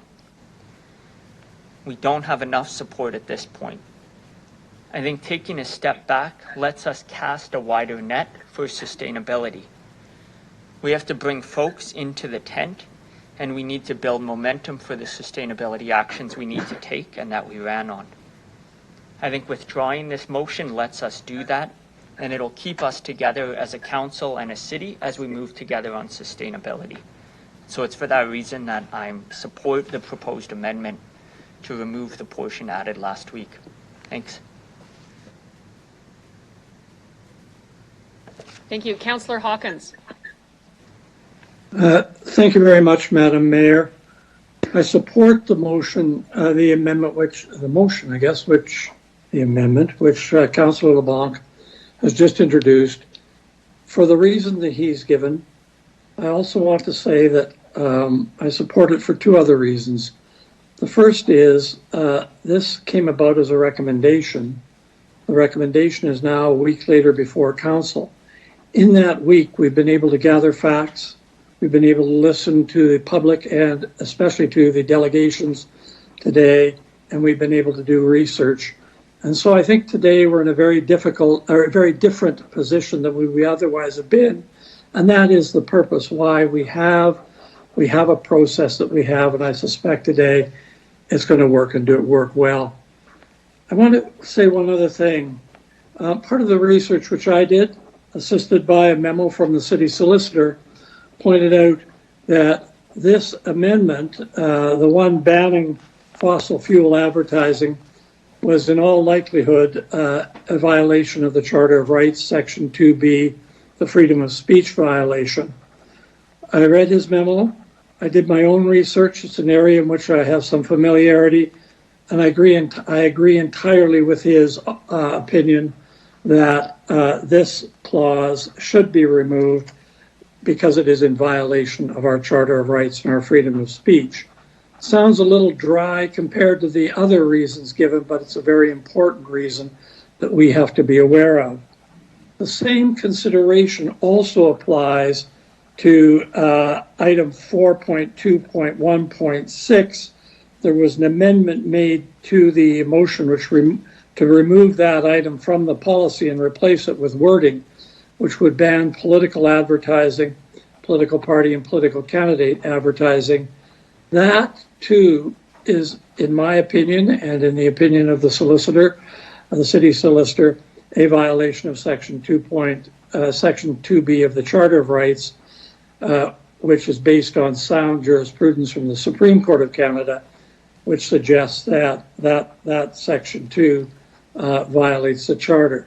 So I support the deletion of the amendment which Councillor LeBlanc is referring to, and I wonder if Councillor LeBlanc would agree to a friendly amendment which would also delete the amendment 4.2.1.6 banning political advertising, simply for the reason that the Supreme Court of Canada has held that such advertising violates Section 2B of the Charter.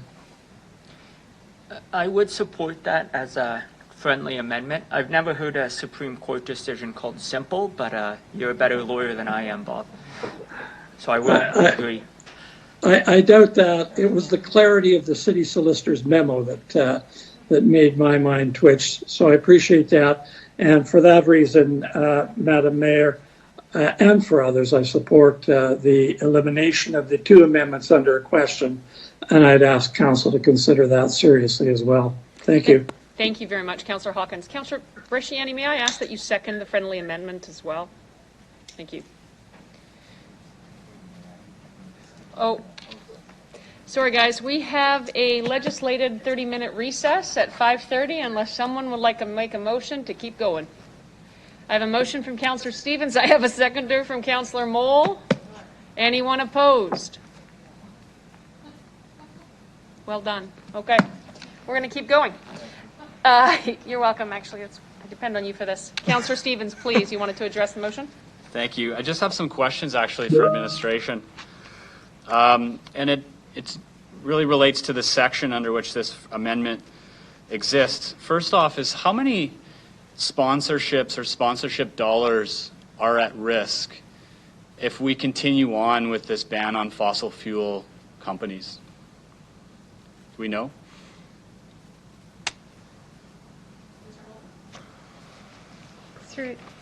So, Go ahead. through you, Mayor Masters, I'll start, and I'd ask Ms. Folk to add anything further.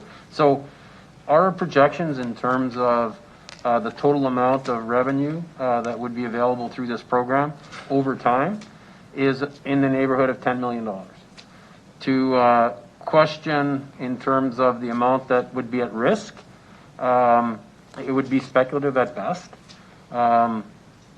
So overall, once we get the program fully implemented, we're in that $8 to $10 million range. If we don't have the opportunity to pursue advertising from the oil and gas industry, then obviously there would be limits in terms of us being able to achieve that full potential. Okay. So to be clear through the chair, we don't really know currently how many we even have with fossil fuel companies, or the dollar value that we might lose if this were to come into force? I might ask Ms. Folk to provide some detail if she has it. Through you, Mayor Masters, at this point, because we haven't had a formal program, it's very difficult to determine what that number would be. So this is a go forward perspective from that element. That's what I have today. Thank you. Through the chair, we do have some of these companies advertising currently at the stadium and elsewhere. Many of the delegates spoke of how much they invest in communities. Have we received any statements of interest from fossil fuel companies to support civic buildings, naming rights, events, and so on prior to this policy? Through you, Mayor Masters, at this point, of course, we have not received any statements of interest. The program is not formalized until the policy is approved. So at this point, we haven't gone out to start to build those relationships. I know the focus of our team to this point has been ensuring that the policy is in good place. We have good administrative practices in place. And so, again, first step is getting the policy approved, and then it is starting to approach and build those leads lists. Okay, thank you. Through the chair, I have a question about Section 2 as it relates to this amendment. One of the delegates spoke about investing in the pump track. By my reading, even if this change were to go ahead, gifts from and to community associations would not apply. So if this policy were in effect and there was a ban on fossil fuels, Lakeview Community Association and others could still receive support by way of grants for a number of projects, correct? I might ask Mr. Weary to comment on that. Mayor Masters, as I understand the question, it's whether this policy would limit the ability of a community association to receive funding from a prohibited, in my view, that should be allowed because a community association is an independent entity and is not directly connected. Although they receive funding from the city, they're not connected to the city, and this policy really applies this policy applies to the city and city-owned assets. So in my view, they would have greater latitude to accept that type of sponsorship. Through you, Mayor Masters, just to add to that, so some of those sponsorships or donations to community associations are also contingent on the sponsor having some advertising on site. So now, if it's city-owned property, then it does get a bit complicated. The other thing is if we move forward with a ban or a restriction, it's hard to say, but those entities or organizations may be reluctant to support entities that are associated with the city. Can't speak for them, but that is a risk, obviously, if we were to move this forward. Great, thank you. I think it's important to make clear that it's basically a system of advertising. I'm really optimistic. Many of the delegates spoke of the need to balance social, reputational, ethical consideration and risk with finances. So can you walk me through how this policy currently would work? So how do you balance the reputation of the city? How would you balance social and corporate social responsibility values with the need to solicit money from the private sector? To you, Mayor Masters, I'm going to ask Ms. Folk, who may get some support from her team. Through you, Mayor Masters, as discussed earlier, of course, most sponsorship and naming rights work is relationship-based, and it is focused on finding mutual benefit for both the city and the organization in which you're entering into that relationship with. And that process typically takes 18 to 22 months, and much of that upfront work is focused on determining whether or not there's alignment with values, priorities of both organizations for that mutual benefit. I might ask Mr. Nigan to speak a little bit in more detail about the process.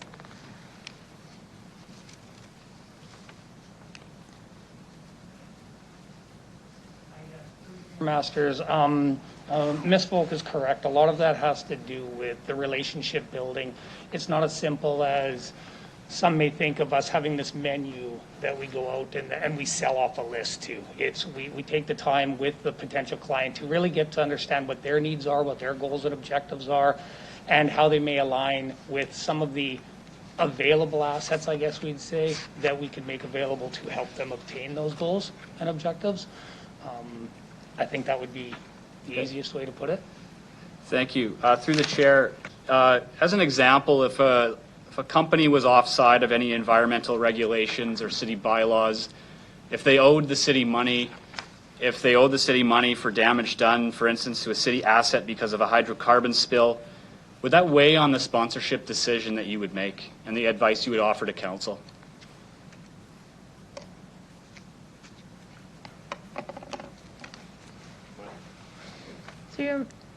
Through you, Mayor Masters, of course, as I said, we go through many conversations and discussions. So typically when you get to large sponsorships, you're into the 18, 22 months. And through that process, all of those items tend to come up for conversations and discussions and are part of that evaluation process. Okay, thank you.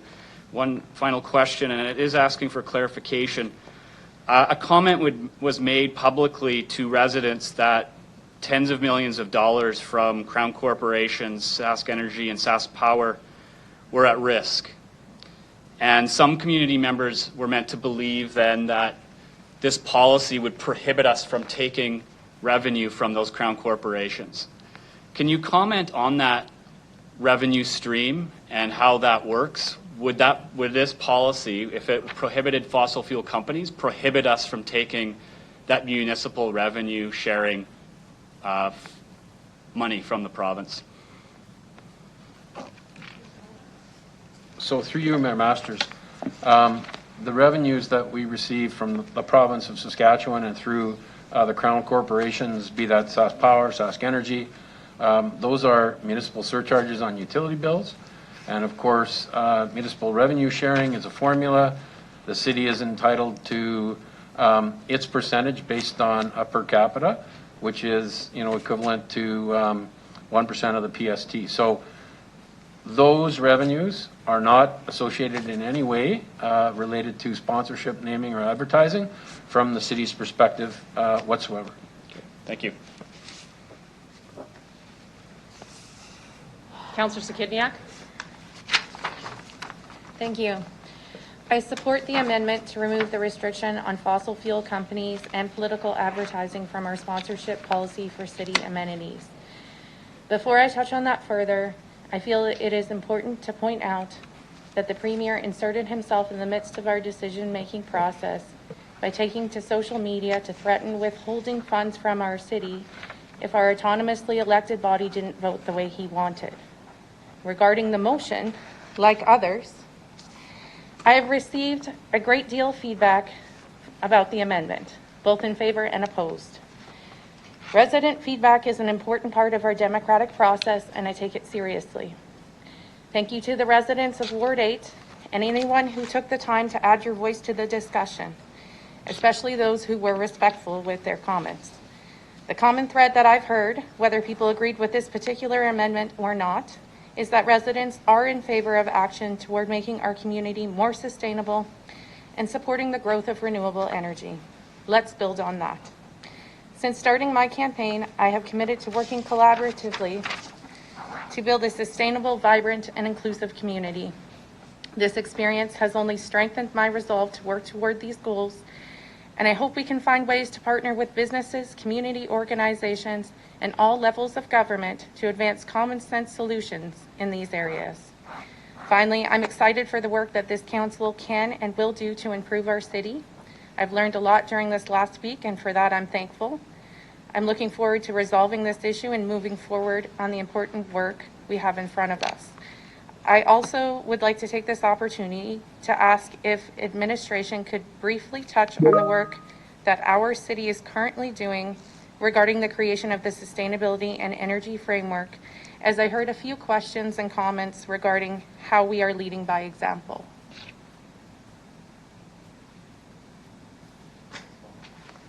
Ms. Folk, would you like to speak to that matter? Thank you.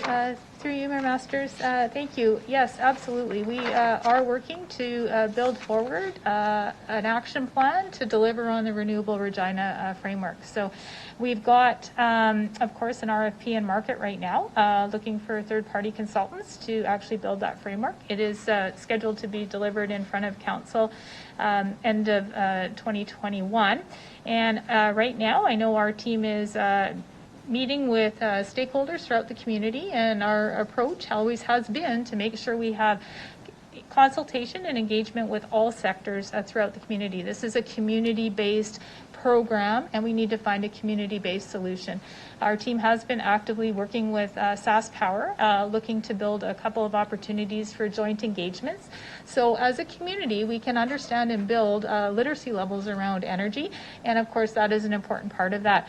I do encourage everybody, if they are interested in finding more information about the work we're doing, to go to regina.ca/renewable. You'll find all of the great work that we've done as a municipality in terms of advancing work in reducing greenhouse gas emissions, as well as information about the project and some of the immediate next steps that are occurring. Thank you. That's all I have. Councillor Stadnichuk.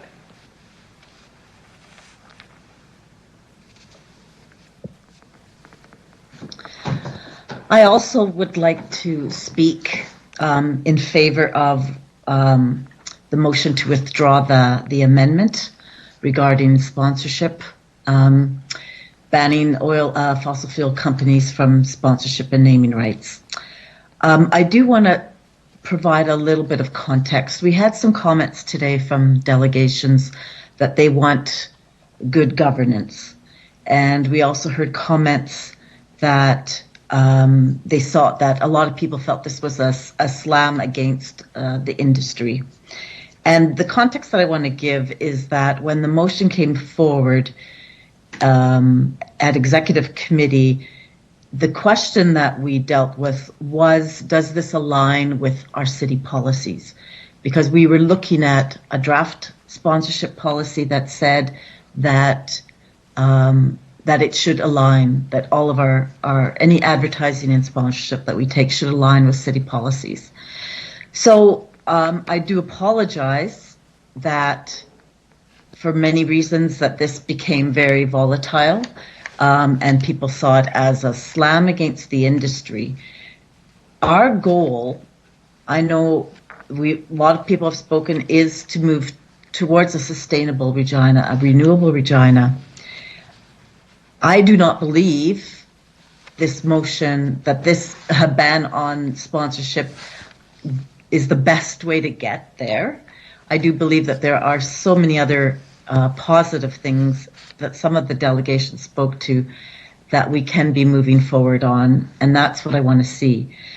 I also want to say that, as Councillor Hawkins pointed out, that this is the process that we go through, and as a new councillor, I'm learning that we will discuss things at executive committee, but it's not a final vote, and that there's time for consideration of new information, for public input, and for reflection.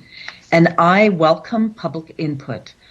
I have received very good comments on both sides, but what I do not welcome is heavy-handed tactics, spurious allegations of what my motives might be, name-calling, personal insults, hateful comments, or threats.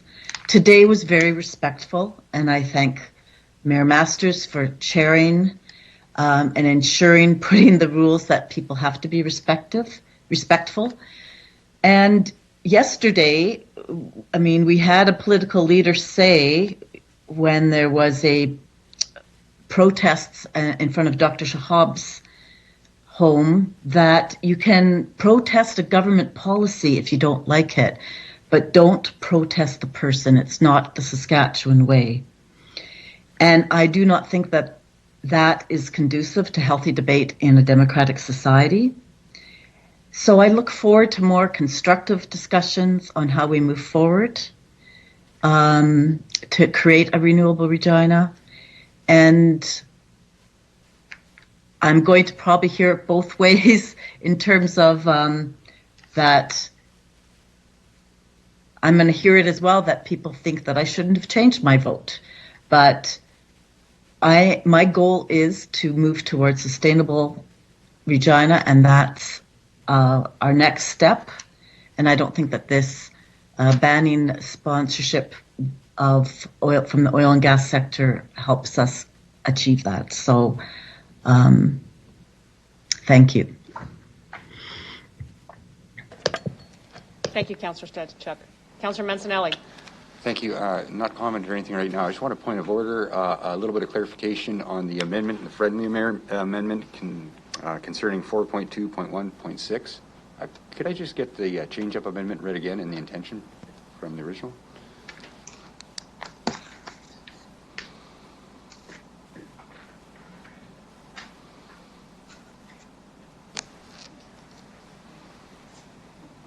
You want me to turn that on? Apologies. Thank you, Mayor Masters. With respect to your question, Councillor Mancinelli, I believe it's now on the screen, and essentially what Councillor Hawkins had asked through a friendly amendment, which was accepted by Councillors LeBlanc and Bresciani, was to also include the second item, which is the fourth recommendation coming from Executive Committee with respect to the particular 4.2.1.6. Okay, so 4.2.1.6 will stay as it stands in the policy as we see it right now, indicating that political parties must say what they're doing when they're advertising. Just want to have confirmation on that. Thank you. On a point of order, Madam Mayor, I think that, thank you. I think that Councillor Mancinelli is correct. I'm just worried that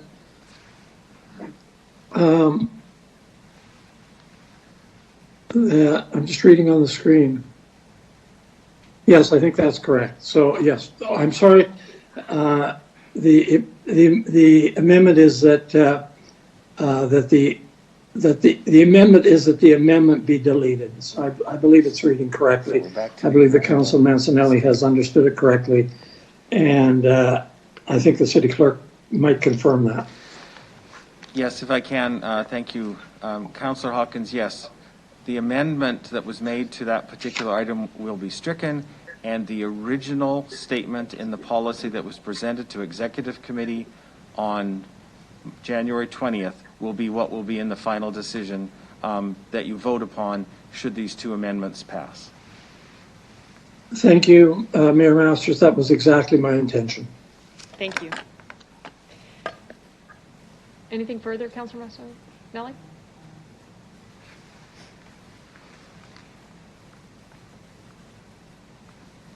Councillor Shaw. Through you, Madam Mayor, I just have a couple statements to make. We're new to this. I'm new to this. I talked to people on the doorsteps, and I made sure that my message was strong. I was voted in by the people to represent the people in my ward, and that's what I'm going to do. That vote was made too hastily. I wish we would have had time. I mean, I guess we did have the week to think about it. But I do want to just encourage people that to speak up, let us know what you want. I mean, I've taken a tally, I've taken polls while I was campaigning. And like we said, we're here to represent you guys and the people and what you want. So thank you. Thank you. Councillor Findura. Okay, put my. There we go. I got to enjoy the long meetings. Woohoo! Thank you, Mayor Masters. To you, I will echo that the delegations were very respectful. I appreciate that. But what I've learned from all of this is that sometimes even the most experienced and wisely educated, we tend to we're not perfect. There are mistakes made, and what I really appreciate what's been happening here is that we can come together and, you know, if we made a mistake, to reverse that, to say, you know what, we made a mistake, and that speaks volume of who we are. I mean, And I appreciate the withdrawals and the motion, the amendment, sorry, and then same with Councillor Hawkins for the removal of the other one for the political. Appreciate that. We need each other. And what I've learned from this exercise that we just went through, I'm still deleting the messages, is that brought us closer, I believe, as council, to really appreciate who we are and how we think, and we come in with one voice, we come in with one vote, we become experts in different areas. So this kind of gave us the opportunity to learn about each other and see who we are and what we want to do, how we want to see our community. In our community, we always told that municipal government, like us, city council, are closest to the people. They can come and speak to us. They can catch us at the store, come to our door, give their feedback, and which is good. So I appreciate we kind of went through a little hard, and we caused ourselves a little bit of a hardship, come through this kind of a tunnel, this kind of but it's healthy. I think we are coming out of this with a bigger understanding of who we are. And what I say is that we appreciate each other as council, and we're hearing our community, and that is very healthy. That's what we always talk about. So, talking about the 2050 renewable, we can't get there by ourselves, and that's the biggest thing. I heard the comment from the delegation about that we are, I think, number 3 on the list, or Norway comes first, and then Denmark or something. And we need to look at the world, what the world is doing, to make sure that we understand our purpose here. And this conversation it's always about together. We always talk about working this, being together, making sure that we achieve the common goal and get to the finish line together. And we need to remember that. I think we always talked about together. You hear that all the time. So let's practice what we preach. So this should teach us, take a step back, ask questions, look at the issues, and then make decisions. Not all decisions going to be favorable or happy about. Not always going to be perfect or you're going to be most popular. But I think moving forward, we need to respect that we all want to what is best for our grandkids and our great grandkids, and what we leave our legacy, how we leave our what we do here, so they don't have to then show up and fix things. So I understand that the policies and what we want to do, what we want to achieve, it's important. But we need to put this behind us. And I do agree, there was very respectful delegations and a conversation with us about what we need to be. We need to put this behind us.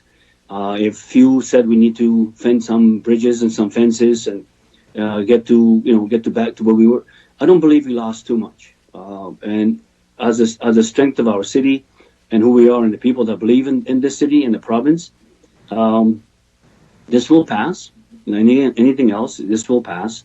And I think we will be much better as council. We will see things of course, in a different way. We can't always agree, but I believe that we will make our next 4 years very productive to what we want to achieve. And everyone says the same thing. We need to work together, and that's my thing. So I appreciate the removal of the amendments. Let's move on and let's learn from this. And now there are a lot of things we need to do at the city to govern and to making sure that we're doing the right thing. And so I said, and to Mayor Masters, I thank you very much for, again, like Councillor Shaw mentioned, it's difficult to sit in the chair and to, trying to manage things, but you did a very good job. I appreciate that. Everyone did a good job too, and let's move forward. So thank you very much. I appreciate that. Thank you, Councillor Fendura, for your comments. Very kind of you. It's noted that you are sitting at home, sir. So you may be the smartest of us right now, just so you know. I'm sitting on. Yeah. Councillor Bresciani. Okay, thank you. Just going to stand. I want to say thank you to Councillor LeBlanc for reversing your decision. And it's one thing to bring a motion forward, and then it's another to come back to council and reverse that decision. I think it's admirable. It tells me a lot about your integrity and what you are as a councillor and what you believe in, but also it's listening to your residents. And I will speak for all of the councillors that are here that have done that and vocally said that, you know what, we made a mistake, we've heard you loud and clear, and that is the job of a councillor. So I just want to say thank you for that. Even if you have a renewable appetite for everything and you want to see it fast, what I've really learned in this job is the city, it's really a slow pace. Rome wasn't built in a day, and we won't be a renewable city in a day. So it's going to take some time. But I do think that there are so many things that we can do. And I think that even with our group that, we, again, as a council, we haven't really had a chance even to meet one another because of COVID. Again, we are just literally connecting through Teams. This is, I think, the second time we've actually only got an opportunity to meet at a council meeting. So I want to say thank you for doing that. We heard loud and clear from the residents of Regina that they, and across the province, we saw many, many emails that flooded our phones. Again, it was the messaging that they want to ensure that we respect the oil and gas community and everything that they do. So again, I'm going to ask administration, and I asked it at executive, but the impact that the oil and gas community have on our city and our province, but it's more about the relationships. Have you heard, can you just expand on the importance of the relationships as we move forward? And when we've talked about a renewable city and all the things we've done, we've talked about having a group come together. Is that going to be including the oil and gas industry that we heard from some of them today to be at that table to have the discussions? Through you, Madam Mayor. Thank you. Mr. Holden. So through you, Mayor Masters, specific to advertising and naming rights and sponsorships, it's all about relationships. But it's much bigger than that. If we're going to achieve our energy and sustainability goal in terms of being 100% renewable by 2050, we need to be able to partner with the oil and gas industry. So Ms. Folk indicated that we're doing a number of things right now with Sask Power. Sask Energy has reached out to us for a number of conversations. The refinery is contributing to our community. All of these industries know that they have to shift their business models. They are making strides and efforts to reduce their carbon footprints. So at the end of the day, our engagement activities absolutely include them. And as we develop our framework and we come in front of council, you'll see some of those very agencies come and speak to council about their initiatives and their efforts. So it's so important that we continue to have strong relationships with those entities as well as the private sector entities so that we can actually move forward and achieve our sustainability goals. To you, Madam Chair, would it be a welcome or something that I could suggest that we actually get a tour or start a dialogue with some of these industries that we really have never connected with? Even when we talked about the renewable and sustainability, there was very few that came. It was mostly all on green and renewable energy. It was almost like they were blacked out, or they just felt maybe that was not the spot to come. So is that something that would be an undertaking that administration could connect with? That maybe, I'll be honest, I've never toured out at the refinery. I've never gotten a tour, and I guess, they're doing great things out there. I think this is an education piece for council. Is that something that could be coordinated? So through you, Mayor Masters, and I'm going to let Ms. Folk add a little bit to the work that her team is doing in terms of the energy and sustainability framework. Administratively, we have those connections today. I 100% know that those entities would love to invite council into their spaces, tour them, give them information about the activities and initiatives that they're undertaking to make themselves more environmentally responsible and sustainable. But I'll just let Ms. Folks talk to specifics in terms of the framework development and how we're engaging with industry. Ms. Folks? Through you, Mayor Masters, as I mentioned earlier, it's been very important to us as an administration, and as Council talked about the energy and renewable framework, that we did focus on building a just transition and recognize that all sectors need to be at the table so we can work collectively as a community to achieve this. And Mr. Holden spoke to some of those elements earlier. So the team has started to reach out to a number of sectors within the community to look to see who wants to participate on an advisory committee. Again, there's also planning and work underway to engage youth, Aboriginal communities, energy sector. I know the team is thinking about focused dialogues and conversations and engaging the entire community on that. I think more to come over the next couple of months as we have our consultant in place and then start to roll that out. One of the areas of focus initially is, again, building some awareness and understanding in the community about the impacts and how we all need to work together to build that just transition. And I think you heard it today from industry, and I think there is a little bit of that sentiment in the community that it is a very polarizing conversation and discussion, if I can use that word very respectfully. And I think our role administratively that we've taken through the direction of council is how to pull those divergent viewpoints together so we can learn from each other and leverage that going forward. And that's an important element in terms of how we start to build that framework, understand what actions we're going to take. So absolutely, we're committed to make that happen. Thank you. Mr. City Manager? Mr. Holden? So through your masters. So just to be real clear on your question, we can arrange with some of the partners an opportunity for tours.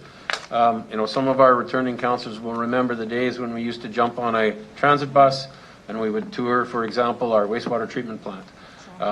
We would tour the landfill, etc. So as some of the COVID restrictions start to relax, we would look to reinitiate those types of activities so that we can get councillors out. We can tour you through some of the city facilities, but also some of our partner facilities. So we will take that away and make sure that that happens for council.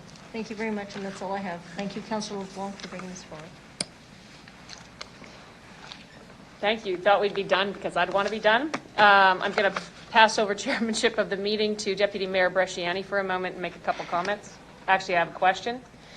Ms. Folk, last week following this decision at council, I was provided a number, I believe it was somewhere within your department, and Councillor Stevens had asked this question. I was given the number 10.4 million over 10 years. Could you describe to me how you arrived at that number? Through you, Mayor Masters, that number is based on the projections that partnership group had done based on initial valuation of about 200 unique assets from the city.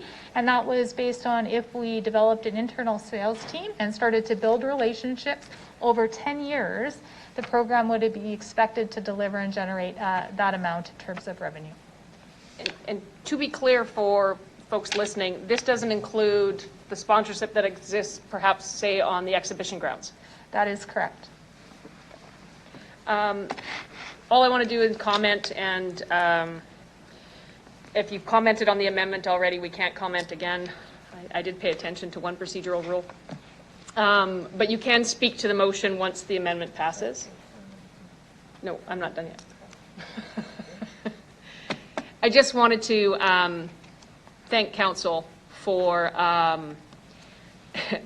dealing with the avalanche of response that they've dealt with and engaging with the community. And frankly, the respect you've shown to your fellow councillors, it's been very good to be a part of, and I respect it very much. And I appreciate the amendments that have come forward. And I'm going to stop talking now. Thank you. I'll take chairmanship back. Councillor LeBlanc, would you like to close it? Sorry, on the amendment, sir? I think I think the city clerk is telling me you've spoke to the amendment, or was it to a point of order relative to, all right, apologies, Jason. Please go. No problem. Councillor Mancinelli, please go ahead. I promise, lots been covered. I'll be brief. I only wanted to say thank you to the many residents who took the time to reach out and talk about this matter and the gracious manner they were respectfully shown in doing so, as well as the understanding they offered in this tough time. It was very much appreciated, and I was happy to explain myself to each and every one of them. I also like to say that I appreciate the cooperation of my new and returning co-workers in this council in fixing this mistake.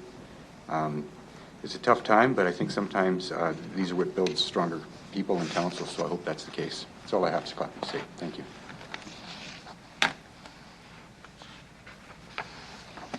Seeing no further amendments. Councillor LeBlanc, did you wish to speak any further to this? Thank you. I'm sorry. City Clerk, please call a vote. Thank you, Madam Mayor. With respect to the amendments to remove items number 3 and 4 from the recommendation, I will start with Councillor LeBlanc, please. In favor. Councillor Findura. In favor. Councillor Bresciani. In favor. Councillor Stevens. In favor. Councillor Hawkins. In favor. Councillor Stadnichuk. In favor. Councillor Shaw. In favor. Councillor Zahidniak. In favor. Councillor Mancinelli. In favor. Councillor Moule. In favor. Mayor Masters. In favor. The amendments pass 11-0. Madam Mayor. I believe we return to the original report. Not yet, Landon. Sit down. We're not done. If nobody talks, we can pass this motion. The policy that's been introduced, well spoken to by administration. Thank you very much. Well spoken to by other council members. I'll turn it over to Councillor Bresciani. Is there no further questions? You're closing debate. Okay, I will make it really short. I just want to say it's unfortunate. This policy was really well done, and it kind of took over the whole thing with the amendment. But I want to say thank you to staff for putting it together. It is long overdue, and I look forward as a council that we can actually move forward with this to get the sponsorship moving, so we can kind of build within the community and see some of the recreation and the programming move forward. So again, thank you to that. And I look forward to working with the partners in the community to get this thing going too, as a council. Thank you. That's all I have. I'll call it. Any comments or questions? Seeing none, City Clerk, please call the vote. With respect to the motion as amended, I will begin with Councillor Bresciani, please. In favor. Councillor Findura. In favor. Councillor LeBlanc. In favor. Councillor Shaw. In favor. Councillor Zahidniak. In favor. Councillor Mancinelli. In favor. Councillor Moule. In favor. Councillor Stadnichuk. In favor. Councillor Hawkins. In favor. Councillor Stevens. Favor. Mayor Masters. In favor. Passes unanimously, Mayor. We have a little bit of work left to do. I would not dream of denying Councillor Moule his break here. I actually just would like some direction from council, please, on whether you'd like to finish the agenda this evening or whether you would like an adjournment. We'll take a 15-minute break if we stay. Go ahead, Councillor LeBlanc. I would be in favor of finishing. Finishing? Yeah. Mayor Masters. saying? Councillor Hawkins?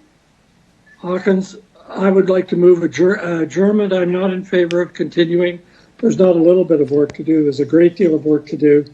And I think we should consider some of the items seriously. So I'd be in favor of adjourning at this point and would so move. Mayor Masters. We need a seconder for the adjournment? No, I want to talk. Sorry, No, John, okay, you so- can't interject into a motion No. to adjourn? Okay, no, I don't want to second that. Council, thanks, John. Councillor Zaginiak? You'd like to second the adjournment? Okay. Yeah. You want to vote?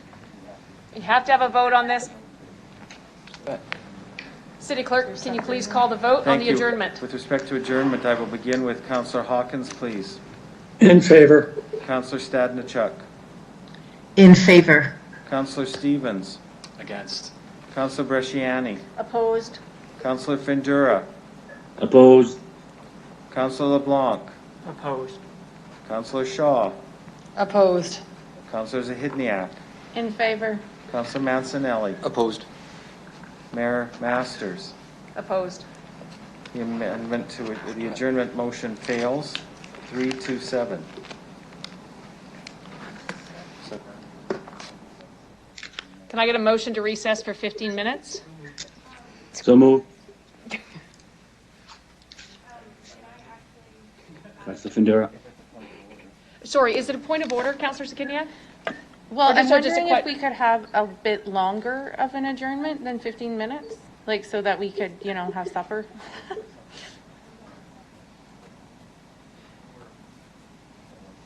If I said adjournment, I meant break, like a bit, like 20 minutes, something like that, like just 20 minutes? stretch it a little bit longer is what I'm wondering.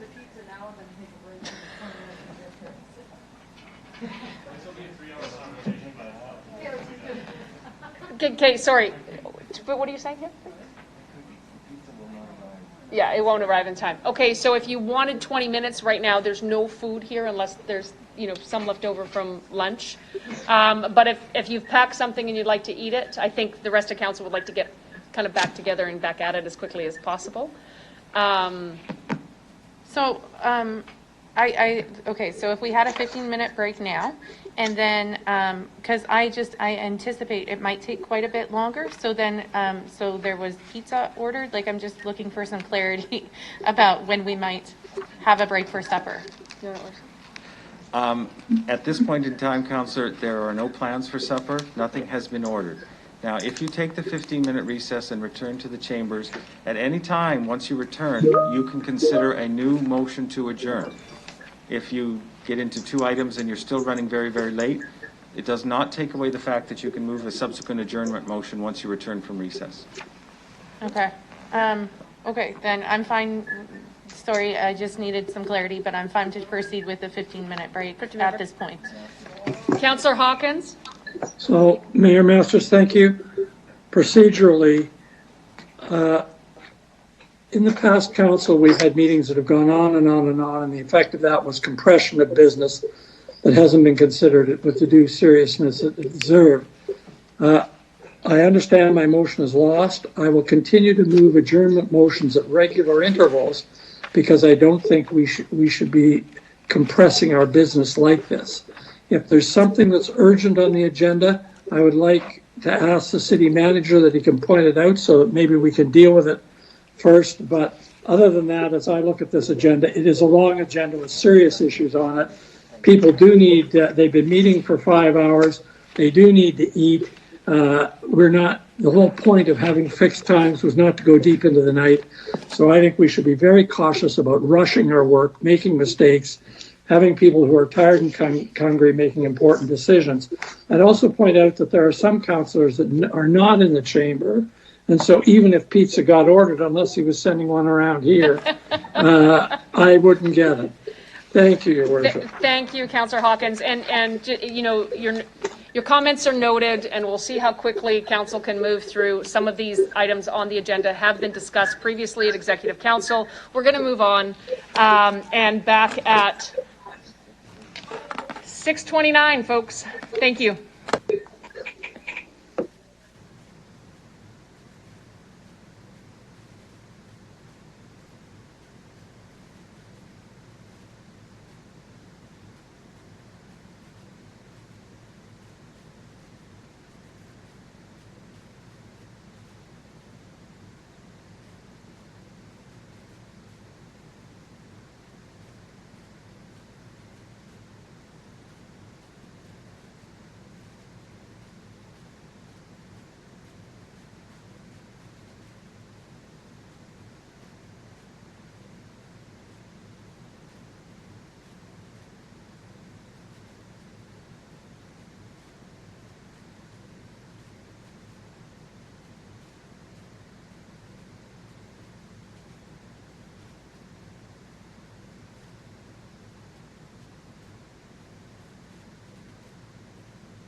Thank you for the snacks, whoever brought them to me. 6:29, folks.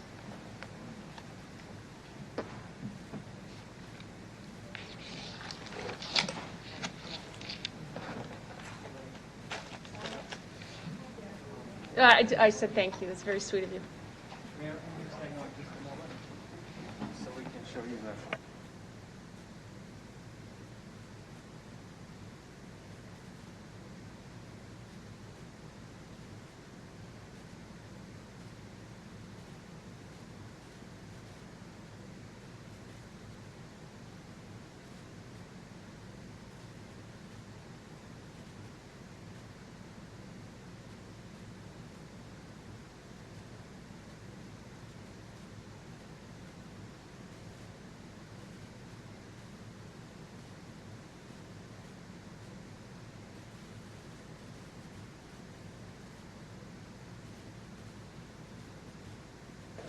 Now it's 6:30. I'm a minute behind. Gavel, just gavel this. I'm going to call the meeting back to order. I would like to thank City Manager and City Clerk for highlighting the items of priority.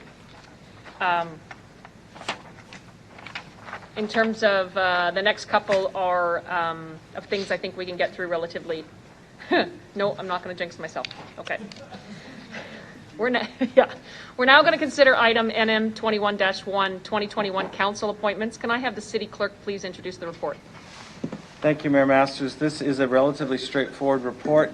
The city has had a 4 to 5 year agreement between the city and File Hills Qu'Appelle Tribal Council, and this is part of what is called the governance committee, whereby the Tribal Council appoints 3 elected members and 3 elected members of City Council are appointed. The recommendation is that you, Mayor, as Mayor, have a standing indefinite term on this Governance Council, and that Councillors Findura and Stadnichuk be appointed for 1-year terms. And the reason behind the recommendation for 1-year terms is that aligns with all the other committee appointments that Council determines at the end of each calendar year. Thank you. Can I have someone move the report? Thank you, Councillor Hawkins, I'll Mancinelli. move the report. Thank you, Councillor Hawkins. Seconder. Anyone wish to speak to this? Seeing none, City Clerk, can I have you call the vote? Thank you. With respect to this, I will begin with Councillor Hawkins, please. In favor. Councillor Stadnichuk. In favor. Councillor Stevens. In favor. Councillor Bresciani. In favor? Councillor Findura. In favor. Councillor LeBlanc. In favor. Councillor Shaw. In favor. Councillor Zahidniak. In favor. Councillor Mancinelli. In favor. Councillor Moore. In favor. Mayor Masters. In favor. Carries 11-0, Mayor. Thank you. Next, we'll consider CR 21-7 Heritage Building Rehabilitation Program, 1401 Robinson Street. Councillor Bresciani, can I have you introduce the report, please? Yes. Another heritage building, which is great, which is the 1401 Robinson Street Albert Library. This was built in 1927. This is it's an approved grant for the property known as Albert Library, located at 1401 Robinson Street. And the ask is $11,932. It's 50% of what the work that will be done on the property. And the important part here is for Heritage is it is the Regina's first branch library, and this is also a landmark within the Albert Scott community. I'll leave it there. Thank you. Did we have a seconder on that? Thank you. Councillor Zakidniak. Could I ask administration, perhaps Ms. Howrluck, you could speak to this? For you, Madam Mayor, so this is an application for our grant program for a heritage designation. They are looking to repair their roof. They've put in 2 estimates and were received from companies with experience in roofing. And the lower of the estimates was $23,865. And so based on the criteria, we're recommending that they receive a cash grant of approximately $12,000. The exact amounts of the grant will be distributed once we have the actual costs and the conservation work completed. Thank you, Ms. Howrluck. Any questions or comments from council? Seeing none, City Clerk, please call the vote. Thank you. I'll begin with Councillor Bresciani, please. In favor.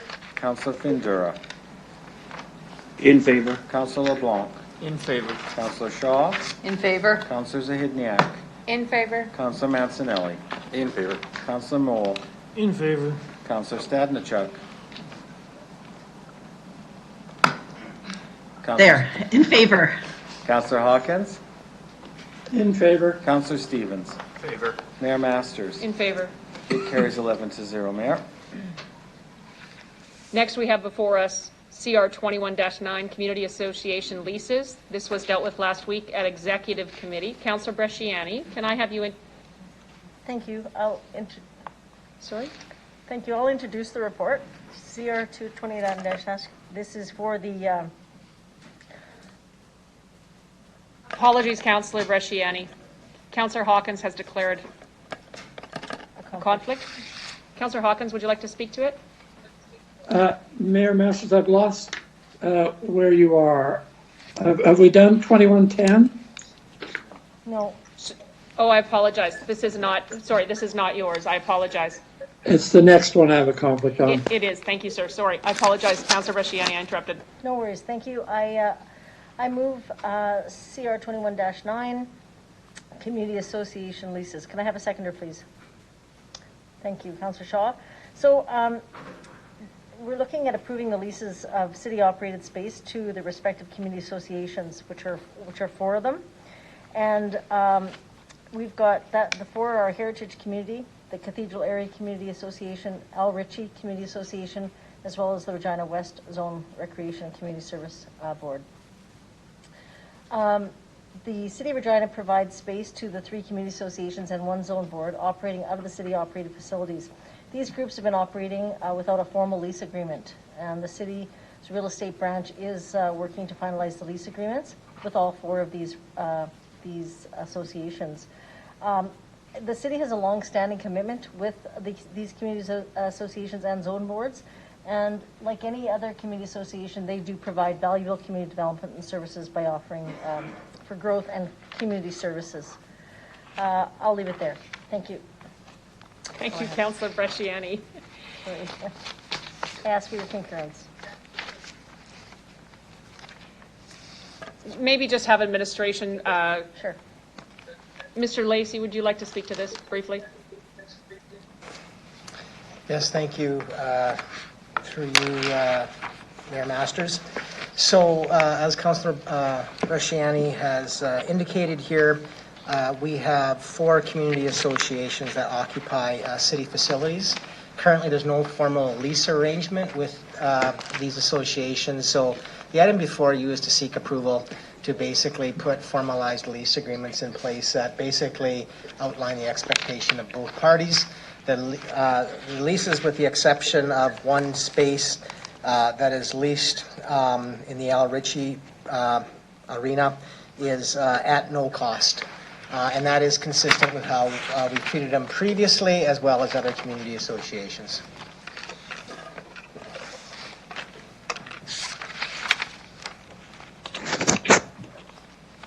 Thank you, Mr. Lacey.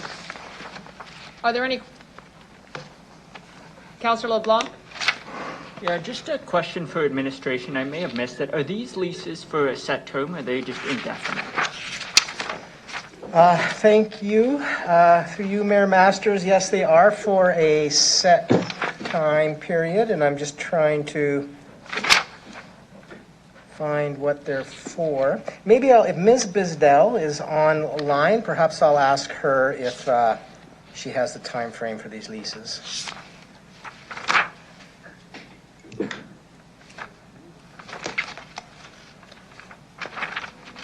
Through you, Madam Mayor. Yes, the leases are set for 5-year terms with the option to renew for an additional 5-year term.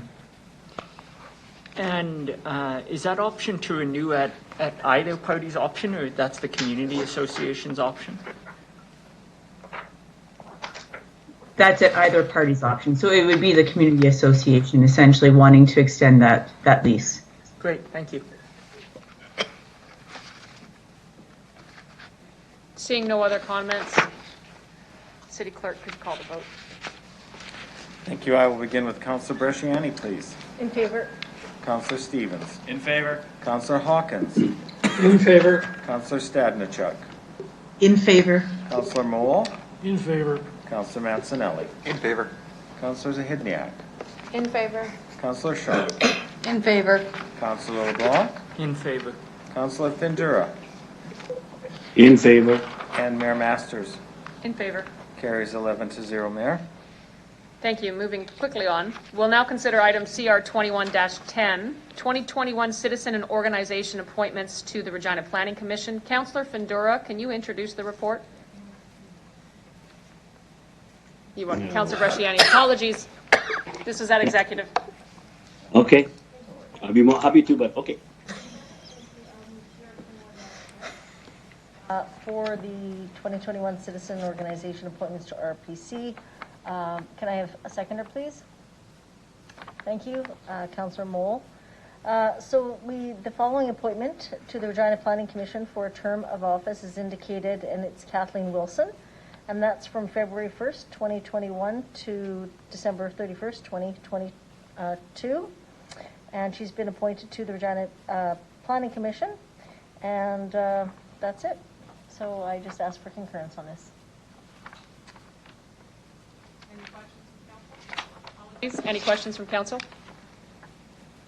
Seeing none, Mr. Clerk, could I have you call the vote? Thank you. Councillor Bresciani, please. In favor? Councillor Findura. In favor. Councillor LeBlanc. In favor. Councillor Shaw. In favor. Councillor Zahidniak. In favor.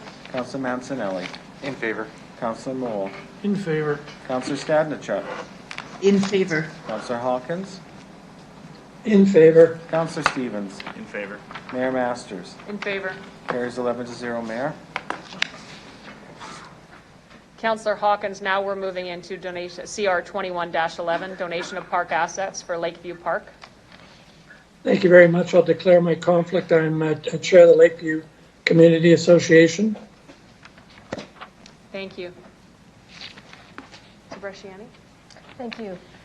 So I will move CR 21-11. Can I have a seconder, please? Thank you, Councillor Mole. Okay, so I would, so this one here is it's really great. It's a donation of a park assets for Lakeview Park, and it was talked about today. It's the the acceptance of the donation of a pump track, which was really cool. I never knew what a pump track was before. A walking path and landscaping in Lakeview Park, totaling more than $100,000 from the Lakeview Community Association, which is so great. So this is, they did come forward to speak about it, and this is in communication with the, we've indicated, from the Lakeview Community Association, and they're doing a playground upgrade. They did some community surveying, and there was 180 responses and received them when they asked what they wanted to have in there as priorities. There was a playground, a pump track, walking trails, naturalized trees, interior planting, outdoor boarded rink, and some raised planters and trees. So administration did work with the community association, and they did come up with the pump track that will be the community, that the city will be working on them with it. So if I can just ask administration if they'd like to add anything on that, but it's a great project and it's exciting for the community for sure. So I'll ask for your concurrence. Ms. Harlick, would you like to speak to this matter? Through you, Mayor Masters. Yeah, we've been working with this community association, and we're excited to be able to take this asset over, if approved by council, to continue the great work that our community associations are doing in developing our park spaces in partnership. Thank you. Any questions from council on this? Seeing none, Mr. Clerk, could I ask you to call the vote? I will begin with Councillor Bresciani, please. In favor. Councillor Stadnichuk. In favor. Councillor Stevens. In favor. Councillor Findura. In favor. Councillor LeBlanc. In favor. Councillor Shaw. In favor. Councillor Zahidniak. In favor. Councillor Mancinelli. In favor. Councillor Moore. In favor. Mayor Masters. In favor. Carries 10-0. Mayor? Thank you. Mr. Holden, the city manager, has kind of highlighted that. Yeah. Sorry. We're going to wait for Councillor Hawkins to come back.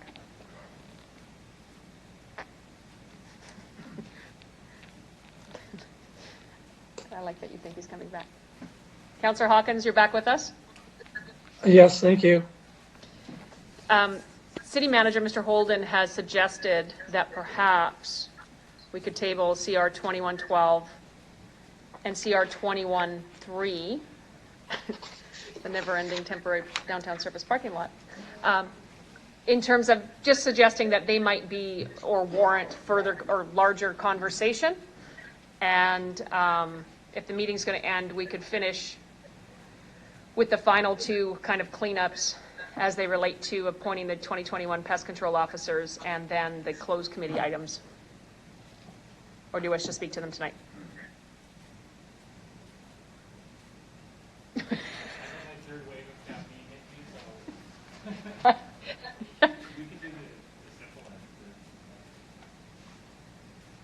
If you're all right with me jumping around the agenda? Can we move to item number IR 21-1, which is Executive Committee 2020 Semi-Annual Review of Closed Executive Committee Items? Councillor Bresciani, can you introduce this report? Sorry. Which one is that one? IR 21-1 under Informational Reports.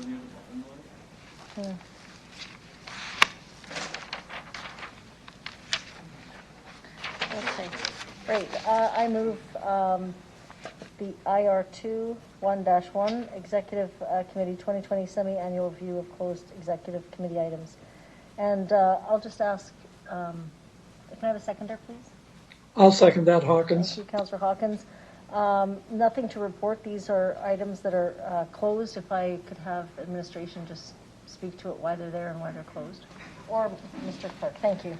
Thank you, Mayor. Yes, as Councillor Bresciani said, we are required by law to report on any items that were initially considered in private session of Executive Committee and that were subsequently submitted for consideration in public for Council. And if you look at Schedule 1, it lists the 5 items that were initially discussed in private as per the requirements of the Freedom of Information Act, with the subsequent dates where they were considered at Council. So this is a very perfunctory thing that we have to do to comply with legislation. Thank you. Any questions about this matter? Seeing none, Mr. Clerk, could you call the vote? Sure. I will begin with Councillor Bresciani, please. In favor. Councillor Mole. In favor. Councillor Mancinelli. In favor. Councillor Zahidniak. In favor. Councillor Shaw. In favor. Councillor LeBlanc. In favor. Councillor Findura. In favor. Councillor Stevens. In favor. Councillor Hawkins. In favor. Councillor Stadnichuk. In favor. Mayor Masters. In favor. Carries 11-0, Mayor. Thank you. We'll consider item CR 21-13, 2021 Pest Control Officer Appointments. Councillor Hawkins, could you introduce the report? Yes, I can. This is simply a motion to fill four pest control positions. I just asked the city administration to explain why it is we're doing this, what the legal restriction is. Perhaps I can do that quickly. Thank you, sir. Diana? Sorry. Through you, Mayor Masters. So this is a requirement under the Pest Control Act, and so these officers are responsible for ensuring that declared pests under the Saskatchewan Pest Control Act do not become established within the Regina city limits on both public and private properties. So under the Act, Council is required to appoint these pest control officers and report those appointments to the province. Does anyone have any questions for administration on this issue? No. Sorry, apologies. We need a seconder for this motion. Thank you, Councillor Zakidniak. Councillor Zakidniak? Thank you. So I just want to clarify, so there's the part in it that says that the city approached the province asking for the act to be amended to allow administration to assign these responsibilities by position. And just to confirm, we discussed this last week. This is something that the city administration plans to follow up with the province to find deficiencies in the future. Thank you. We have an affirmative nod on that question. Thank you, Councillor. Any further questions? Seeing none, Mr. Clerk, can you call the vote? I will begin with Councillor Hawkins, please. In favor. Councillor LeBlanc. In favor. Councillor Findura. In favor. Councillor Bresciani. In favor. Councillor Stevens. In favor. Councillor Stadnichuk. In favor. Councillor Mole. In favor. Councillor Mancinelli. In favor. Councillor Zahidniak. In favor. Councillor Shaw. In favor. Mayor Masters. In favor. Carries 11-0. Mayor. If I can get Councillor Hawkins' indulgement for one more. No We'll now- problem. Oh, I said no problem. yeah, I have the bylaw still. Yes. We'll now consider the remaining bylaws, and I'll turn it over to the Deputy Mayor. Councillor Bresciani. Thank you. I move, seconded by Councillor LeBlanc, that bylaws 2021-1, 2021-3, 2021-4, and 2021-5 be introduced and read a first time.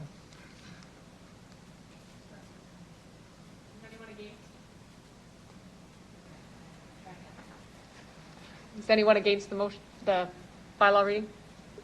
Seeing none? I move, seconded by Councillor Shaw, that bylaws 2021-1, 2021-3, 2021-4, and 2021-5 be read a second time. Anyone opposed? Questions? Okay. Seeing none, I move, seconded by Councillor Zakidniak, that council hereby consents to bylaws 2021-1, 2021-3, and 2021-4, and 2021-5 going to a third reading at this meeting. We do require unanimous consent on this. Anyone opposed? Seeing none. Carried. Okay. I move, seconded by Councillor Mancinelli, that bylaws 2021-1, 2021-3, 2021-4, and 2021-5 be read a third time. Anyone opposed? Seeing none.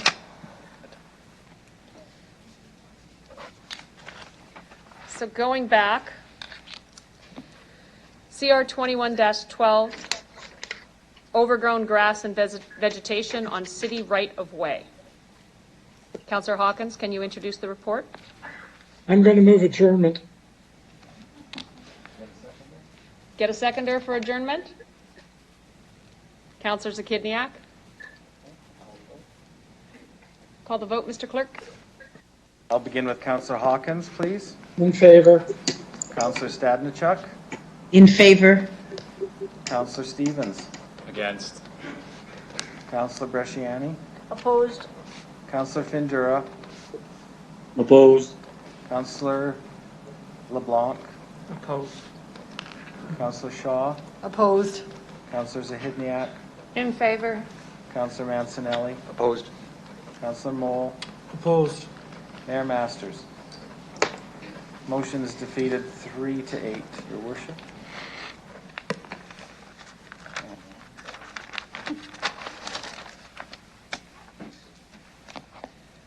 Councillor Hawkins, can I ask you to introduce the report for CR 21-12?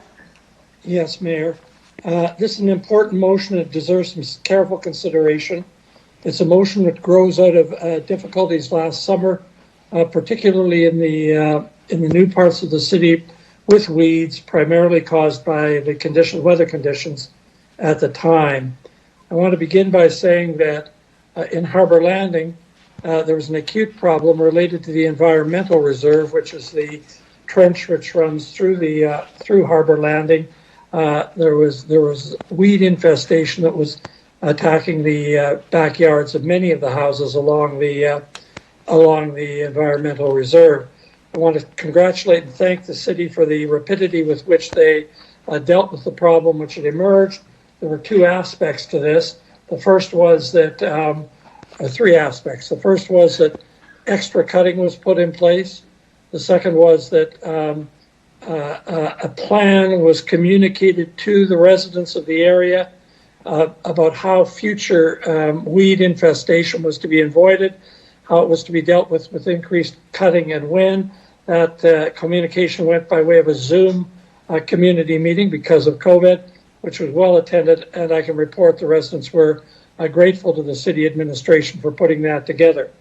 The third aspect of this was the need for some kind of rational enforcement plan for weed control. I say rational because under the existing plan, and I'll get the administration to comment on this, under the existing plan, enforcement was so difficult that in fact the weeds that showed up in June could not effectively be dealt with until the snow flew, which was no ability to enforce at all. As a result of that, in council debate, we asked for an aggressive plan of weed control. I believe that this recommendation incorporates that, and I want to thank City Council, particularly the city solicitor and his staff in bylaw, Ms. Harlick and her staff, for putting together this aggressive plan of weed control. Through you, Madam Mayor, I'd like to ask the administration two questions. The first is to describe the nature of this aggressive plan for weed enforcement, which involves ticketing for the first time. And secondly, you'll note in the recommendations, we approve options 2 and option 5. I'd like the administration to comment on that, which is a little bit unusual. Finally, I'll just note that the Ops Committee approved the recommendation unanimously, and I would recommend it to Council for approval following the input from the administration. Thank you, Councillor Hawkins. Who would like to speak to it? Mr. Worry? Thank you, Mayor Masters. Yes, Councillor Hawkins has introduced this. We had a discussion at the Ops Committee. In summary, overgrown grass and vegetation is regulated by the city under the Community Standards Act. And as Councillor Hawkins described, we had lots of challenges last year for a number of reasons. So we brought this report back to Council, committed to reviewing our practices on the administrative side, if there's things that we could do administratively to improve enforcement. So we've done that. Those are outlined in option 2. In summary, we're going to reduce the voluntary compliance timeline. We are going to issue tickets for repeat offenders. We are working with our communications department to improve overall communication and expectations for residents to voluntarily comply with the community standards obligations. Those are the main pieces of this more aggressive plan. The other option there's two other options that are recommended here. One is a minor change to the community standards bylaw to more clearly identify and authorize inspection powers for our bylaw enforcement officers. That's a sort of a for greater certainty provision in the bylaw. And then the final recommendation is to request some minor legislative changes to the Cities Act to give us more enforcement options down the road, similar to what we currently have in the Cities Act for regulating snow clearing on commercial sidewalks. So those are the main recommendations. We're certainly happy to answer any questions that members of council might have, as this is kind of an issue that we dealt with last year. Thank you. Thank you, Mr. Worry. Councillor Bresciani? Thank you. I do have a question in regards to, and we did talk about this a little bit about the committee, but when you talked about shortened enforcement, what is the voluntary compliance time now through you, Madam Chair? What would it be changed to? The voluntary, it's not anything that's set out in legislation. That is administrative discretion in terms of how long we allow when we first notify a resident that they're in violation. So last year it was, I believe, up to 15 days that we were doing that, and so we have shortened that now down to 5. And for someone who's a repeat offender, there's no voluntary compliance. It's just straight to a notice. But that's what we are identifying. And as Councillor Hawkins described, this is a very short season to carry out enforcement activities. So to the extent that we can shorten the administrative delay that's caused, we are committed to doing that this year.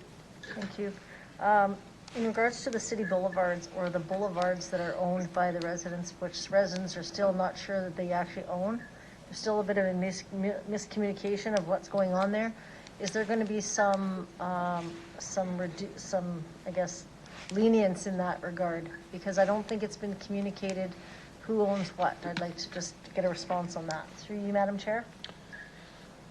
Certainly, we did distribute a short memo to try to explain that to members of council, how the road right-of-way works and who is responsible for what. So the issue in some of the newer neighborhoods where there are defined boulevards that are between the sidewalk and the roadway that are sometimes maintained by the property owner and sometimes aren't. So we're asking people to voluntarily maintain those boulevards in front of their house. We are going to be communicating. We have communicated and we will continue to communicate a city expectation or request that as a good resident that they would maintain the boulevards, but it's not a legal requirement. And that will continue to be the case based on the recommendations contained in this report, if that makes sense. And then, of course, beyond the sidewalk, there is a portion of the property on the property side of the sidewalk that's also actually city managed property, but typically residents don't make that distinction between, because it is continuous. There's no real physical boundary, so people I don't think realize that actually isn't part of their property. It's actually owned by the Crown and managed by the city. Thank you. It will be through you, Madam Chair, will it be a problem if once they find out that they actually have to look after it, that they can put in rock so they don't have to look after the grass? Is that up to then the homeowner to kind of look after that then, through the Madam Chair? Yes, we will be giving residents who are going to maintain those boulevards some guidelines to follow and some recommendations as to what strategies and what techniques to use to maintain it. So there is going to be some flexibility in terms of xeriscaping, grass planting, et cetera. And I believe there's some plans to even do on a limited basis kind of a community garden type approach as well. That's something that's going to be introduced more broadly this year that Ms. Howrlock and her team might be able to speak to if council wishes to hear more about that. No, that's fine. The last question I do have is in regards to city property. Does this fall, is the same asked of the city? So when a resident calls and says in front of the park or where it's city land, is that going to follow the same compliance here when the resident calls? Again, my point is that, many residents say, I'm going to keep my yard and mowed and done, but I need the city to do the same. So are we doing the same in ensuring that our city property is looked after as well? Through you, Madam Chair. Yes, the rules in the community standards bylaws apply just to private property owners. The scenario that you're describing is really up to the city to manage its own property and maintain it to proper service standards. Our failure to do so, I think, undermines our credibility in terms of our ability to enforce against private property owners, but that is a decision that is made as part of the standards that, whether it's the Parks Department, whether it's a city park, or sometimes it's road right-of-way, or other parts of the city that we are responsible for maintaining. Okay, thank you. That's all I have.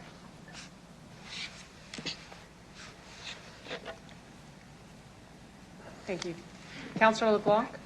Thank you. I want to ask about the term repeat offenders under option 2 on page 3. wondering whether repeat offenders only applies to property or whether it would apply to property owners. So if one property owner owned 3 properties, one happened and then the next property happened, would they be a repeat offender or would it just be tied to the property itself? It would just be the property itself we're focused on. And what typically happens for people that don't comply is that we will issue an order to comply. Sometimes they will reluctantly do it, and then there'll be another complaint and they'll not maintain that maintenance standard, so we have to go back and do it again. Those are the people we're talking about as far as repeat offenders. It's a little bit different than in the criminal law context because we are just talking about property maintenance. But we will be going more aggressively at those people that over the course of the season just don't seem willing to comply with the community standards rules. So. Thank you. And then, am I reading this right, that for a repeat offender, there would be no compliance period? It would be, they'd be immediately issued a ticket, which then they would have the right to appeal if they wish to? The ticketing process is similar to a parking ticket or a speeding ticket. The voluntary payment amount is what would be required. If they don't, then we would have to actually lay a charge under the community standards bylaw. That's the way we would enforce that. Thank you. And then my last question through you, Madam Chair, is just around resident or property owner obligations to tell the city if it has voluntarily complied. So I had an issue come up recently with a resident under the same bylaw. He had, junk on his front yard. The city said, remove that. He removed it, and some number of months later, there was junk put back on the yard. He received a ticket for not removing it initially. He said he in fact has, and it seems to me what he was expected to do is call the city and say, there's nothing on my yard now, come take a look. Am I right in understanding that, and would that apply to this invasive species weeds also? Yes, it would. We are in communication with residents, and where we have had a history of violations, the bylaw enforcement officers are usually available to confirm that information, whether it's either through Service Regina or directly with our bylaw enforcement area. Okay, great, thank you.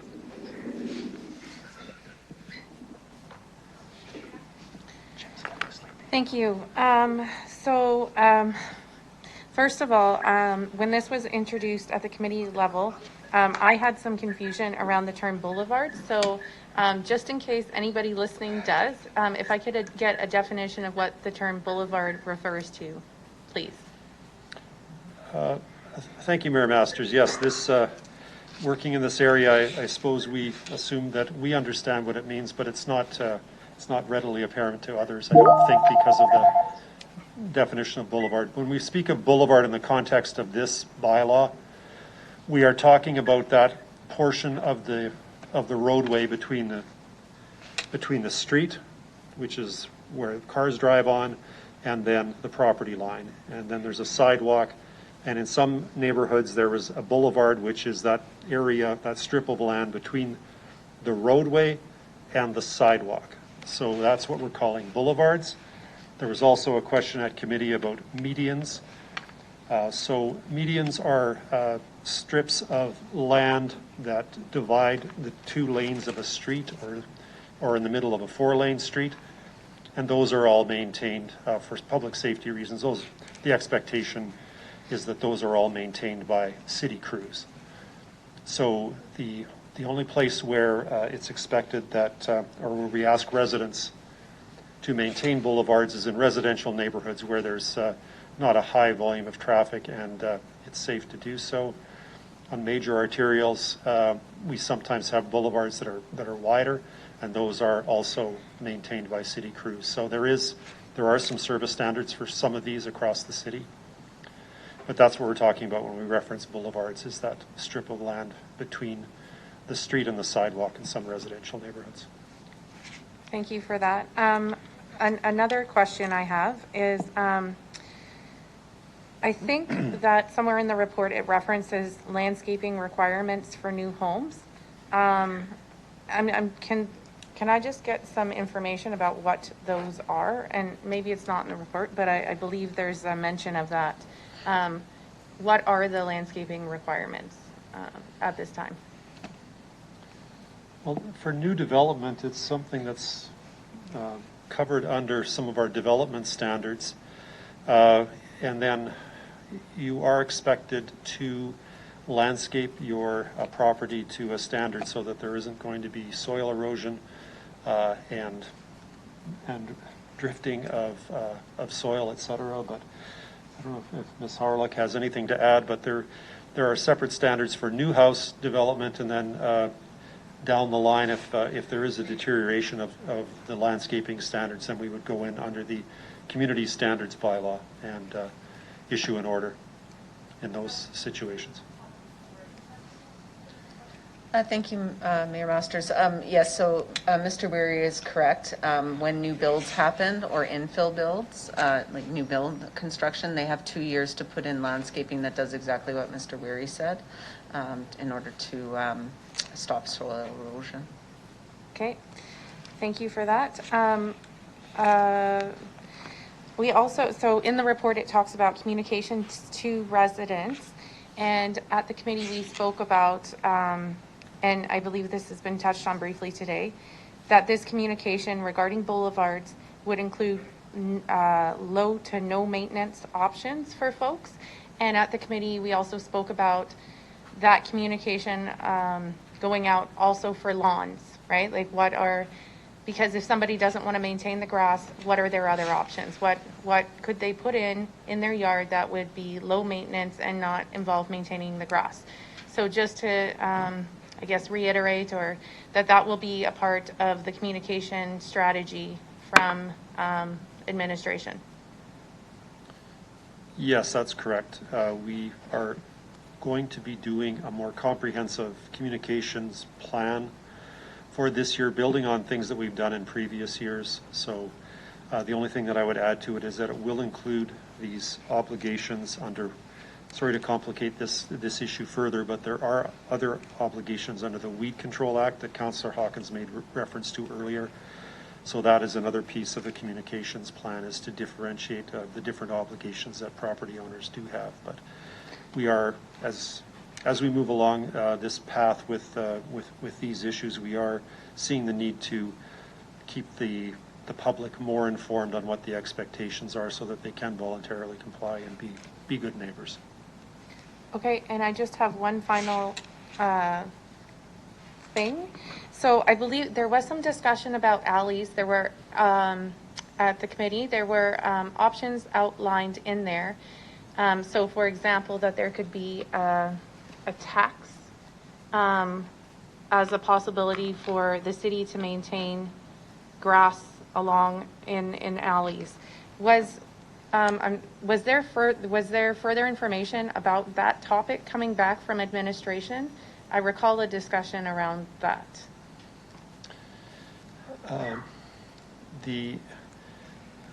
Mayor Masters, the alley maintenance presents some of the same challenges as the front yard, because it's often unclear where the actual property line is for the private property, which is what obviously owners of the private property are required to maintain.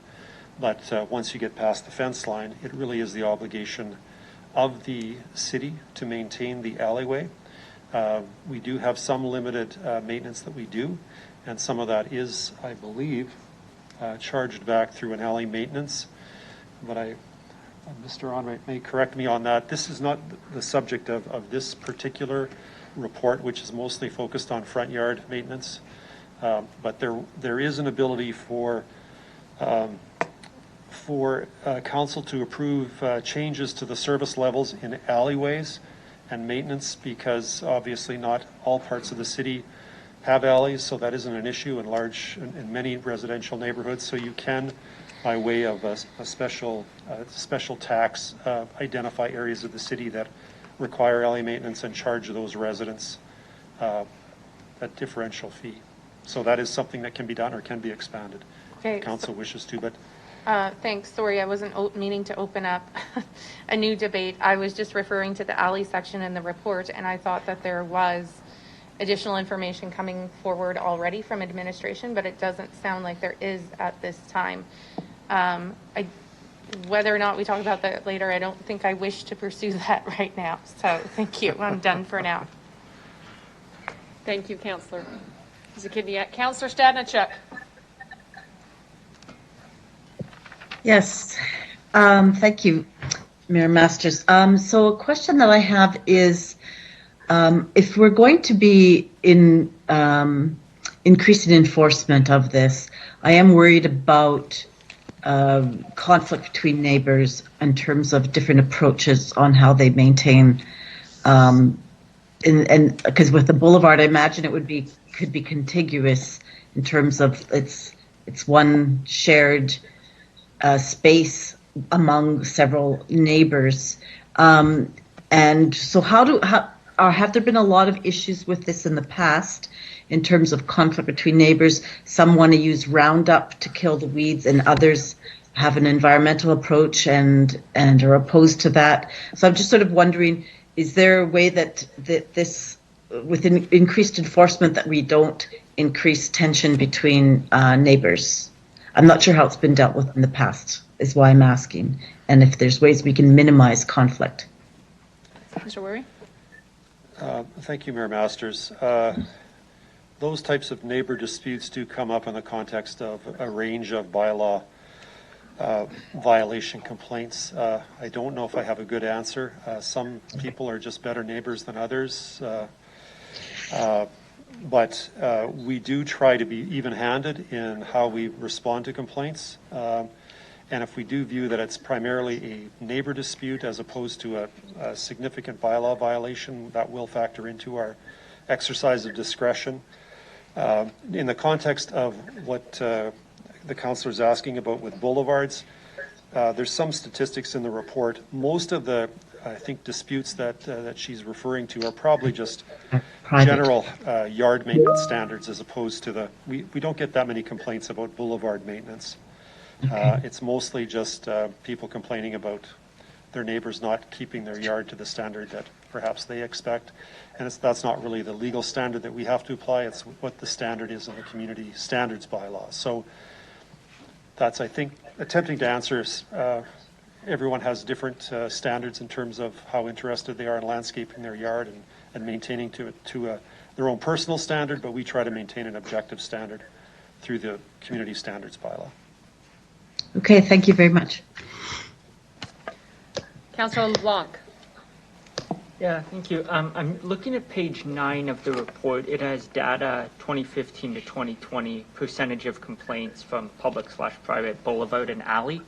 I see a real jump in 2019 in real number of complaints on boulevard and alley, which then seems to drop off in 2020. That just strikes me as surprising data. Can you help explain that, what was going on there and so on? Thank you. I probably would need to consult with the manager in the area, but I believe what caused that is some of the complaints from the newer neighborhoods, Harbor Landing, Creeks, and some of those areas that do have neighborhoods designed with that sort of street, boulevard, sidewalk design. That, I think, is what is there was a bit of an explosion in 2019, as I recall, which really is what kind of prompted some of the action that was taken last year. Last year, we really couldn't respond as well as we wanted to because of COVID, and there were some other factors there. So that the 2019 problem is really what caused this to become something that we paid more attention to administratively. Okay. Thank you. Councillor Hawkins. Thank you, Mayor. I have one question to ask the administration. On boulevards and sometimes on the lane side of a fence, we see residents planting little gardens, tomato plants, that sort of thing. It's very popular. Often the flowers are quite beautiful if they plant. I'm wondering what the city rules are with respect to that. and what the intentions are for going into the future with respect to those kinds of little gardens on the boulevards and behind the lane fences. Thank you, Mayor Masters. This is something that we are in development with in collaboration with our parks maintenance area to develop or give residents permission to do those types of micro gardens, I guess, for lack of a better term. So it's something that we haven't formally endorsed in any significant way, but we are, as part of this initiative, going to develop those guidelines in the coming season and see how it works. But there will be communication on what some of the recommended approaches that residents can use, and we will certainly report back on how successful we are once the growing season in 2021 is done. Thank you. Thank you, Councillor Hawkins. I'm just going to turn over chairmanship to Deputy Mayor Bresciani for a moment. I just want to ask, what are the risks associated with doing this, in your opinion?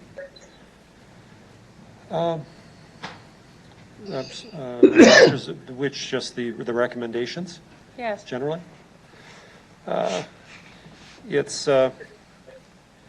I think the main question for council to answer in this report was just whether we were going to extend the legal obligations of maintaining boulevards to residents and make it a legal requirement versus a voluntary one. And so what you see in here is a recommendation that we stick with voluntary and not make it mandatory. So that's a significant policy choice that council can make. You will be hearing about it in another context as it relates to snow clearing on residential sidewalks in the next few months, which in some respects is a similar issue. The enforcement piece is really, the rules aren't going to change significantly. And again, we do have to manage the resources that are used for this, because really it's about community amenity. There isn't really a public safety issue related to weed control. It's purely community amenity. There are grass and overgrown vegetation.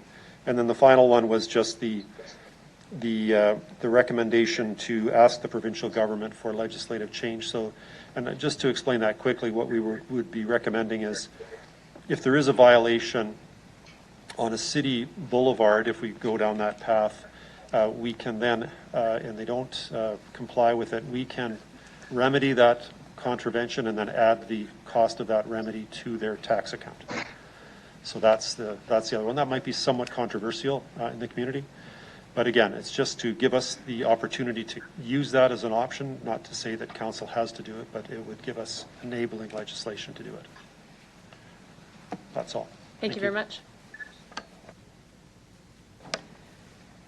Any further questions? Seeing none, City Clerk, please call the vote. Thank you, Mayor. I will begin with Councillor Hawkins, please. In favor. Councillor Moll. In favor. Councillor Mancinelli. In favor. Councillor Zahidniak. In favor. Councillor Shaw. In favor. Councillor LeBlanc. In favor. Councillor Findura. In favor. Councillor Bresciani. In favor. Councillor Stevens. In favor. Councillor Stadnichuk. In favor. Mayor Masters. In favor. Carries 11-0. Mayor? Mayor, through you on a procedural point. Thank you, sir. We have one item left.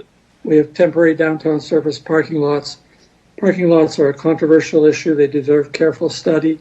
There is no immediate urgency with respect to this matter because parking is so light downtown. We've kept our administrative staff now here till something approaching 7:30.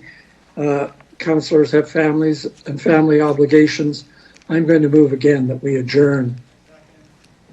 Councillor Stevens seconds. I'm going to suggest that's a very wise adjournment motion.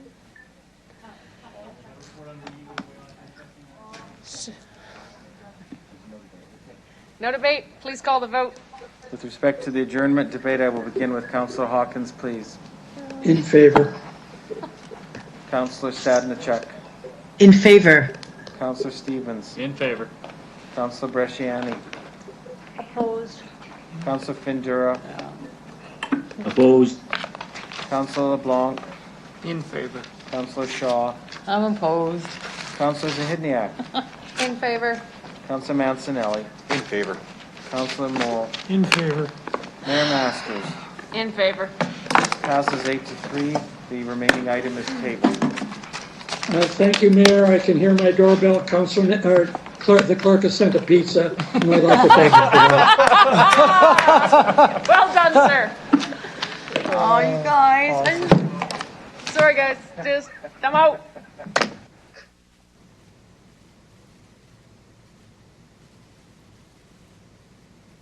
Mm.